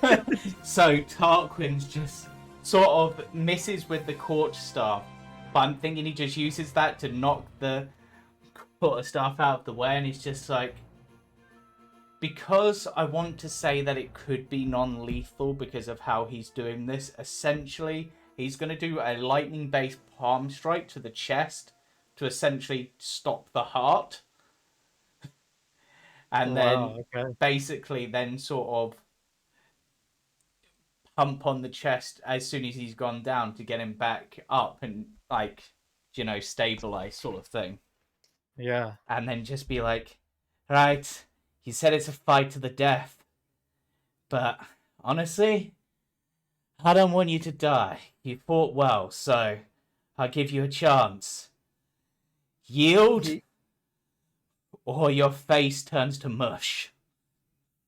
He looks up at you completely, almost out of breath, but he has enough for one last word, and he says, I would rather not have flies feed on me. That would be an ironic death. I yield! Yeah. I yield! And then Tarquin gets up and goes... I yield. And he goes unconscious. And just like... For the Witchlight Monarch! Which is... And then just sort of... Which is technically me, but they don't know that, but yeah. The stunned crowd are just wide-eyed, but immediately after you announce that, they begin applauding and they are just cheering your name. The monarch is victorious! What a battle! Oh my goodness, you see how quick he moved. Never seen a herring gun like that. He shows up those brigands, that's for sure. And he spared this Vulp. He spared him. King Gollum pronounces you, Tarquin, victor. You have fought with honor. Morgort, you are... You can tell he's reluctant. As the law of the Soggy court has stated, you are free to go. Cause any more trouble and downfall. And, well, I'll deal with you myself. And he quickly turns with a huff. Come, Schnoodle. Come. And he takes a little strop off back to his pagoda. Yeah. He's not happy about the result, but yeah. And he then has... Tarquin will help Morgott to his feet. Helps Vulp to his feet. Okay, yeah, you help him up. He's very much unconscious. He's sort of dazed, looking around. Rodolfo's gonna step onto the dueling grounds and shake Tarquin's hand as if he had anything to do with the victory, and he's like congratulating him like a boss, And like Tarquin on the is- you yeah. know. And Tarquin is just Well like... fought, Tarquin. You have done honor to the monarch. Yeah, and Tarquin is like, just sort of looks to Rodolfo and sort of just leans over to whisper now. Did you see a monkey? I did not want to say anything, but I heard some music. I think perhaps the witchlight is with you still. Yeah. You are truly the worthy ruler. I mean, Yeah. representing a worthy ruler of that place. And it seems that during that fight, the ability that I worked out how to do recently got better. I worked out how to do acid. Lightning was weird, but it was like a musical lightning. We are pleased to see you growing in your power, Tarquin. Yeah. Right. I think. Oh. And Sir Vulp, that was well fought. You are an honorable opponent, and regrettably, the witchlight is You are dead, my unmatched. lord. I am in your debt. You're some fighter in you. Spirit never dies. Well, Not yet. It's a good thing I've got two lucky rabbit's feet. well said. well But said. you should go Yes. wash up, clean up. I'm not sure the right terminology, but you know what I mean. I'm going to go for a soak. Mm. And you see several Bullywug knights helping him away towards the palace. Right. Yeah, the rest of you are Alright. Let's there to go, congratulate. I suppose, find somewhere to sit and over by these bushes maybe and just sort of sit. Come, Morgoth, you can come with us. Tarquin's just gonna head over there. Alright. Well, and you can swear you feel like you can hear Ernest the monkey's words in your head, just sort of everybody gets one. You're not sure if it's just because you're Tarquin just sort of perhaps a little delirious from the blood loss and the fight. It's just like, thanks. I'll try not to monkey around too much. Wait, what? What? Monkey around? It's kind of a weird thing, but do you remember at the carnival there was that calliope and there was a monkey turning the handle and I think I actually kind of lost that fight and then somehow the monkey gave me a second chance. And It's good to be the king. well, I don't even think it was that. I think it was the button I gave him. So he owed me a favor, and that was the favor. So I won't get to do it again, but yeah. You remember he never gave anything in return. He simply gave you a smile. So the rule of reciprocity, I suppose, was in my favor. But again, in the same sort of way, it's always good to try to help people where you can. You never know when you might need a favor. Tarquin, I'm sorry, I have to apologize to you and to, I guess, to the other guy. I'm sorry. I know I cast a healing spell on you in the middle of the fight. I know you didn't want to, but no. I was getting worried for you because he was hitting you pretty hard, and I know I think the other Bullywugs didn't like it very much. So I'm sorry that I kind of cheated there. I appreciated it. I understood why you did it. I would have preferred you hadn't, but I understand why you did it. And I suppose, in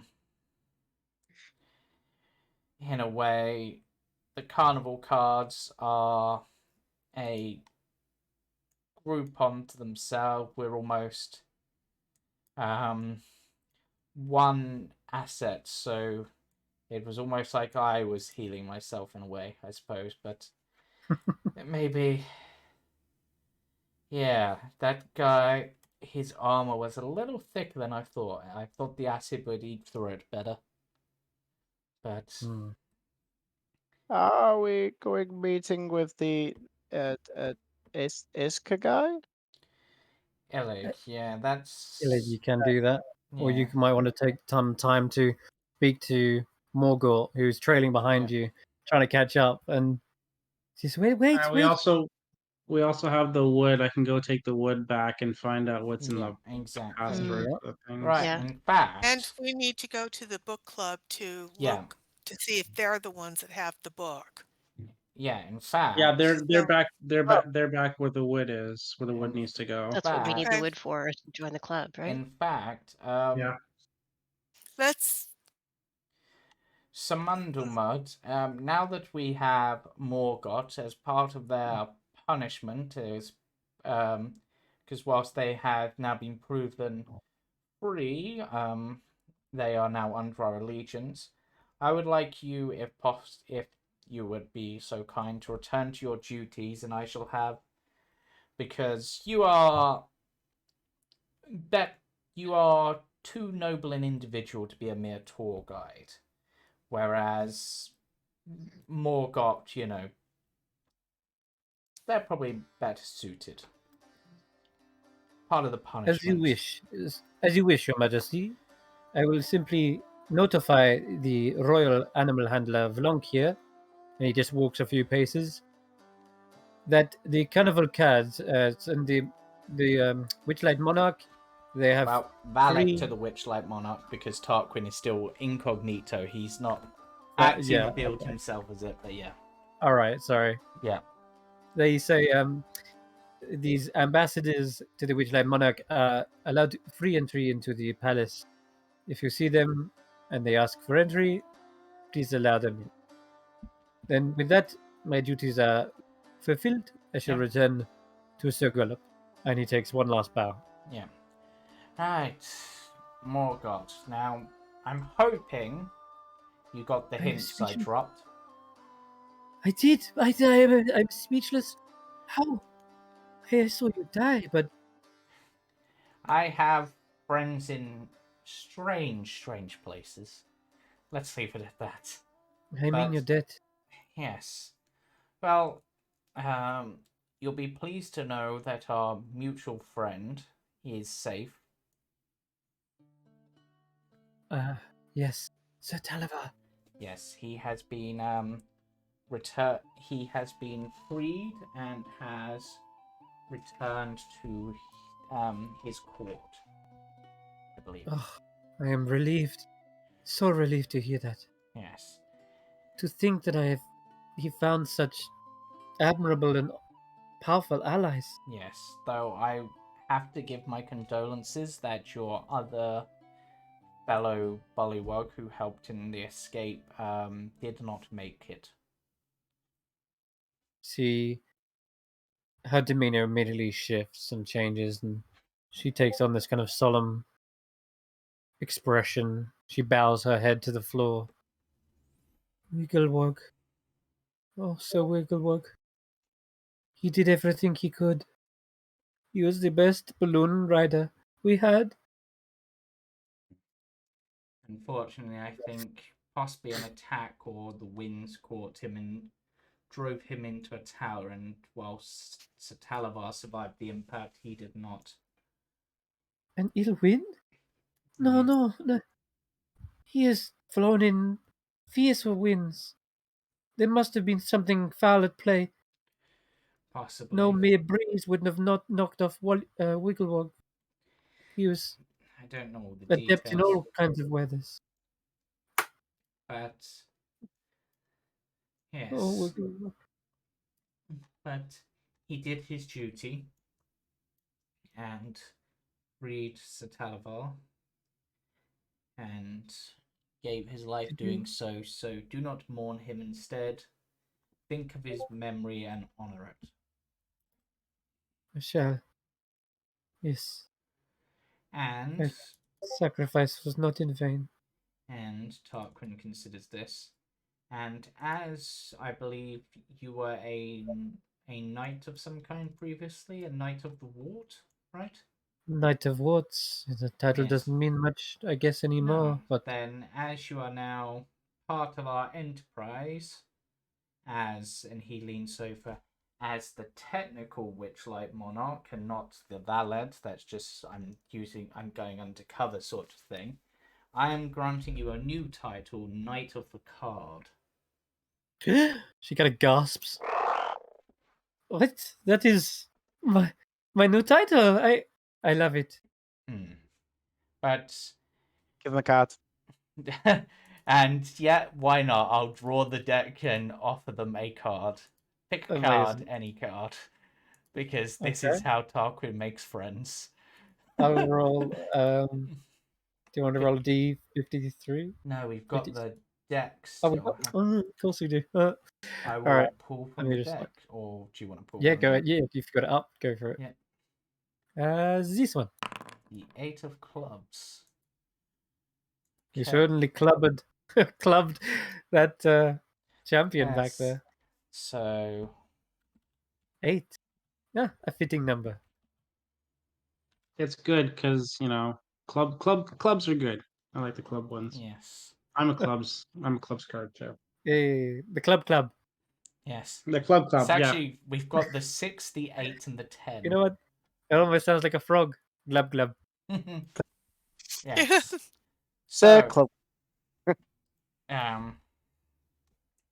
I would assume, based on how King Gullop was acting, that he is not your favorite person in the world.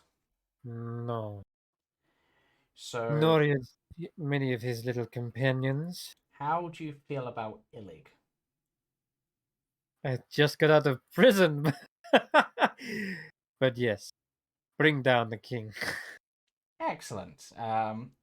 In which case, we have a meeting to attend. As part of our investigations, you are, of course, going to lead us there, but Xaxx knows where we're going. And unless we wish to check out the palace whilst we're here, is there anything worth looking at in the palace, Morgan? I don't know. I have not been in the palace myself. Oh, Not for a long time, We're- since I've been in We're prison. here. We may want to go in really quickly, but and just at least scope it out just in case. yeah, let's do that then. Right, but Okay. remember, Morgut, I am not your Witchlight Monarch at this point. I am just a valet. You should be showing the most consideration over Rodolfo, who is my official ambassador. Understood. And Okay. I guess in the part of our sort of military our corporation, you're technically part of Dragon Incorporated because you're part of the club. Yeah, I'd say you're a junior assistant of Dragon Incorporated. You can be my personal assistant for that. Okay. You see that the Vlonk of Deep Dew, he does see you approaching, that's for sure. Lets you pass, but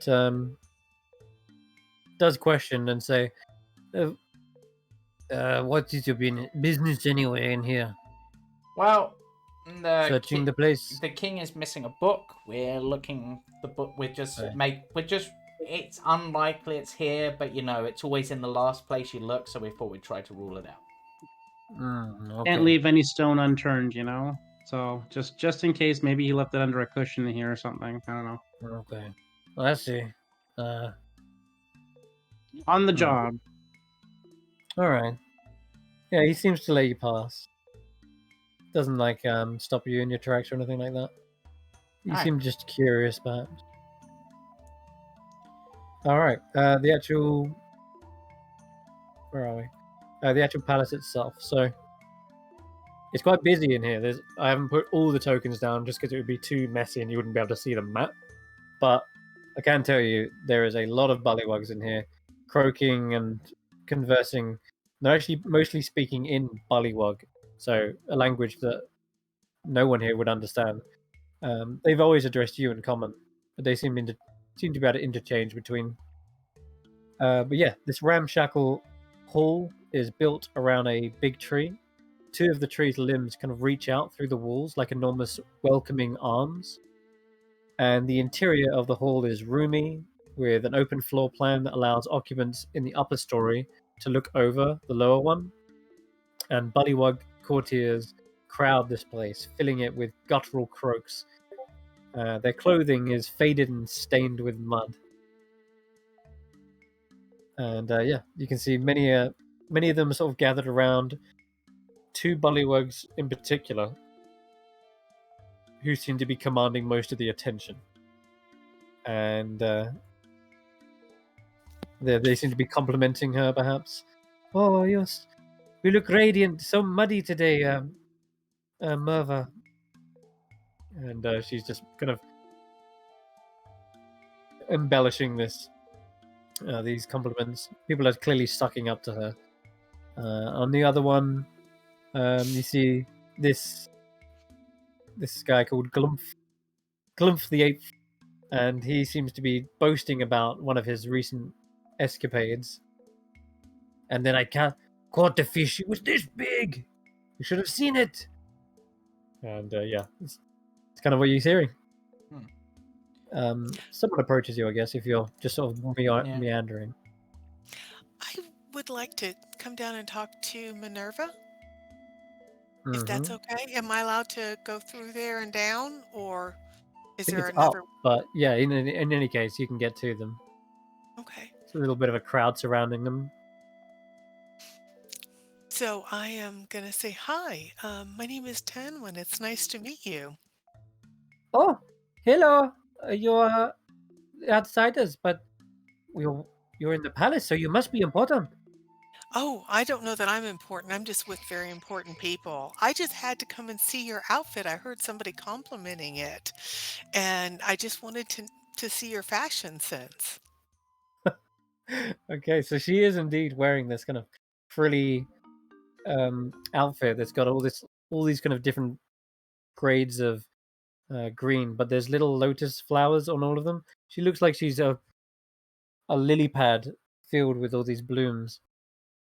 And I yeah.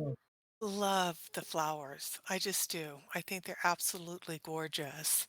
So how do you take care of those clothes? I have my attendants do it. Oh, well, do I am y'all a princess hang, after all. do you hang it on Bavlana's clotheslines like some of the other people do? Oh, no, but uh, sometimes though I like to try and sneak out and see if I can balance on them. Huh! I've wanted to walk across those clotheslines too. It looks like so much fun.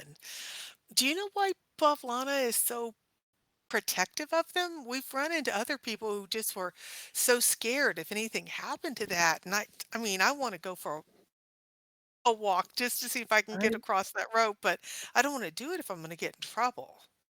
That's why I tried to climb. I wanted to see Bavlona herself. I've heard so many things. She is a powerful spellcaster, and I've always wished to learn some magic. But Zif refuses to teach me anything. That's horrible. That's not fair. Um, we have several good magic casters in our group. I don't know if I'm that good of a teacher though. Ah, I know Bavlona would be able to, but if only I could get an audience with her. Perhaps Oh, we've been thinking the same thing. We've got so much to do though, but eventually we want to meet her. So we I'm could go with you, together. Merva. We should go across the rope. Because you and Oh, I both want to balance on the rope. That would be so much fun. it's one of the nearby fellows like, um, princess, are you sure that's a good idea? Zif, what if Zif finds out? And she's like, oh, splish splash to Zif. Who's Ziff? And why do we Z- care? Yeah, Why do we yeah, care what Ziff thinks? yeah, exactly. Why do we care? Zif. And you hear the Bullywug return. Zif is the court mage. He is the illustrious arcanist. He has he knows much things about the arcane, about spells, but Ah, I Yes, but bet you why doesn't I he bet you share? even yeah, I bet you even the valet to our amazing monarch could beat him. So, I'm not worried. He's a stuffy old mage. He won't share Well, any of his knowledge he keeps so secret. well, that's just unfortunate that he's a stuffy old mage. Well, thank you for granting me an audience. I just wanted to meet you, and yes, when we go to meet Bavlana, I think you and I should go together. But I should probably go find my companions, uh, Okay. and see what they're up to, and make sure they're not up to anything naughty. Well, not too naughty, but fun. All right. Bye bye, my friend. Bye. Okay. Oops, where am We I? head back town, and Yeah. I'll say at this point, this regal-looking butler of a bullywug has approached and says, "Very interested in your group." Well, you're a very colourful lot, aren't you? Yes. Welcome to the Sinking Palace. Your I welcome is most appreciated. Oh wait, no, they didn't come with us. In which case, may I introduce Xaxx, CEO of Dragon Incorporated, one of the many enterprises under the Witchlight Monarch, which we represent. I Very am the important. valet Hello. to our ambassador, who is currently touring your lovely little court. But we thought then we'd come look at the palace. then from one valet to another, I warmly welcome you to the Sinking Palace. I am actually the valet, the representative of King Gullop when he is indisposed. I have Of to course. do all of his duties, and there are so many. Oh my goodness! I have to maintain everything. This palace is frantic, an impossible job. Why is it called the Sinking Palace? And has it always been called the Sinking Palace? It has, yes, the ever since the Bullywugs took up this residence. They erected this palace, but unfortunately didn't build it on stable ground. The mud beneath began to sink. I don't think it's sinking anymore, but it's certainly askew. Doesn't make my job any better. Now I've got scrolls rolling everywhere and documents keep sliding off into the pool. But I take pride in my work. I know that Downfall and the royal household couldn't operate without me. Well, that sounds very frustrating and empowering all at the same time to know that you're so important to the operations. Maybe. I take it you've had a little tour of Downfall already? We have we've been on tour. There's so many things that we want to do. Indeed. Gosh, Tarquin, Xaxx, I've kind of lost track of what all we've done and what we're doing because we've been so Yes. Well, busy. we've saved the factory that was on fire. We've obviously had a meeting with King Gollop. We've taken Ah, part in yes. a contest of champions, which I won. The word travels fast. I saw it from my porch here. Magnificent fight. Well done. Yes. Good. Um, Your little quest for King Gullop, and he suddenly brings out an ink quill yes. and a long scroll. It says here that you are searching for the missing book. Then you Yes. Yeah. and I see here you will be granted titles. Yes. Very, very good. Yes. You Oh, will I be didn't. We're getting titles if we find the book. Yes, that is part of indeed the Oh, to deal. join Though, the of course, we have titles of our own back in our place, but there's, of course, titles here which are important for whilst we are here. I mean, you can never have too many titles, right? Yes, I mean, as the valet and representative of King Gollop, have you had the palace scoured for said book? I've searched high and low. That book doesn't want to be found, it seems. Certainly hasn't been misplaced. And I looked through all the taxes. None of them are with the trinkets or treasures there Fair either. enough. Yeah, Is yes. there anything else in the palace that would be worth seeing before we take our departure and continue our search elsewhere? Well, let's see. Well, this is mostly where people consort with nobles and royals. Up there, we see Gloomf, the eighth Dolphin of Downfall. That is the prince. He is indeed the eighth son of King Gollop, pardon. And that over there is Merva the Third. She is the daughter to King Gollop as well. Both highly regarded nobles within the circles of the Soggy court. They attract quite the crowd. It's very busy here, but I suppose someone's got to manage it all. That's my job. But other than that, nothing really to see. More to speak, if that makes sense. No, it doesn't. If you want to get gossip, if you want to talk, this is the place. Oh, If you want to- sorry. Yeah, okay. If God, okay. Indeed. Is But I don't. there any new gossip? I don't really indulge. Most of them are Oh. nasty rumors But about the king. You're in the know, of course. Could you explain the significance of the washing lines? They are Bavlorna's washing lines, of course. They drying out all sorts of clothing. But if you look closely enough, you'll see not all of that is articles of wear, but rather animal skin. Hmm. Oh dear. Yeah, rather ghastly. Tarquin Xaxx, do you know where our ambassador is? I believe they are currently touring the outside. They have I'm gonna go outside and see if I can find our ambassador while you continue talking to this amazing person. And what is in the doorway? Oh, that's the giant crocodile, which is Oh, it's a clearly on crocodile. guard. It Okay. lets out a hiss, but Just the the animal guard. handler pulls him back. They're nice. Okay, I'm just gonna go stand with Rodolfo Yeah, since sure. he's our ambassador and we need to make sure he's okay. Mhm. Tanwen. Yes, we are examining the outside.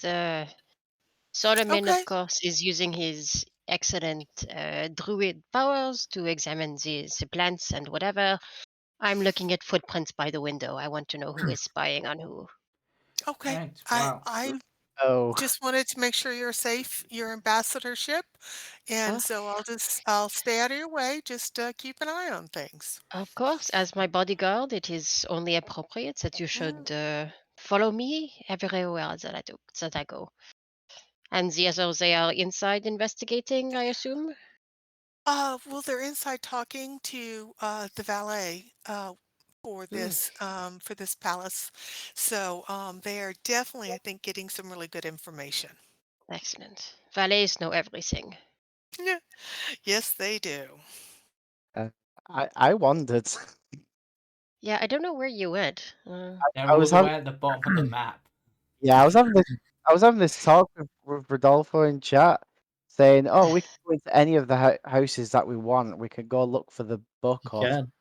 or Yeah. speak to the fairies because the fairies seem like really out of place here, considering they look like flies and they could get eaten. Be here.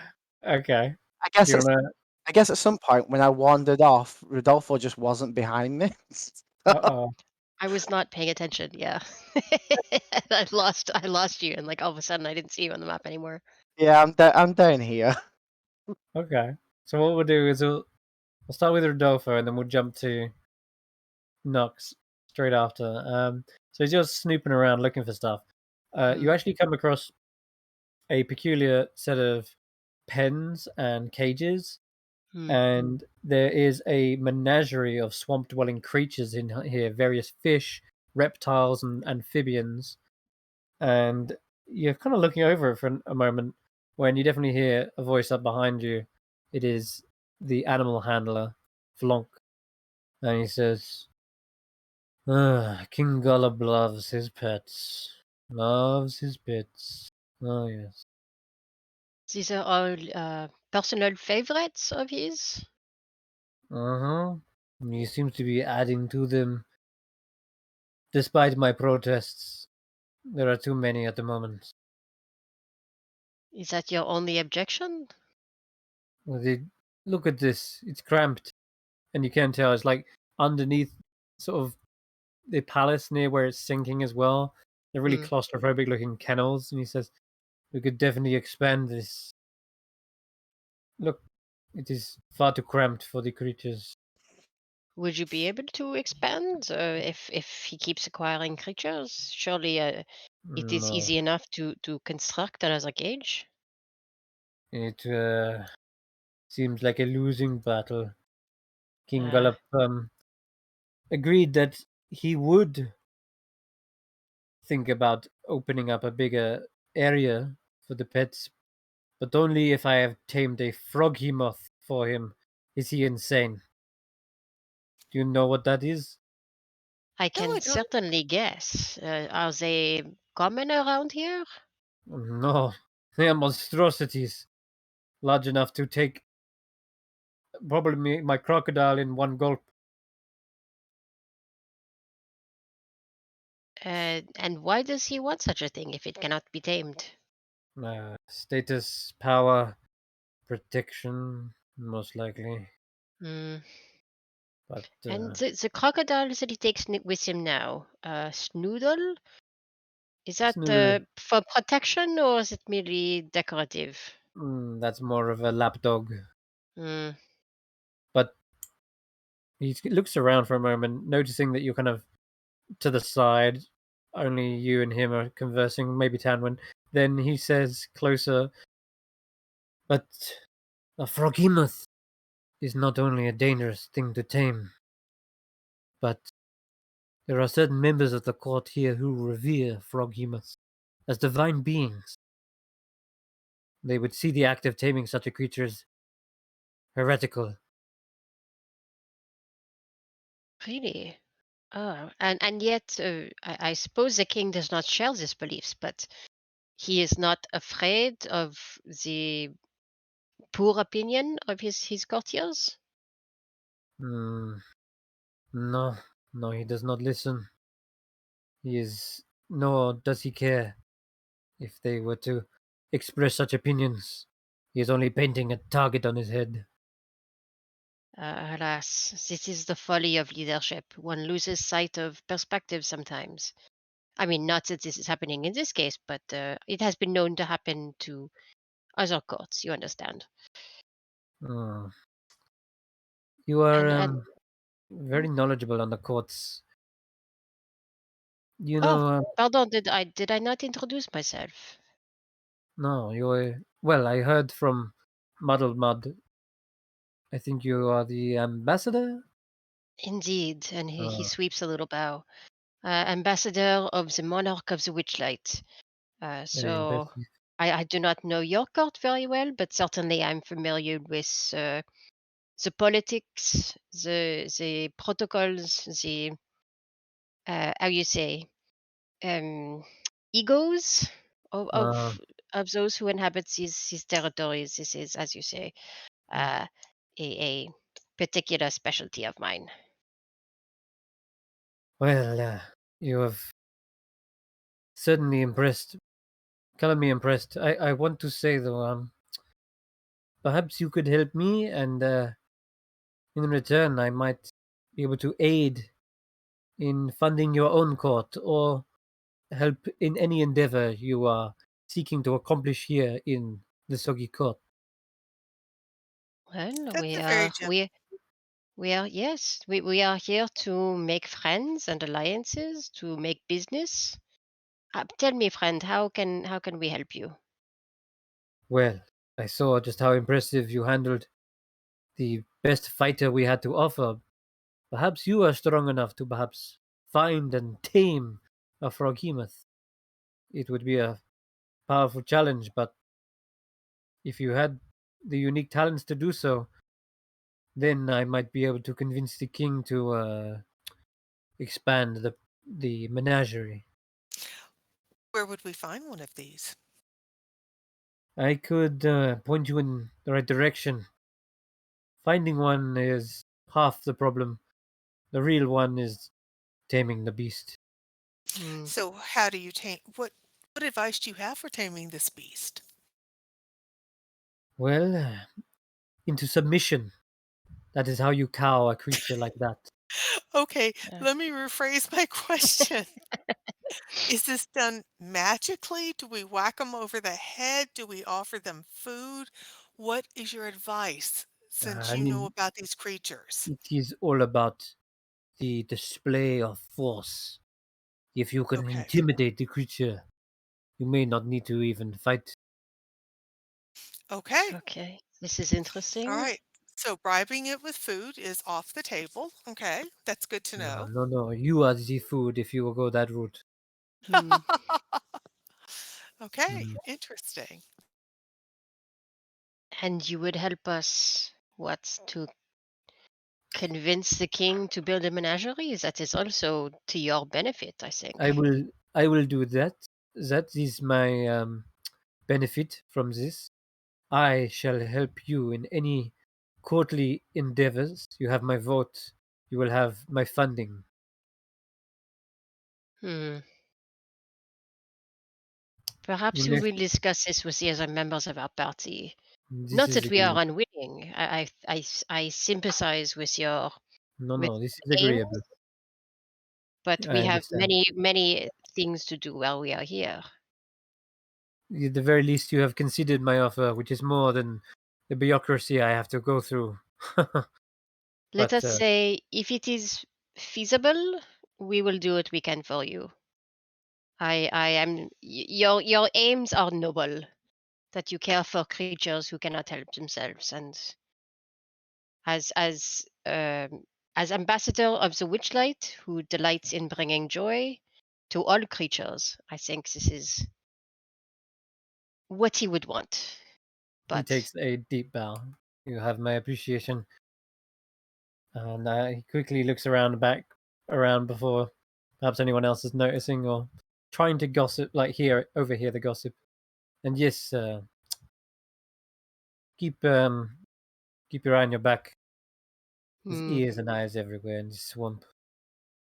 may I And ask, huh? out of curiosity, do you have any creatures who are able to track a lost object? A bloodhound Hmm. or a blood crocodile or something? Hmm. Do you think looks over to the menagerie of creatures? There's likely something in amongst them is that has keen senses. Hmm. Let's let's quickly look it up. Um, let's see who's got keen senses. I know. I'm not going to be able to pull out something off the top of my head, but I'm going to say he does, Yeah. and he offers that. But he will have to go to his menagerie to pick one out, whichever one's got the best senses. But he'll definitely have something in there, I'm sure. Well, we will keep that in mind for later. We may need your assistance with that, in fact. But, Oh well, wait. Oh, okay. it is very, very interesting nonetheless, uh, your little purview of the world. All right. Okay. And now we'll jump over to Solomon. Yeah, Solomon. You found a shack probably the furthest south of the village, all the way down here. I probably And shouted up to these guys at the scout tower, just like, "Have you seen them?" yeah, okay, we'll go over there first. All right. So the watchtower is a 10-foot high raised platform, stands atop a mound of mossy earth and mud. There are two bullywugs lays at their guard post atop the platform, occasionally peering through the long spyglass mounted on a swivel. And a frayed clothesline is attached to this as well on the corner, and it's festooned with patchwork garments. And the line stretches all the way out towards the lake before disappearing into the fog, where it's no doubt connected to the cottage. Hello? Huh? What? Oh, hello down there. Have you seen the king's book? The what? No, no books up here. Wait. I'll insight them. Okay, sure. Go ahead. He seems to be telling the truth, but he also seems to be maybe skirting his duties because he doesn't sound like he's in the know-how. And if he's a watchman, he should be looking out for something like that. Keep your eyes out. And I just wander off. Okay. All right. As you're going around, there's many other bullywugs, absolutely loads. There's NPCs galore, but more interested in this little hut, Still, which still not noticed yet. I knock on the door and I'm like, "All right, Rodolfo, we're gonna play good cop." Oh wait, Rodolfo? Oh, everyone leaves. well, it seems you're on your own, and in front of you, a frayed rope tethers a giant toad to a wooden post in the middle of this hut. The toad looks uncomfortable as a pair of sticky webbed hands push their way out of its mouth. And the toad's jaws open wide and regurgitate this bullywug who falls prone on the floor.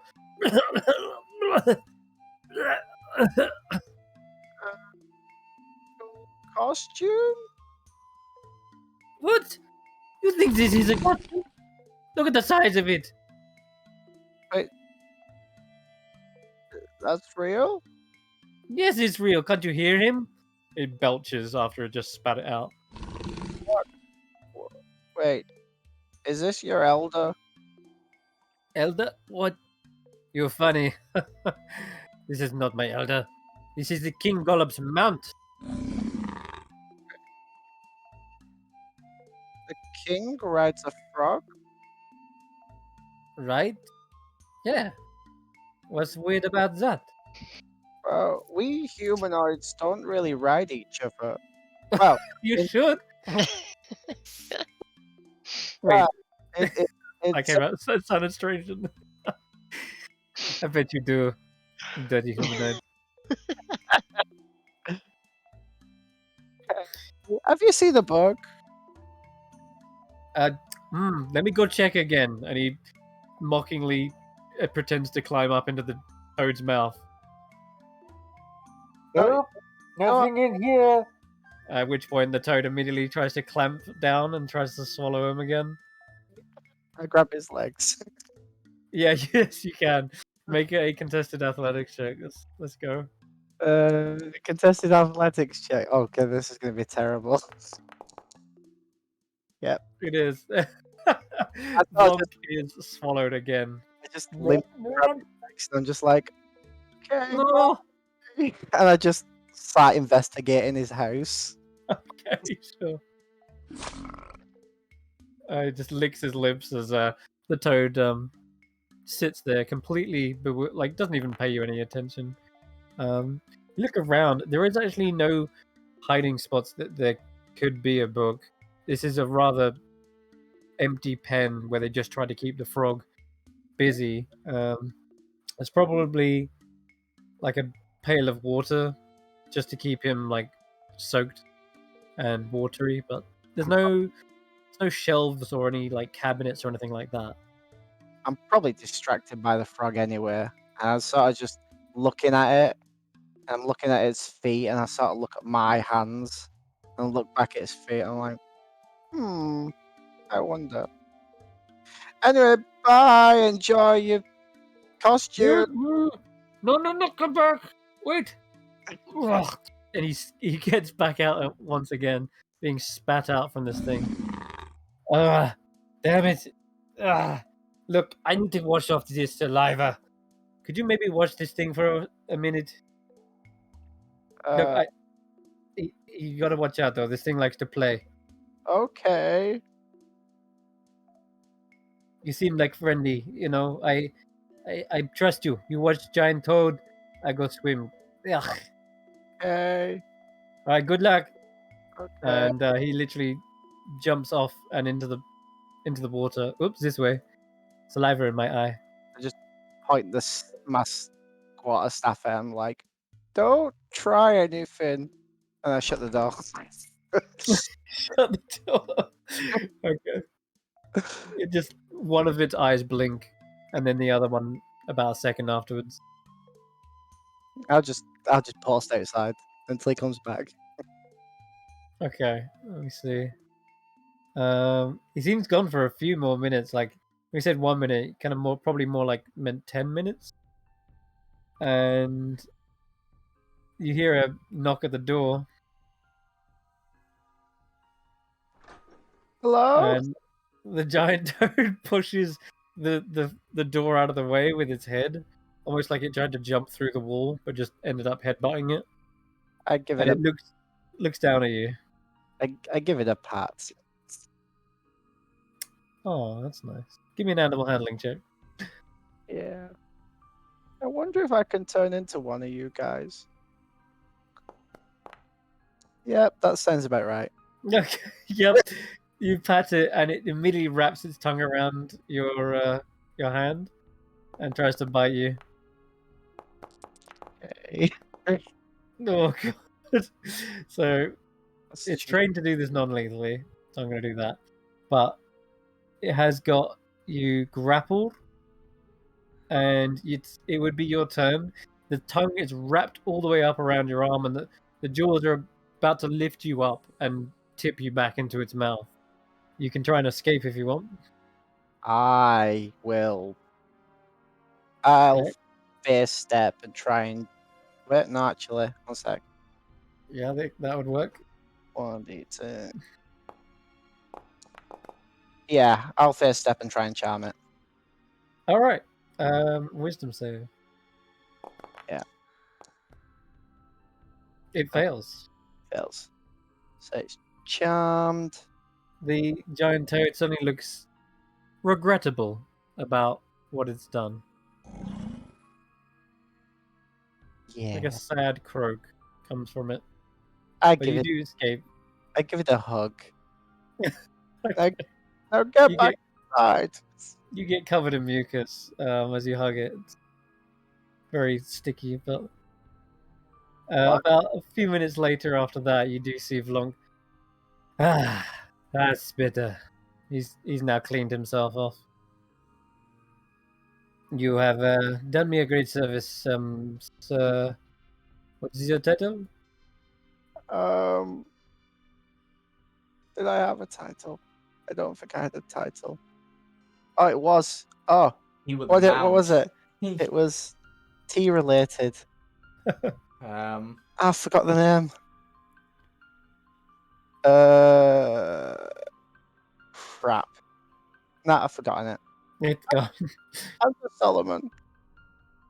Ah, Solomon, you're you're dead. Oh, yeah, that's it. Solomon, Earl of Grey. Oh, Grey. Huh. It's got a nice ring to it. Good title. Good marketing. I just shake his hand and cast guidance on him, but instead of crunchy leaves, I'm just gonna do tea leaves. Tea leaves. Okay. Is this the smell? The unique smell of Earl Grey. Now, hopefully that should help you with the frog. For now. The frog looks at it, maybe licking its lips. Do frogs like tea? We'll have to find out. I also hold my other hand out expectantly because reciprocation. We did not agree on the payment, did we? This is awkward. I'm on work at the moment, but maybe I can repay you somehow. Ooh. He looks organized. He actually literally does like pull out his pockets like he hasn't got anything on him. How about if any of my friends come along and they need something, you help us out. Within reason, we. Yeah, within reason. All right. Sounds like a deal. Thanks for looking over this thing. Okay, bye. And I shut the door on him. All right.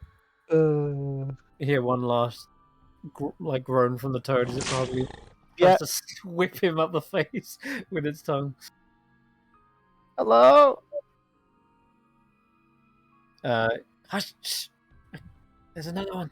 Yeah, you hear hushed voices, and the door, a voice at the other side of the door. We.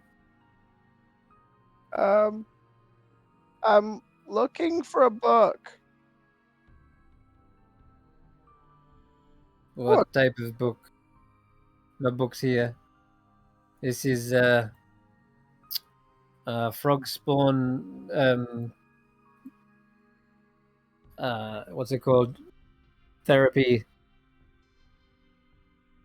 Well, I've been told that I need to check every premises. My friends are currently checking the palace, the frog mount guy costume, whatever he's doing. Let me check his. Not letting me check this premises will look suspicious. Right. The king's orders. The door opens. In here, you actually see Illig. You've met him before, and he looks around with a very unimpressed expression to the rest of the bullywugs. He says, my apologies for my friend here. He seems to think this is a book club. Is it a book club? It is not a book club. That is the last thing it is. That is the worst thing you could have said. Glory, what are you talking about? Wait, Now we've got everyone coming here thinking we have the book. do you have the book?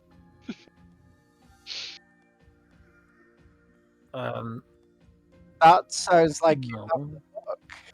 Well, You don't I say could say it's the same thing. Perhaps the best way to hide the book is to pretend that you're looking for it. Hmm?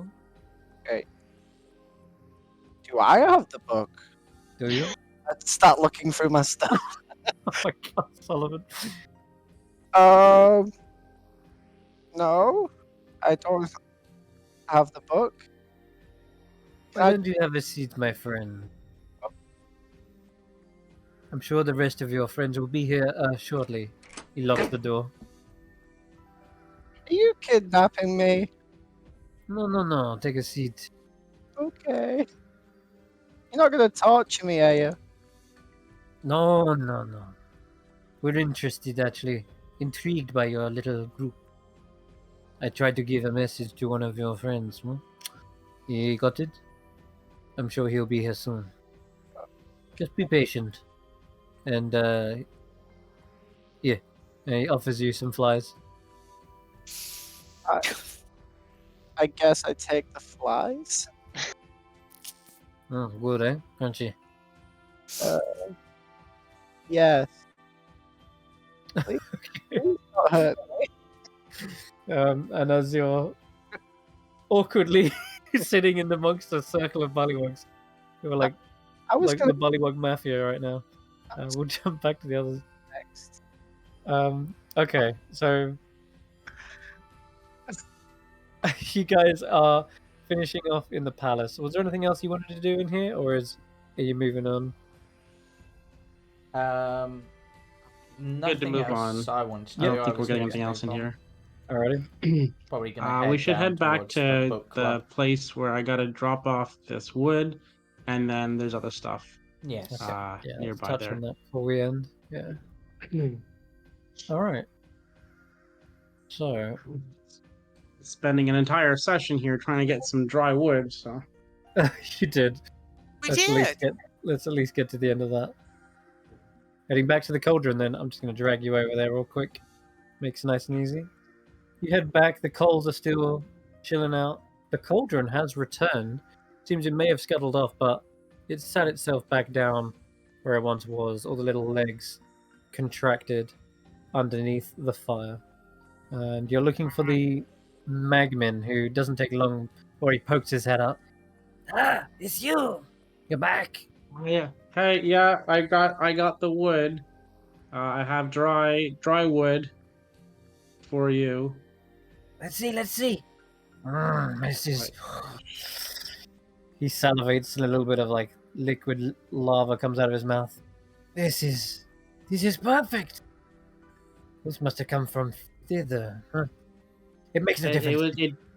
It was tough to get, I'll tell you that. So dry. He starts setting it down in the fire. and parks his butt on it. Oh, And then you said that you'd give me the password if I gave you the wood, right?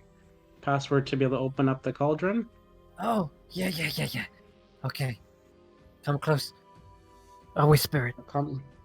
Okay. Okay. The password is Spittle Spew. It'll spew. And if anyone tries to remove that without the password, that cauldron's gonna scuttle away. Wait, do I say spittle spew and then open the cauldron, or say it like as I'm opening it, or? Yeah. Okay. Yes. Okay. Well, before it gets too hot, okay, I'm gonna go over to the call before it gets too hot. I just want to I'll go do it now. Okay, real quick. All right, let it go. Let it rip. All right. You All see the right, magma pop underneath the cauldron. You can already hear it bubbling as the new invigorated heat All right. warms it. All right. I'm going to say spittle spew and attempt to open the cauldron. Inside the cauldron is a frothy grey-black liquid, and you've got Rodolfo with you, right? Yeah. Whoever's coming with me, yeah. Yeah. I Rodolfo, thought we you were can. all together. Yeah, that's fine. Yeah. It's just Solomon who's not there. I only ask because I think Rodolfo, you sense an aura of transmutation coming under the scrutiny of your detect magic. Oh, be careful. Listen, Why? this is transmute. There is something that is transmuted here. It is not what it seems. Oh, it's not what it says in the thing. Is there a I- ladle? Yeah, there was one on the lid, which you can now use. I'm gonna scoop up some of the liquid that's inside, Uh-huh. and I'm going to eat it. Oh God, be careful, Xaxx. Amazing. Just trying it out. It just in case you guys are here to protect me. So What if it's not I got. edible? Then we'll find out pretty quickly. You and Tarquin are trying to kill me off by a heart attack, aren't you? Okay. Can you roll me a D100? Oh. Oh, this is not good. We need a percentile dice for that. Is that above 75%? It is. 87? 87. Okay. So at first, you feel like the urge to like lap up all the flies around you. You feel like your skin is kind of getting more mucousy, but then that quickly shift as you drink down the whole pint of this stuff, and the liquid is incredibly bitter at first, but the taste sort of warps and is transforming, perhaps even as the magic is flooding through you, and it suddenly goes into a saltier taste, and then it's kind of like a meaty broth, and immediately your eyes burst into a million different hexagonal shapes. Everything around you is compound, and you can sense even the tiniest little bit of movement. The bright lights from the fire are like attracting your eyes to them. You can see every ripple in the water. Suddenly you feel light as a feather. Wings sprout from your back. Everyone witnesses as Xaxx transforms into a gigantic dragonfly. Oh, Okay. Yeah. can I still talk? Can you hear me talk? Hello. You are polymorphed, and as Xaxx tries to speak, I guess all you can hear is that tiny little kind of, it's a strange insect-like noise. Ah, Oh dear. I hope this is not permanent. Oh, Xaxx, no. can you hear us? Hello. I fly and shake my head up and down. I don't know what that means. I am not sure if Oh you my can God. understand it. You're polymorphed, so you definitely I guess I have the intelligence of. I of a retain my dragonfly. alignment and everything, but I have the Correct. intelligence of a dragon. Exactly. Are I will, giant dragonflies any more intelligent than regular dragonflies? I I have have no no idea. idea. Is this is this a true polymorph where whoops, wait, he's changed into something. That's it. Yeah, he's Yep. turned into an actual dragonfly now. Yeah. Like, he's fully transformed. It took a few moments, sprouting wings in the eyes first, but Yeah, this is what he looks like now. He's big enough to ride. He's huge. Oh no, we need desperately to get him back before he Xaxx, disappears. come back. Um, Does There's he? this Does he? big buzzing noise of as the wings Okay. beat. Dragonflies are amazing hunters. Absolutely What amazing what animal hunters. stats should I be using? Oh, there is a dragonfly. There's a giant dragonfly. Okay. You are a giant dragonfly, yeah. Should be Okay. on your sheet and everything. Intelligence of 3. Okay. Okay, even low intelligence things know their names. Hopefully, he'll respond to his name. yep. Well, I remember that you're my friends. I That's remember right. that. Yes. I think I remember like basic stuff, but I can't like. Yeah, it's not like a wild shape. Do I do this? Correct. Do I do this? So he doesn't seem to understand you, but at the very least, it's almost as if there's some sort of recognition. The dragonfly seems to hover around you, Tanwen, spinning and spinning, and Okay, yeah. Rodolfo, do you have anything that could counter this? Do you have counter spell? I I don't don't have have. counterspell. I don't have Do counter you have spell either. Do you have I a have. net that you can fire with an I arrow? don't know, but I have talk with animals. Oh, So I can try talk, that. but if we can catch his attention, I should be able to cast that to be able to speak with him. So, Uh, You guys want a taste as well? no. This one is not for eating, please. How He's a long? friend, How not long? not How food. long? How long does Yeah. this last? I'm gonna cast speak with animals Okay. and cast spell and see if I can talk to him. Yep. Zach? What is your droning zzz translate to, Xaxx? What are you saying as you whiz around? Yeah, Zach. Oh, looking for Zach, flies. Looking for flies. Hey, are you a fly? No, you're not a fly. No, I'm looking for no. flies. I need to eat. Zach, do you remember me? I'm Tanwen. Do you remember I remember you, us? Tanwen. Do you have fly? I'm looking for flies.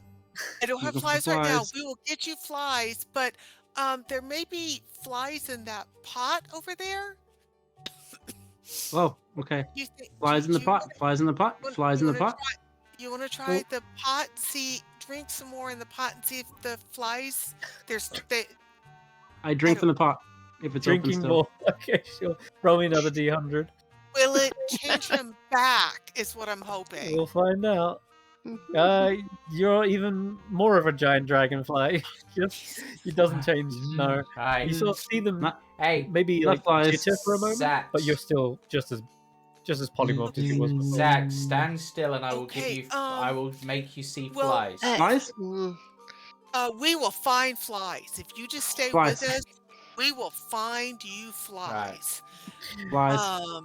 Because that's what friends do for each other. Flies. Rodolfo, all he's doing is talking about flies. And Yeah, I'm gonna go drinking. knock on the door of the building that's nearby because all the frogs seem to have flies. So go. Pardon me. Do you have any flies that we could borrow? Flies. Like a couple of flies for a neighbor to Flies. borrow? Hello. What's the password? I put my head in. Can I fit in the door? Oh, my goodness, I might what know is this? I might know this. Yes. Oh, flies. Flies. No. What is Is- this? Yeah, you can get in. You can squeeze in, and there's this right in your ears, Solomon, as a giant dragonfly just snatches the flies. Ah, damn It it, just Xaxx. wants some flies. If you have some flies for snacking, Take them. Okay, excellent. Thank Ah. you. Here, Xaxx. Have This is some chaos. flies. Get them out. Tarquin sort of I pops got- his head in and goes, "The rebellion Oh, lives." Solomon, there you are. Come with us. Come on. You're drawing unwanted attention. Come on, please. I was bonding. Zach, Just- this Okay, way. This way. Oh, I'm gonna create a lasso Are out you of my. with him? Shoo, shoo. I'm gonna create a up. lasso out of my rope and try to Are you with him? lasso Get in Xaxx here. and pull him out. You're making Okay. too much I'm racket. I'm gonna try and lure Xaxx out with some flies in my hand. No, And I'm gonna try and everybody in and use close the a door. little bit of the hemp rope to make like a little leash for him, like a harness leash, while Everybody he's in eating and the flies. Everybody in and Come, close the door. Xaxx. Come here. While you do that, some of the bullywugs are actually attempting to spear him because they're No. terrified of it. Do not Seems spear. like- He is a friend. He's just hungry. Come on, Xaxx. He gets his spear Come stuck here. in the wall. Come here. I have flies. Oh my god. This is a good boy. Come here. He got Eh the bien, petit flies. chateau. You see this? Your friend has flies.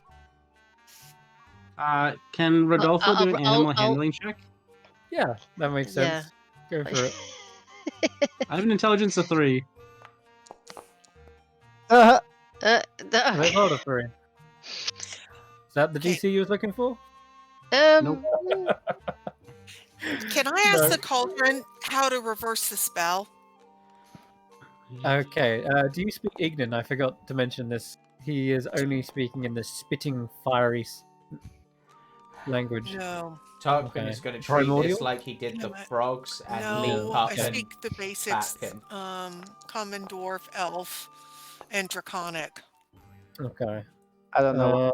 I'm Then just you are going to have trouble talking to this creature. Ah, I got him. But it sees you, and it pops its head out and spits in fire like. Here, Solomon, you take the flies. You might have better luck with animals. Do you Try to calm him down so we can harness him. Okay? Why are we harnessing a dragonfly? Because This it's is Xaxx. He's transformed. I don't know why. Well, I do know why. It's because he ate a potion. What's the But- dragonfly's AC, by the way? It's not very high, but you keep on missing it. I've hit you twice. AC is 16. I've Well, hit you 22, twice. 8 points of damage. When I I'm still a dragonfly. I got it. yeah, I got it. oh, Oh my lord, that's perhaps too much. Yeah, Xaxx is. Oh my god, hold on. You've definitely got it. Stop hitting him. Xaxx, you fall to the ground in a pile of bullywugs who are trying to grapple you and hold you down. Be gentle with my friend, please. Oh, Oh, you- hey. I just Yeah, okay, guys, guess what? Turned into a dragon. Let me just get All the right, other guess one. what? If you drink that stuff in Tanwen, the We cauldron, sorted it. you can Come fly. wow, you messed up my story. I was born. Oh, Alright, sorry. I was um, really hungry for a bit there. So as I was saying, I flooded the whole of a town, including the farmland, and I guess you'd appreciate it because I turned it into a swamp. Oh, Tanwen, Rodolfo. before you. Oh, hey, Before are you go, the book Tanwen, club guys? You're the book Oh. club guys. I was gonna tell them to bring the dragonfly out and see if he can talk. Because Xaxx could talk to the spitting fire person, and I can talk to Xaxx. He's Xaxx again, right? Yeah, Xaxx, yeah. Oh, Brings he us is. to- I'm so sorry. I thought he was the dragonfly. no, Still. I beat him. He's now I a beat dragon, him but out not of. Not one that A flies. dragonfly. I'm sorry. Okay, Ah, that I'll was put magic. Problem myself back solved. on. Violence, as always, was the answer. Illig, in regards to your remark about the book club, he says, that is Glory's smart-ass idea. Like, book club? Really? You couldn't have painted a more obvious picture. They literally told me it was a book club, and then Tarquin handed me this letter that it says something about revolution is alive or something. That was supposed to be the password, but your friend here Oh. came knocking, and then, well, we had to detain him until you arrived. Yeah, have him. things. I mean, I did all that, and I didn't even need the password. Well, you should have, but you sort of forced your own entry. I Look, technically It said does- it as I to hell popped with my the head in. password. You're here now. Also, this We is got- this Right, this the is time we were- this is more guts there with us. Indeed, the revolution lives. We are planning a coup, and you guys seem like the right adventurers for the job. What say you? Down with King Gullup? I mean, sure. Well, I mean, maybe. we have no particular interest in your your king or who rules. We are I'm- fighting against the hag mostly. Yeah, I mean, what So if the we will hag. we will join anyone who will help in that alliance. You wish Exactly. to seek audience with the hag, huh? How Or- about this? With this help? And he kicks open the top of the crate to reveal a entire crate full of animal carcasses. and Ooh. she likes this sort He of thing, managed doesn't to, she? let's just say this dropped off the back of a raft. Ah. Why were they carrying animal carcasses? It was that Is hunter. That from that hunter was his raft who was collecting animals. Remember? That's where I got my lovely axe. That's I what remember, they yes. want. What He about was delivering a shipment, we should say. But Avlona, she will definitely want these. yeah? But Why? if you have the book, wouldn't it not be more of a thing for us to return the book? Like, The king wants a book. Presumably, she already knows most of the information in there. Yes, but the book is hers. no, but When she the finds out the book is missing, Sir Gullop, they will have his head. we can give her the book for you and say it was King Gullop that stole it, and then we get admission that way. It is his word Possibly. versus yours, and you are strangers here in this land. Yeah, but And there are many people who back up Sir Gullop. But there might be a few people who will back We would up need a me. deciding vote. Well, the animal handler will be on our side if we can capture him a froggy mouse. Would that be enough? and we have the champion. Might be. Tie-breaking vote? We have the champion, and we have the prison guy, and We have a few people who Perhaps. might be on our quite a side. few people actually. And then we have all you. We have the And factory and worker we have guy. I helped out the guy who looks after King Gullop's mount. Oh, and maybe we can have the coals as well, because I made friends with some of the coals. We just light them on fire, and then they go do, mess things You up. liked the cause, did you? That And the- was and that we was have Morgoth's idea, but I adopted it. Caused a little bit more of a commotion. and Thanks we for have that tip, Morgoth. guy and we have the guy that we helped with the coals. We have quite a lot of people already. Duke Ikrid, perhaps? Yes. Yes. Like we have a hell of a lot of people that we've helped in the short time we've been here. Yeah, we've only been here for like an hour. Yeah, I know, right? You are fast workers. I applaud your efforts. But King Gullop is dangerous and cunning. So No doubt. He has ulterior motives. He may appear friendly, but he didn't get to where he is without stabbing a few people in the back. Huh? So what's your proposal How for many taking people out does he Gullop? have on his side? How This much is of the hard to court? say. Hard to say. Certainly his own daughter and prince, and all of those who adore them. Maybe it is possible to turn them against their own father, but Leaving outside Probably his that family, champion what guy about too. popular opinion? well, everyone is out for themselves. You included, presumably. Yes, I stand corrected. I am indeed. But King Gullop's rule has gone on too long. He's grown fat and greedy. So who do you want to lead? Lead? Well, someone's gonna lead you guys, right? Who takes over? Well, I suppose that would be me. Of course it is you. Who else? Unless we expand the bullywugs as Unless part of the Witchlight Monarch. That is true. That could be an option. We've done so much for you already. Surely, you know, us Or looking after you guys uh, would be then a good thing. Solomon, you raise an interesting Perhaps proposition. you propose a lot of different options than what I had in mind, Then how about and you this, seem Ace? capable. How about this one, Illy? I would A be nice, willing to simple put your one. ideas on the table, so long as one way or another King Golop is deposed. Yes. I Why will do help you in you whatever do the you way I despise can. him so much? Just because he is ruling now? Where to begin?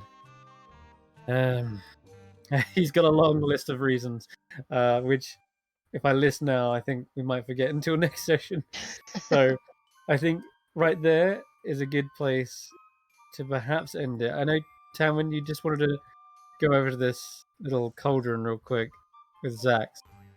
Right. We'll do this just as we end because I think this is a cool thing to touch on. Oh, okay. Okay. Well, I'll go over. When Xaxx comes over, he explains now that drinking this obviously is a polymorph like potion. Right. Xaxx, I know that that was a polymorph, but we need to figure out how how did it just wear off? How did you stop being Uh a dragonfly? oh, they all beat me up a bit. That's I mean, horrible. it was tough. I mean, I was doing dodging pretty well for a bit there, but I mean, there's like 10 of them and one of me, so eventually they hit. Well, I can't speak to this spitting person, but I know you can. Let's find out more about what this is, because we need to know if we need to bottle up a little bit of it and take it with us, or if this is something we should avoid at all costs. Oh, I think we should bottle it up for sure. Yeah, I have a couple extra vials. Mhm. As But let's ask him more details about what it is, who it was made for. I can't talk to him. I've been trying, but we don't Oh, have a okay. language in common. So that's Mr. why Mr. Yeah, Mr. Spittle, you mind if we ask you some questions? hey, I just heat this. That's my job. I Yeah. don't ask questions. Okay. Well, She summoned I'm me gonna. to do I'm. one job. My friend's gonna ask a question, and then I'm gonna ask it to you, and then you can answer it. Okay? I'll try to the best of my ability. Okay, Um, Tenwin, go ahead. do you know who made this potion? Oh, I know that. The hag made it, right? The hag Okay, made the potion. Bavlona Blightstraw. Yeah, okay. I knew that already.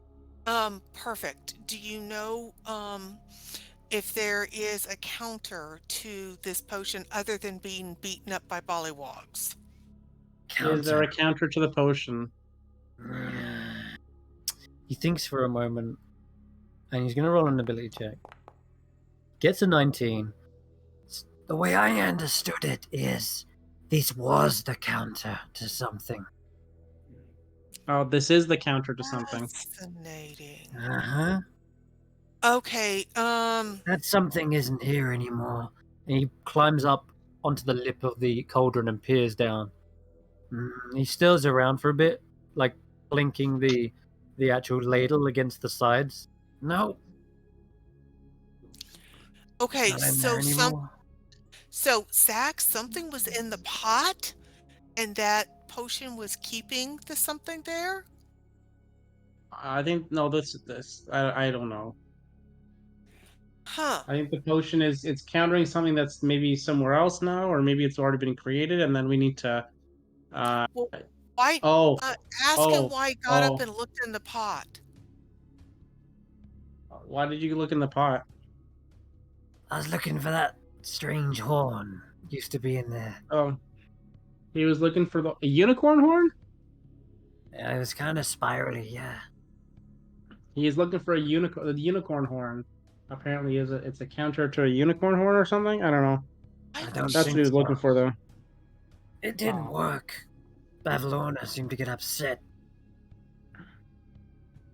What's he saying now, Zax? He said it didn't work, and Bavlorna got upset. Fascinating. So she was trying to transform a unicorn who lost his horn, maybe. Think she Maybe, took it yeah. out. I think she tossed it in a tantrum. Interesting. Ask him if we can take some of the potion with us since you have some vials. Can we take some of the potion with us since I have some vials? He looks over and tries to gauge how much is in there. You can't take too much. If Pavlona notices, then I'll get in trouble. We can't take too much, but You can probably get away with at least one dose. Yeah, but two's pushing it. He seems generally like one dose. fearful of Pavlona. He said 1 dose, 2 is pushing it. Let's at least get 1 dose. So that if we find the creature that she was trying to transform, we can help it. All right, you need a whole pint. Oh, Whole pint. Is a vial enough for it? Is this vial big enough? A vial is not going to be a pint, I'm afraid. But if you've got a water skin, that'll do. Like you could easily. I do have 1 water skin. Yeah, so you could empty that out and fill it with this instead. That'll do. Okay. You drank I one will already. empty out my water. I'll empty my water skin and fill it up with this potion. Okay. All right, go. All right, He looks over to the windows of the cottage, and as soon as you finish filling, he picks up the lid and slams it on top of the cauldron. All right, you didn't see anything. I didn't let you do that. Were you good? Xaxx, tell him I said thank you. My friend says thank you, and I thank you as well. Hey, no worries. Oh, you got something on your back there. And you see him duck away underneath the cauldron afterwards. Oh, okay. And Tanwen, you can see as Xaxx strolls past you, there's actually a small dragonfly that still rests on the back. Oh, of Xaxx. Xaxx, wait. Come here. You've got a little dragonfly on you. Aw. So I'm going to very gently reach over to take the dragonfly off of Xaxx's back and hold it on my hand looking at all the pretty colors. Oh, Xaxx, I think this is the dragonfly. This is kind of what you look like when you were a dragonfly. It has these beautiful emerald and blue colors. I think it's a skimmer. Is that a skimmer? I don't know. Or is that a puddle jumper dragonfly? I don't notice. I don't know the difference. I'm sorry. It's been so long since I played with dragonflies in the ponds around my grandmother's cabin. But they're skimmers and darters, and you are a beautiful little fellow. You are so pretty. Thank you very much. I appreciate that. Sort of rests its wings as you're, tending to it, and then it seems to hop round to face you. It looks directly at you, Tanwen, before suddenly lifting up and doing a zoom around your head before coming to rest right back on the finger that you got it on first. You are adorable, and you're clever, and I love the zoomies. The zoomies were wonderful. Thank you for sharing your zoomies with me. I really appreciate it, but you probably should go live your life. So instead of entertaining us. Yeah, it looks up at you as you say that and tilts his head, almost as if it sort of recognizes for a moment what you said. And it does indeed lift up, looks at you once more, directly hovering in front of your eyes, and then zips off into the swamp. Aw, that was beautiful. I love interactions like that. That filled my soul with hope and happiness. So beautiful. Thanks for being a beautiful dragonfly, Xaxx, and thanks for sharing the dragonfly on your back with me. Well, if we don't get to use this potion again, I might drink it again just to see what happens. Maybe I'll turn into dragonfly again. Maybe something else. Xaxx, as much as I love dragonflies and butterflies and the prettier of the insects, I really don't want you to get pummeled by bollywogs. So let's save the potion for an emergency. Okay. But still, it was a lot of fun. Hi, everybody. We Yes. got some more potion. And I think with that little note, I think there's a good place to end it on that little touching note for the dragonfly, because it's getting on, and we've got plenty of conspiring to do next session. I'm sure there's a lot of options you can probably propose, but it's going to be a lot of dialogue, I reckon. So keep that fresh in the mind. Save it for next session, deciding on how best to approach this. All right. Thank you very much for playing. We'll sign off here. Catch you all next week, and also tune in on Monday for What Lies Beneath, and Friday for Roll for Story, the Sevenfold Maze arc. Bye-bye. Bye. Bye.